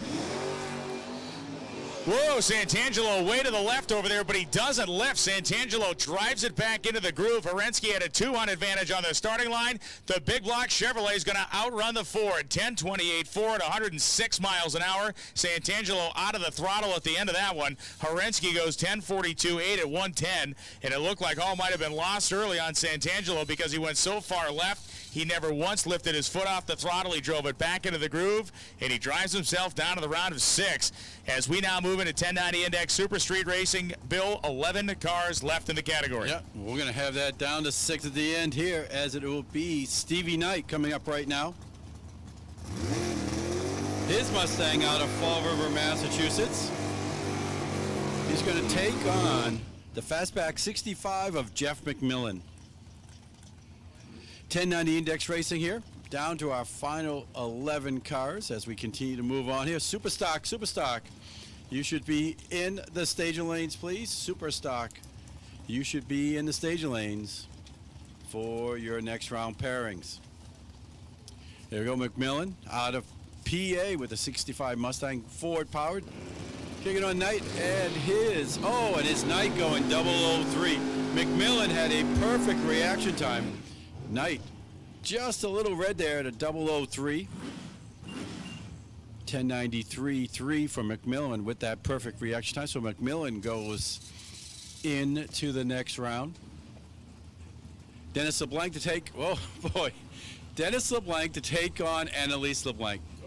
Boy, who's going to be eating or cooking or even washing the dishes tonight in the LeBlanc house?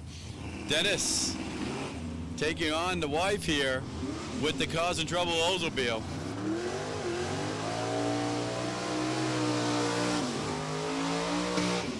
At the stripe, it will be, look at that, LeBlanc, Annalise LeBlanc, 10.90 with an 8 to Dennis's 10.91 with a 2. Better Light did go to Annalise with an 0.32, so she takes the win. She moves on to the next round. And Dennis will be doing the dishes tonight. Next up is going to be Brian Sawyer and Louis Benea in that great-looking 66 Chevy 2, taking on the sudden impact #1 Camaro of Brian Sawyer.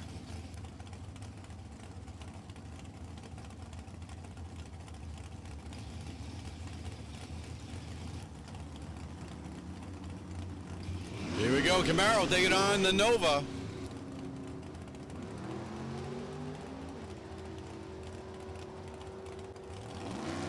Better on the tree was Sawyer, and he will take the win, 10.94.9, as Benea breaks out by 6,000. The Better Light did go to Sawyer with an 0.16, so it's Sawyer into the round of 6. And Supergas, we need you to the lanes for your pairings, please. Supergas, we need you to the lanes. Next pair, it will be Sean Frick taking on Paul Laurenti here. 67 Camaro out of Andover, Mass, taking on the Firebird out of New Jersey.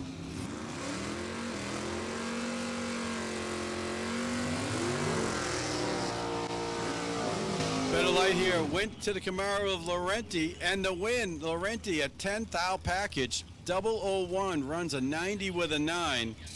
Laurenti onto the round of 6. Next pair, Barb Macroglue to take on Taylor Iacano. Iacano trying to double up as she took. All right, folks, we're in a round robin mode here, folks. We need you, gas and go. Come on back. We do need you to just win your race. Come on back. Round robin going on here now. Iacano took the D1 trophy on Friday, trying to double up here. Part of the Jags Sports Nationals. Taking on a tough competitor, Barb Macroglue and her 69 Camaro. Oh, and it's Taylor taking the win, 10.94 to a 10.97. She'll move on to the next round. And our last pair will be Kelly Kondratic taking on Carly Wolf.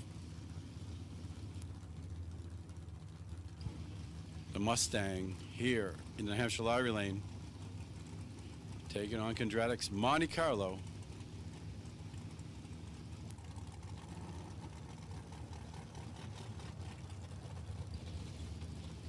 But Supergas, we need you to the lanes, please. Supergas, to the lanes, please.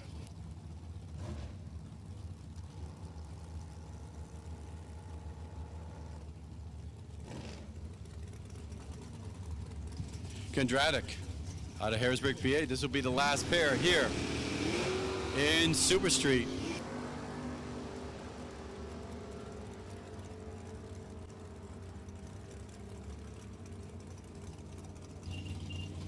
And it will be Kondratic, 10.90 with a 1. Dodged a bullet there. Goes on to the next round. Now we go into Super Cup.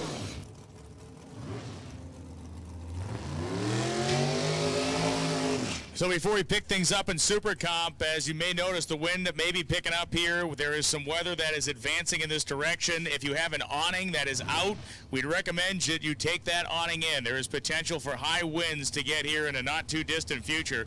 So once again, if you have an awning that is extended, we'd recommend that you bring that awning in the next 10 to 15 minutes, as we could be experiencing some winds around here in about a half hour or so. Also, racers, we are in round robin mode. We are trying to move as quickly as possible because of the threat of weather, like we had yesterday, but it's a little bit more serious than what we dealt with yesterday. You win, you come back. That's what we need you to do here, round robin mode, as we are working our way deep into eliminations here at the JEG Sports Nationals. Rich Dorr left side, Mike Bodner right side. It is Super Comp, round number 4.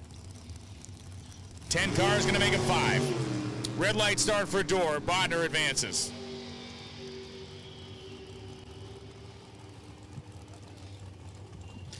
Bonner goes 887.7, 172. Legging it through the finish line. His Door goes 897.5, 148.92.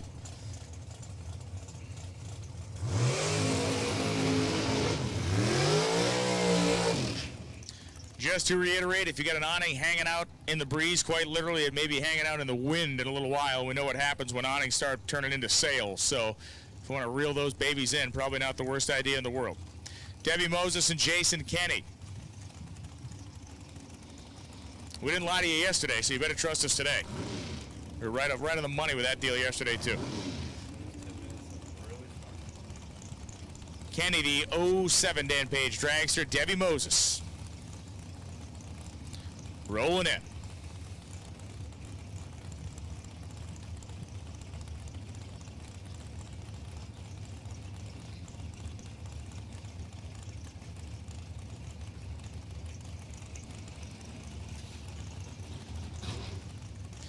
Kenny moving that thing nano inches ahead. Now he's in.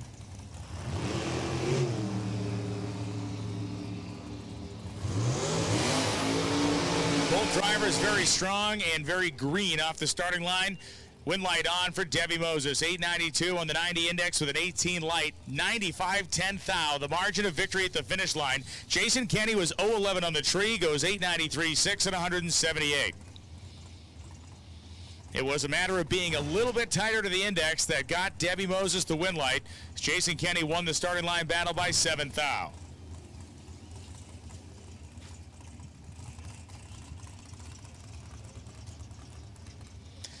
It is going to be Johnny LaBoosse right side and Mike Robolato left side.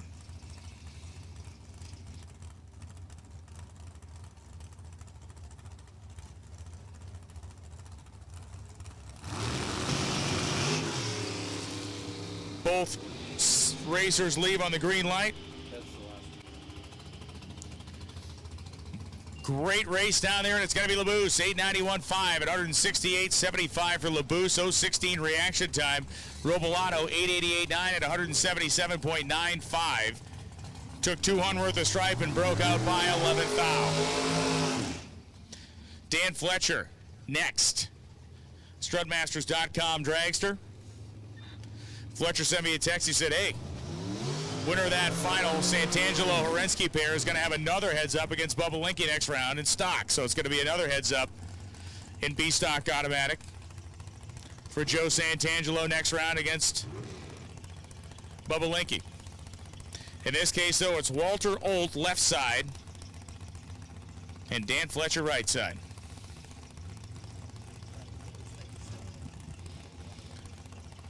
Olt settles himself in the cockpit, snugs down his driving gloves and inches ahead.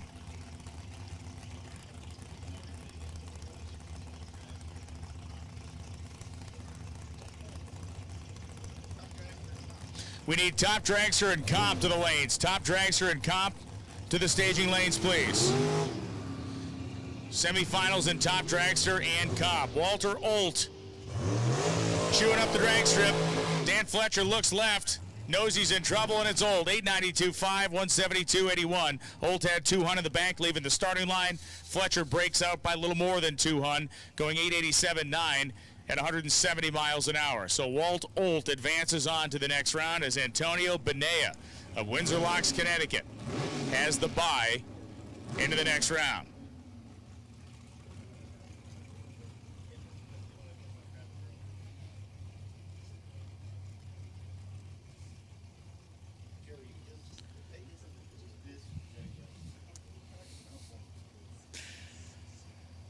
So we have called Top Dragster and Comp Eliminator to the staging lanes. Top Dragster and Comp, we need you back to the lanes as Benea leaves.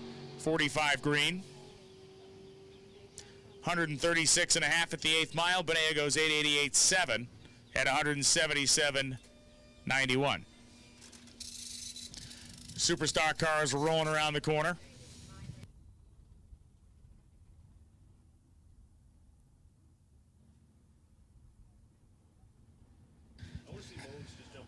I'm waiting to see if it's going to be Moan or Bowen doing the swan dive into the airbag over there. Oh, there he goes. Dave Moan has gone in. He has gone into the bag. He is flopping around like Bruce Willis in Unbreakable when he fell in the pool over there. Yes, and he got up. So Dave Moan has fallen and he has gotten up.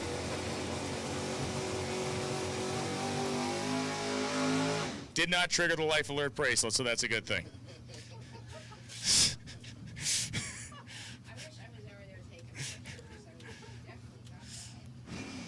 Diane Kubicki said, I wish I was taking photos. We wish you weren't, because God only knows what those would actually look like over there.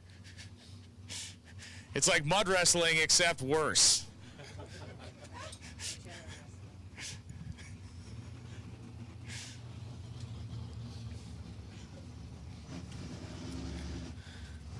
Brian Warner from Duncannon, Pennsylvania has the bye run.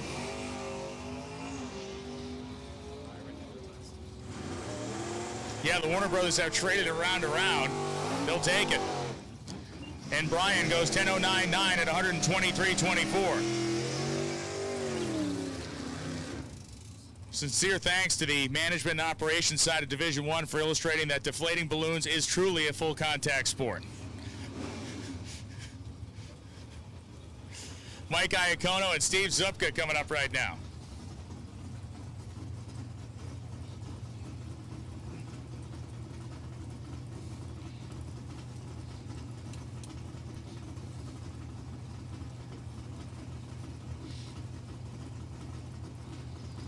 Northampton, Pennsylvania, home for Zupka. And Iacono in the wheel-standing pink Camaro out of Wading River, New York.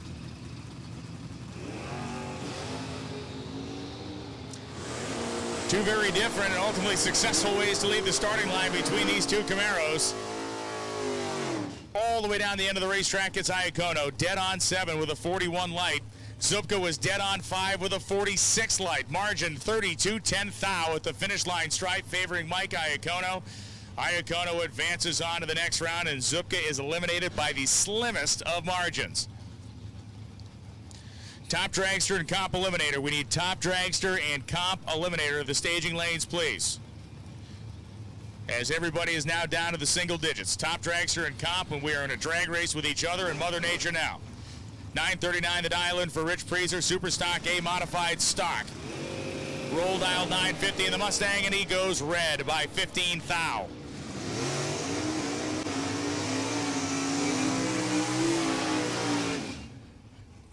Prizer goes 937.6 at 135.97. Jeff Roll 959.0 at 142.19.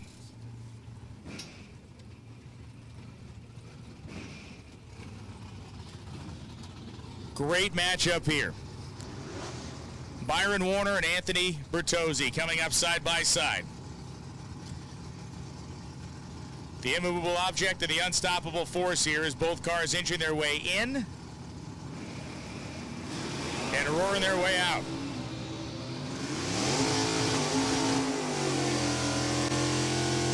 Bertozzi had a very, very slight disadvantage at the starting line, and it goes dead on with a 0 for Warner. 33 light, dead on 0. Bertozzi was 1 over, going 9:06 on a 9:05 dial with a 40 reaction time. So Byron Warner knocks out Anthony Bertozzi, ending his afternoon of drag racing as he has lost both in Top Dragster now and in Super Stock. The wheel-standing, bounding beagle of Eric Merrifield coming up. That Dodge Dakota pickup truck, GT Truck D, dial 1054, and William Kennedy, dial 1035, as the clouds pretty much just swallowed up the sun.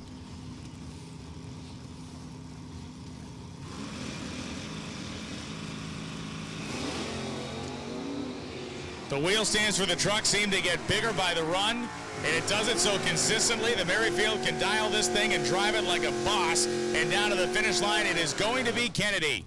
36.3 on a 35 dial. Merrifield was 004 on the tree and then breaks out by 6 measly thou.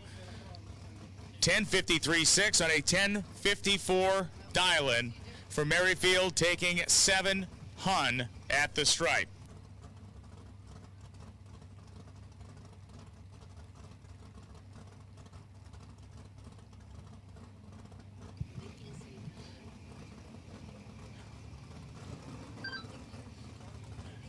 Nowicki and Blaze coming up right now. Blaze over there in the Mustang with the 460 385 Series Ford Big Block.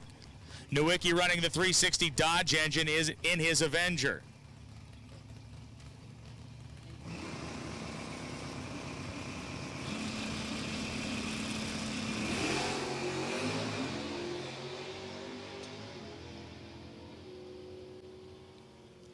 And Jacques Blaze was out first, and he gets the win light. 999.5 at 131 on a 998 dial-in. Nowicki 977.3, predicted 976. So Mark Nowicki is eliminated. Blaze moves on. Top Sportsman, we need the Top Sportsman semifinal.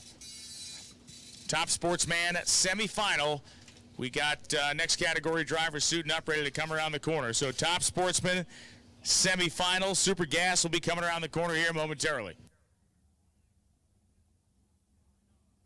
All right, last call for the New England Dragway Gas Shack. You're going to be closing in the next 10 minutes. If you need some fuel, New England Dragway Gas Shack closing in the next 10 minutes. Top Sportsman, we need you to the lanes, please. So we got Top Dragster, Comp Eliminator. Top Sportsman, we need you to the lanes, please.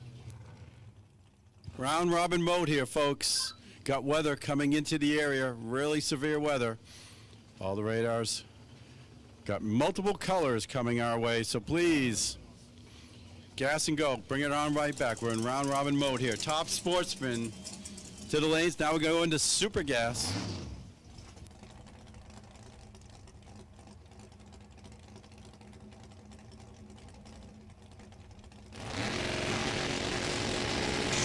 And the buy here will go to Rich Price.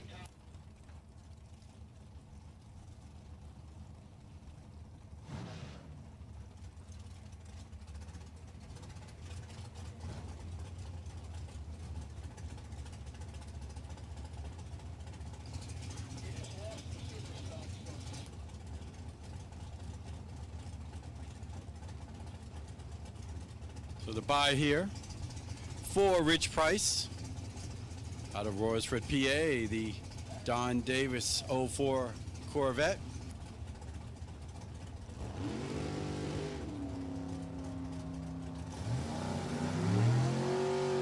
All right, he's worked his way into the next round here with the buy. Going to be a battle of the Chevy 2s coming up right now. 987.9. Next up, it'll be Rich Homan taking on Justin Lopes here. Battle of the 63s. Both great looking cars. The select performance stickers on the Lopes Chevy 2. And with the nice green paint scheme of Homan in the O'Reilly Auto Lane. 67 Chevy 2 for Homan. 63 for Lopes, and Lopes goes 003 red, and it'll be Homan with his 003 on the green side taking the win.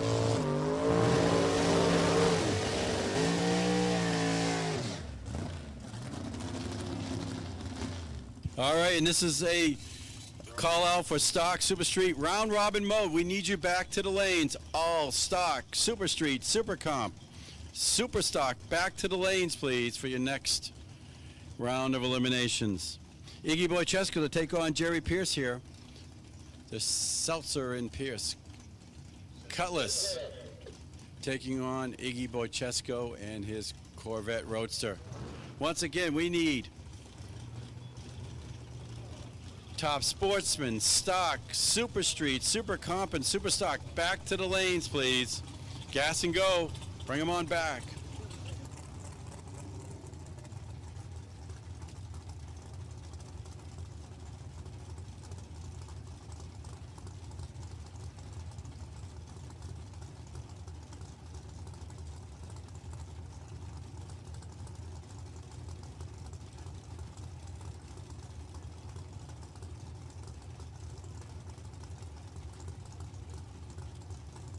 All right, Boychesko.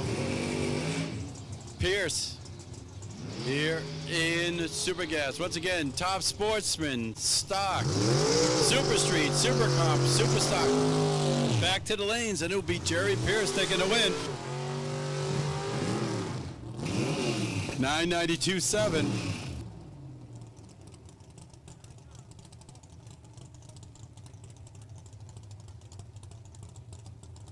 Next pair coming up right now will be Brenda Hunter and Dennis Torito.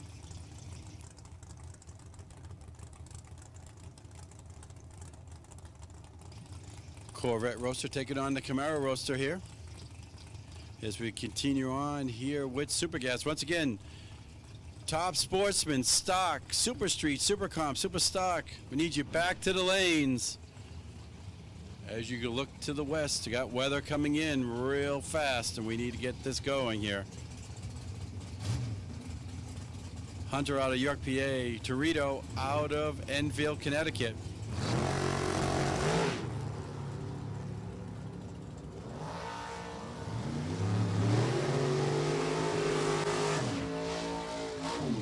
Better light here went to Torito, and he'll take the win. Whole shot win, 10 flat with a 7. Hunter runs a 993 with a 3, but the advantage off the line went to Torito, 014 to 089. Margin of victory, 12 10,000ths for Torito. Almost gave up too much of the stripe there. Last pair coming up right now here. It'll be John LeBouse and Jason Kenny.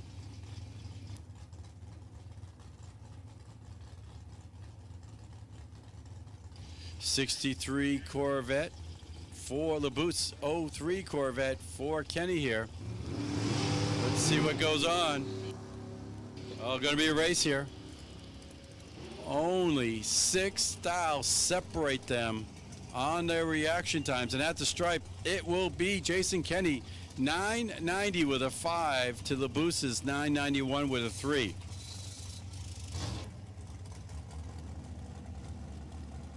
Now we'll go into the Vortex Superchargers top dragster.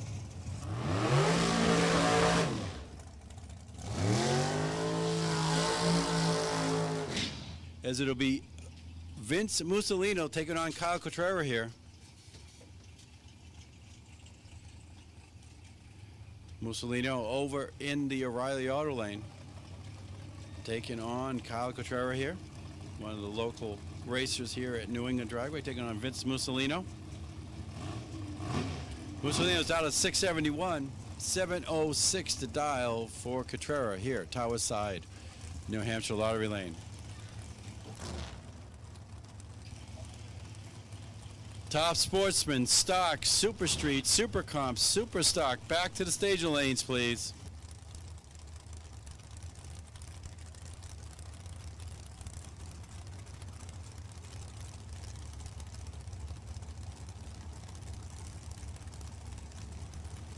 Cotrera, 706 style out of Elliott, Maine, the undercover chassis dragster. Mussolino, the auto repair snap-on sponsored Race Tech dragster, has dialed a 671.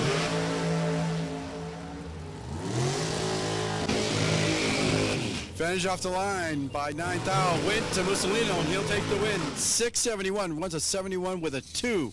Double OA reaction times runs a 10.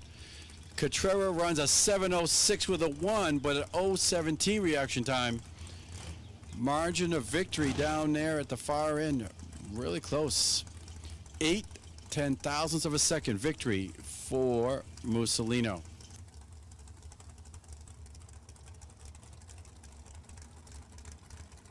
Next pair, Debbie DiGenova taking on Nick Willard here.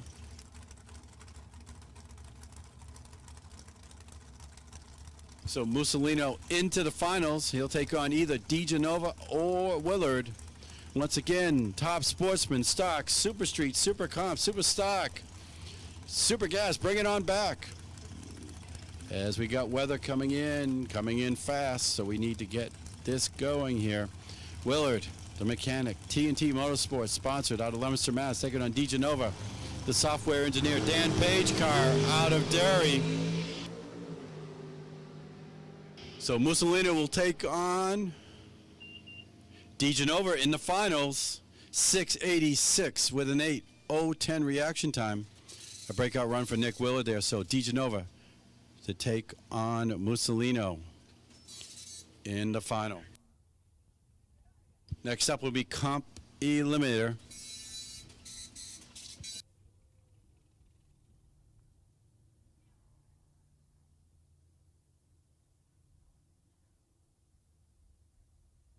So Top Sportsman, Stock, Super Street, Super Comp, and Super Stock, we need you back. Need you back. We need you bad. Back to the staging lanes, please.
So stockers, you should be there. Super Street, Super Comp, and Super Stock. All those categories should be in the lanes for pairing and getting ready to rock and roll here as we are drag racing Mother Nature as well as each other. So Comp is there. We know you're coming. Top Sportsman, Stock, Super Street, Super Comp, and Super Stock.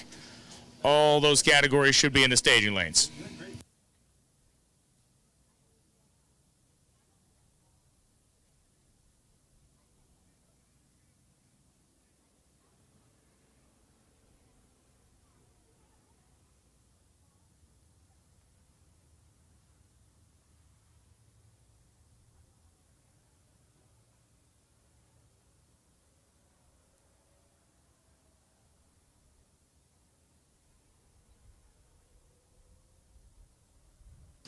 All right, round the bend comes Comp Eliminator. Semifinal round, 4 cars remain.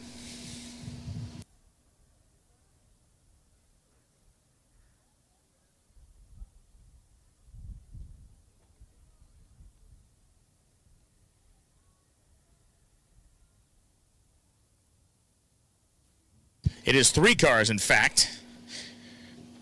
2 Schoenbergers and an Aragona. And a partridge in a pear tree.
All right, so Frankie Aragona fired up. And Rich Schoenberger.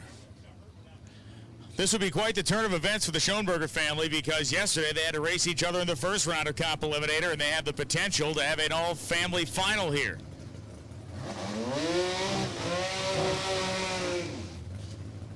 All the Rich has to do is just... All he's going to do is beat the defending world champion. No big thing. The I-Super Modified Altered of Rich Schoenberger. V6 power, burnout complete, manual transmission. J Altered automatic. The category for the inline 6 powered Altered of Frank Aragona.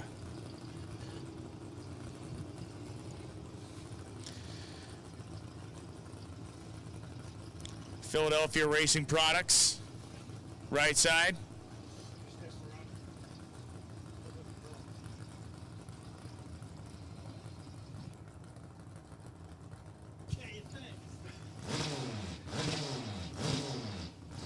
Philly versus New Jersey. Here we go.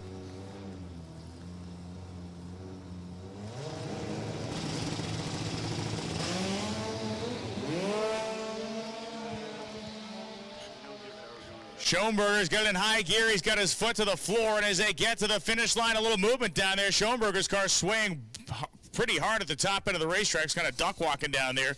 It is going to be Aragona, 747.5 at 168 miles an hour. Schoenberger, 892.9 at 152. So will be Aragona versus Schoenberger in the final round. It'll just be Jeff instead of Richard. Or Jay, rather, and Jay is going to stage it, break the beams, and back out.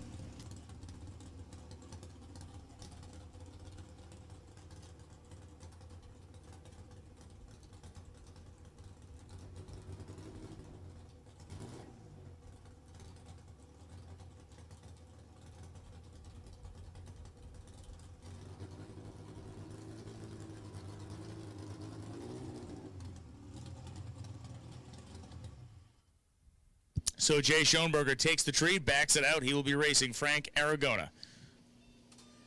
In the final, Top Sportsman coming around the corner right now. That's Vortex Superchargers Top Sportsman. Semifinal round, Super Street, Stock, Super Comp, Super Stock. You have all been called to the lanes.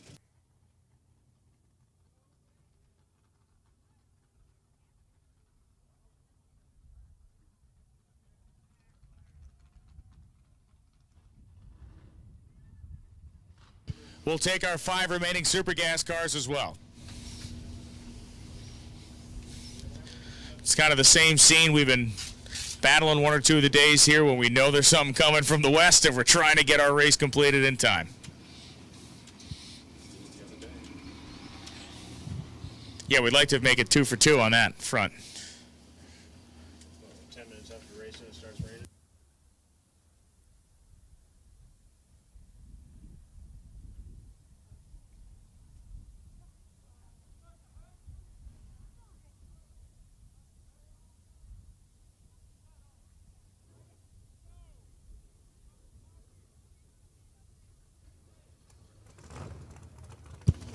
Dan Christopher out of New Hampshire going to be taking on John Benoit.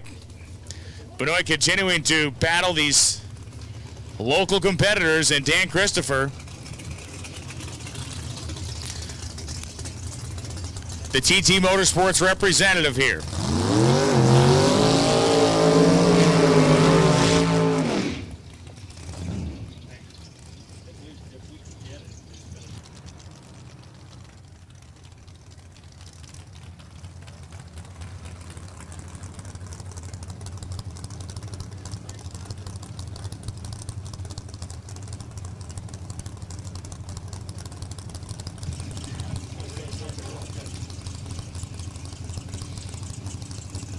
So Dan Christopher moving in, dialed 711. Not much more to say here. John Benoit staying dialed in the 650s.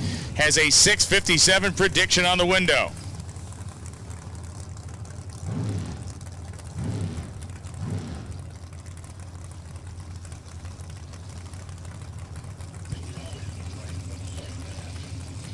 Nitrous purge for John Benoit.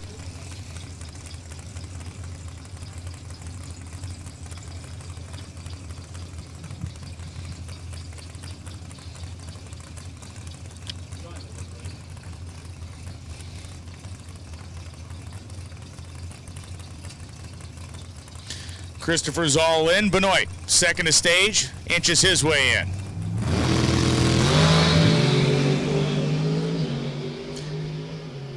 Dan Christopher's waiting for the Corvette. There's John Benoit, and there's a win light for Benoit. 6:59.9, 6:57 dial-in. Benoit was 17 on the tree. Christopher was 7:13.9 on a 7:11 dial, was 28 on the tree. Benoit took the stripe by 11th thou, winning the drag race. So John Benoit goes to the final round in Top Sportsman. Will have an opportunity to win his second Jeg Sports Nationals of 2020.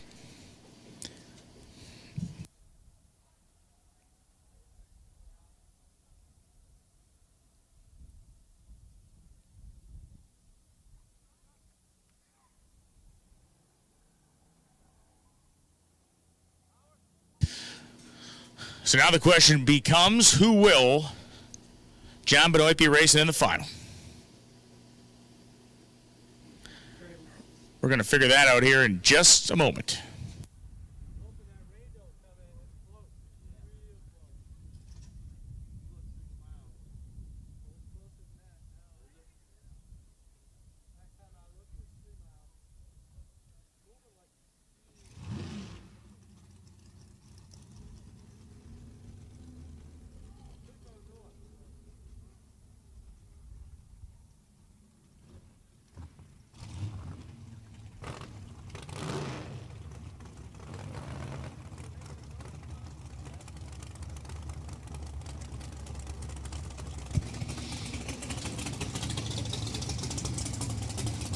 So fast Freddie Perkins right side and Craig Monroe.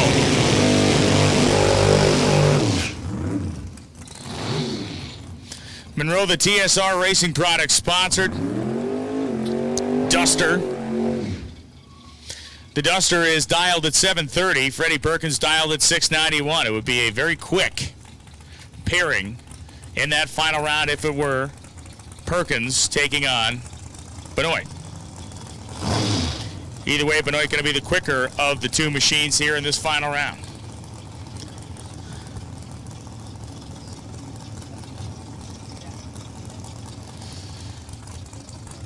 A little bit of discussion happening over there.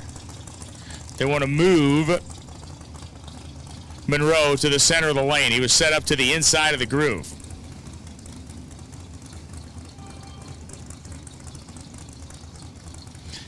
And he is going to stay basically where he was before. So I'm not sure. They moved him backwards. They just didn't move him laterally. These things happen.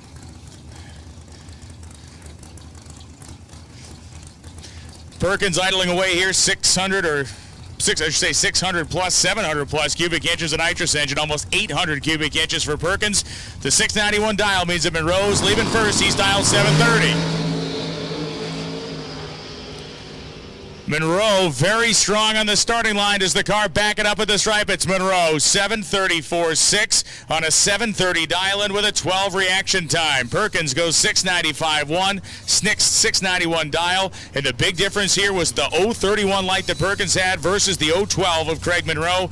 Monroe advances on to the final round. It'll be Surrey, New Hampshire, taking on Montpelier, Vermont. And now it is time for Super Street, stock. We have 6 cars remaining in stock eliminator. Yes, we do, Brian. Here we go. It'll be Allison Dahl coming up right now.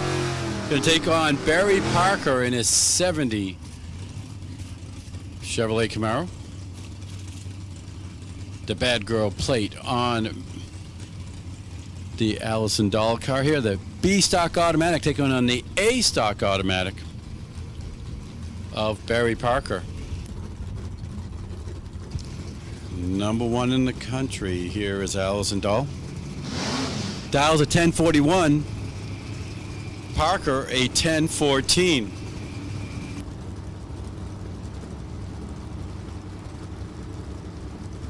The Porter Tree sponsor, the engineer out of Douglas, Mass. Parker, the Burgermaster out of Southampton, Mass.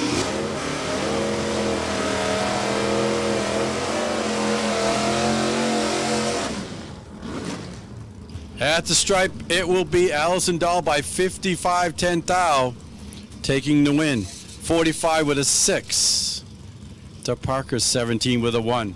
Better light did go to Allison, 011 to an 031. The heavy hitter comes up right now. Don Moulton taking on Tom Fletcher here. E-stock automatic taking on the F-stock automatic Chevelle in the O'Reilly Auto Lane.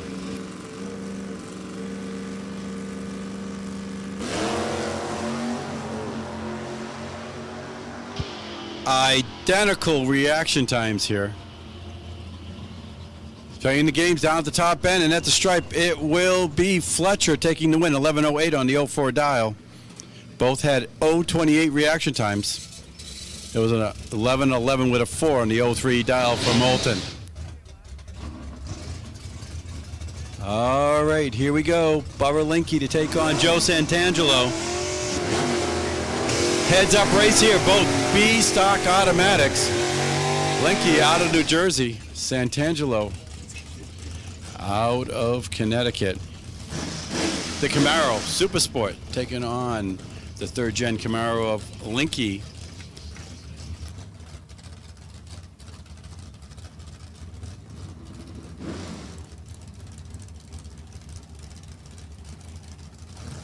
Heads up race here. Santangelo, Linky. First one there without going red gets the win.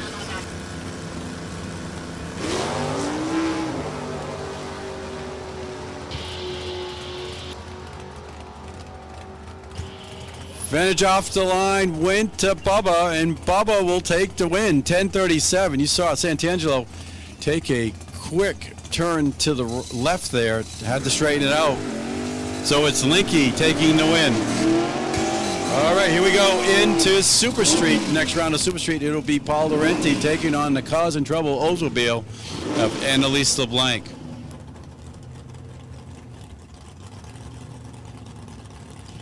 As we are in our final 6 here in Super Street. 1090 index. LeBlanc out of Manchester, Laurenti out of Andover, Mass. Once again, we need everyone back. Super Comp, Super Stock, Super Gas. It'll be Laurenti going 008 red.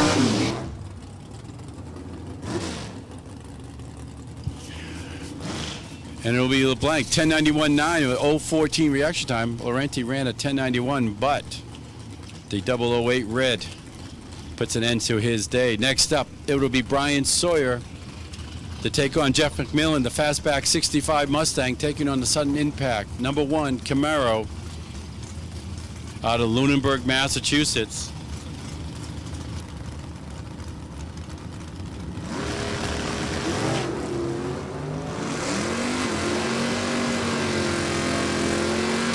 McMillan's out there. He's going to say, I think I can at the stripe. Can he? No, it will be Sawyer 1093-2, 145, as McMillan did an 022 to Sawyer's 007 and Braden break out. All right, here we go. It is going to be Kelly Kondratic to take on Taylor Iacano. Iacano trying to double up. She took D1 win on Friday. Let's see if she can work her way into the semis.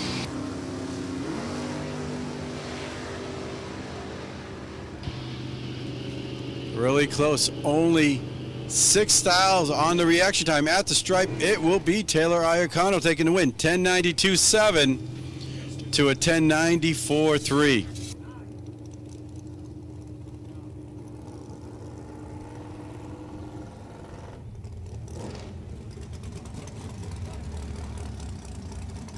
Okay, here we go into Super Comp. Little Super Comp action here. We are down to just 5 cars remaining in Super Comp. 2 of the 5 right in front of us now.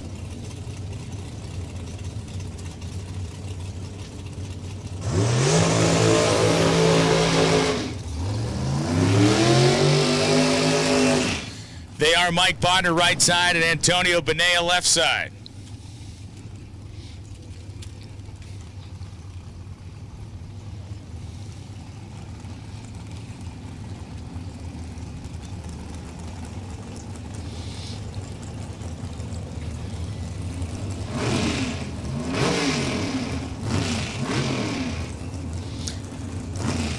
And the darkening skies over the western side of the racetrack here as we continue on with setting up our semifinal round in Super Comp.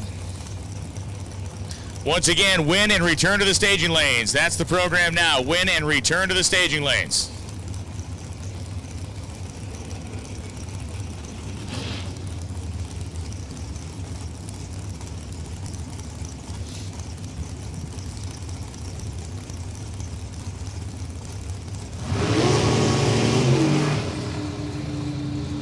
Bodner and Benea.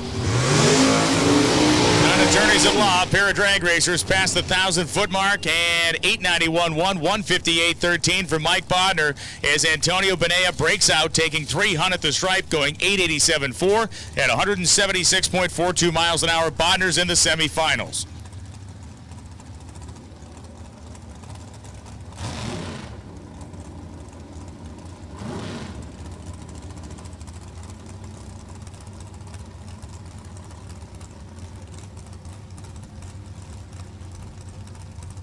It's going to be Bodner versus Olt next round. Winner of this pair, Moses and Labuse, has a bye to the final round.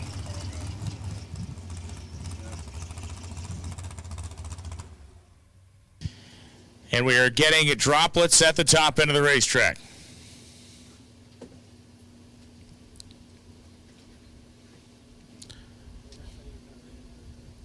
Why are you going to be like that?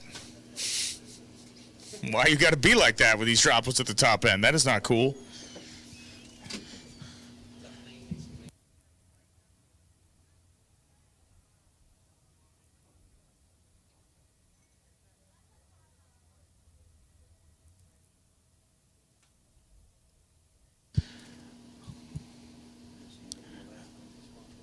So we are going to hang tight here for a few minutes. Hopefully, whatever this is a very quick spritz, and we are back at it here instantaneously, but we'll keep you posted.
Those of you scoring at home, Scott Dixon currently leading the Indy 500 after 18 laps. Ryan Hunter-Reay running second, Takuma Sato third, and James Hinchcliffe fourth. Marco Andretti, who was on the pole, is in fifth, but only about 2 seconds back. That's your update from Indy.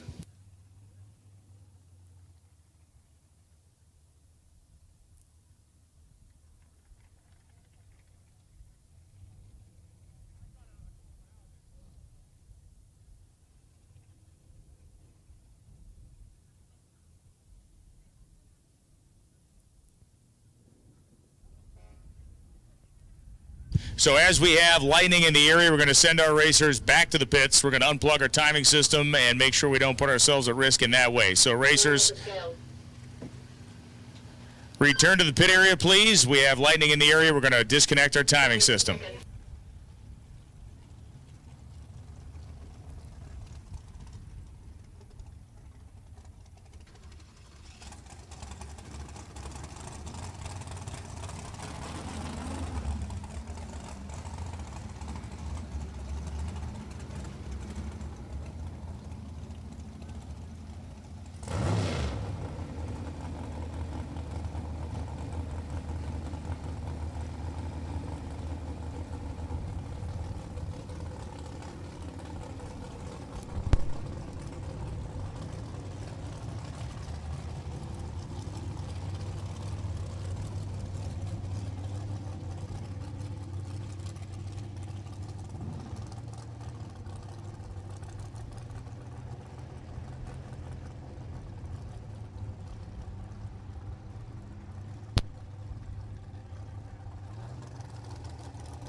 An announcement for all remaining competitors at 10 minutes past 4, which is 15 minutes from now. We're going to have a driver's meeting. All remaining competitors, please meet at the pavilion behind the timing tower in 15 minutes.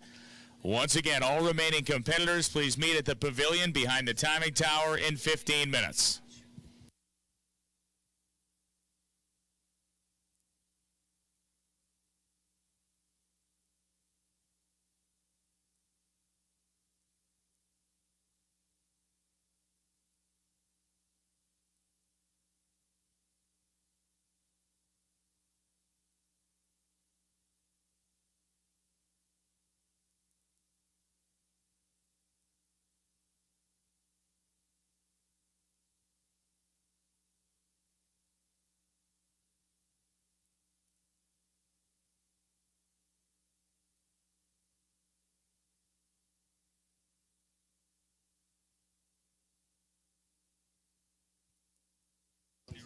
Just a reminder, 15 minutes, now less than that, underneath the pavilion behind the timing tower, a driver's meeting. All remaining competitors, anybody remaining in competition, driver's meeting at 10 past 4, underneath the pavilion behind the timing tower. Mandatory meeting for all remaining drivers.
Once again, all remaining competitors to the pavilion behind the timing tower, please, for a driver's meeting. All remaining competitors to the pavilion behind the timing tower for a driver's meeting, please. Slated to start in less than 5 minutes.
All right, for those of you that were in attendance at the meeting, you know this already, but for those of you that aren't, a couple of factors here. Due to the amount of time it's going to take us to dry the track, and then we're going to ultimately have to end up scraping the track because of the amount of water that got into it and some of it got under the layer of rubber, we're not going to be able to finish the race here today. The drivers' meeting determined which classes would be finished at which events, and we're talking, I believe, Maple Grove and Virginia, the areas where those events, where those categories would be finished per the drivers' meeting that just occurred. So, unfortunately, an anticlimactic ending here to the JEG Sports Nationals at New England Dragway, but a sincere thank you to everybody that came out to participate this weekend, those of you that tuned in on D1TV and across the NHRA D1TV platform as well.